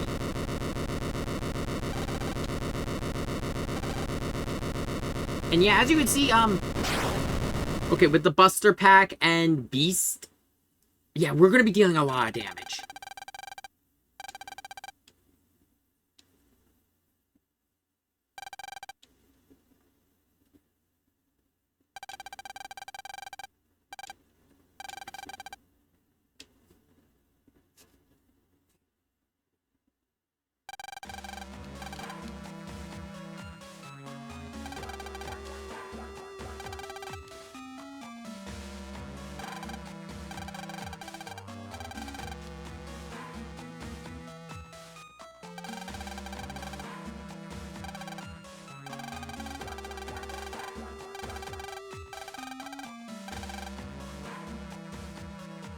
Right to your operation.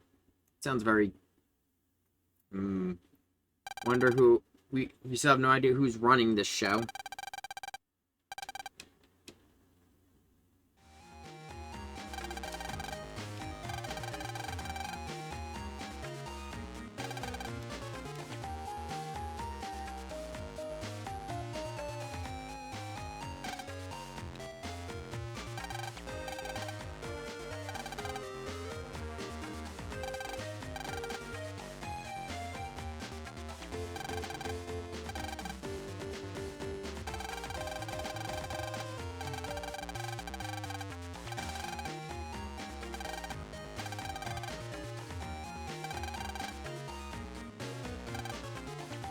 It's kind of a neat idea. I agree, Lan. You have no right to speak, Mick. I mean, you're the guy who thought a penguin was a pigeon.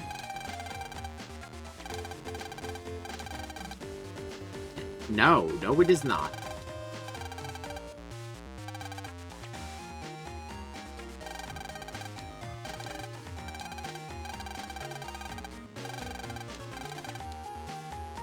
No.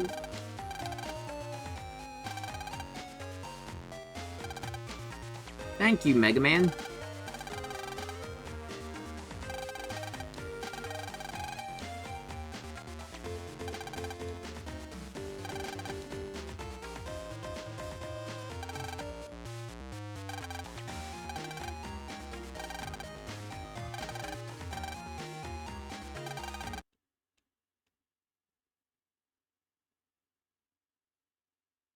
Oh? Oh, yeah, I forgot you show up here.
Yep. That is... So this is where you'll be meeting your second teacher.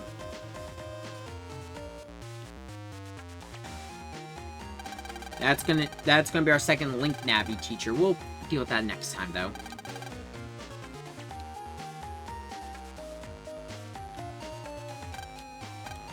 But with that, though, that's where we'll be calling stream.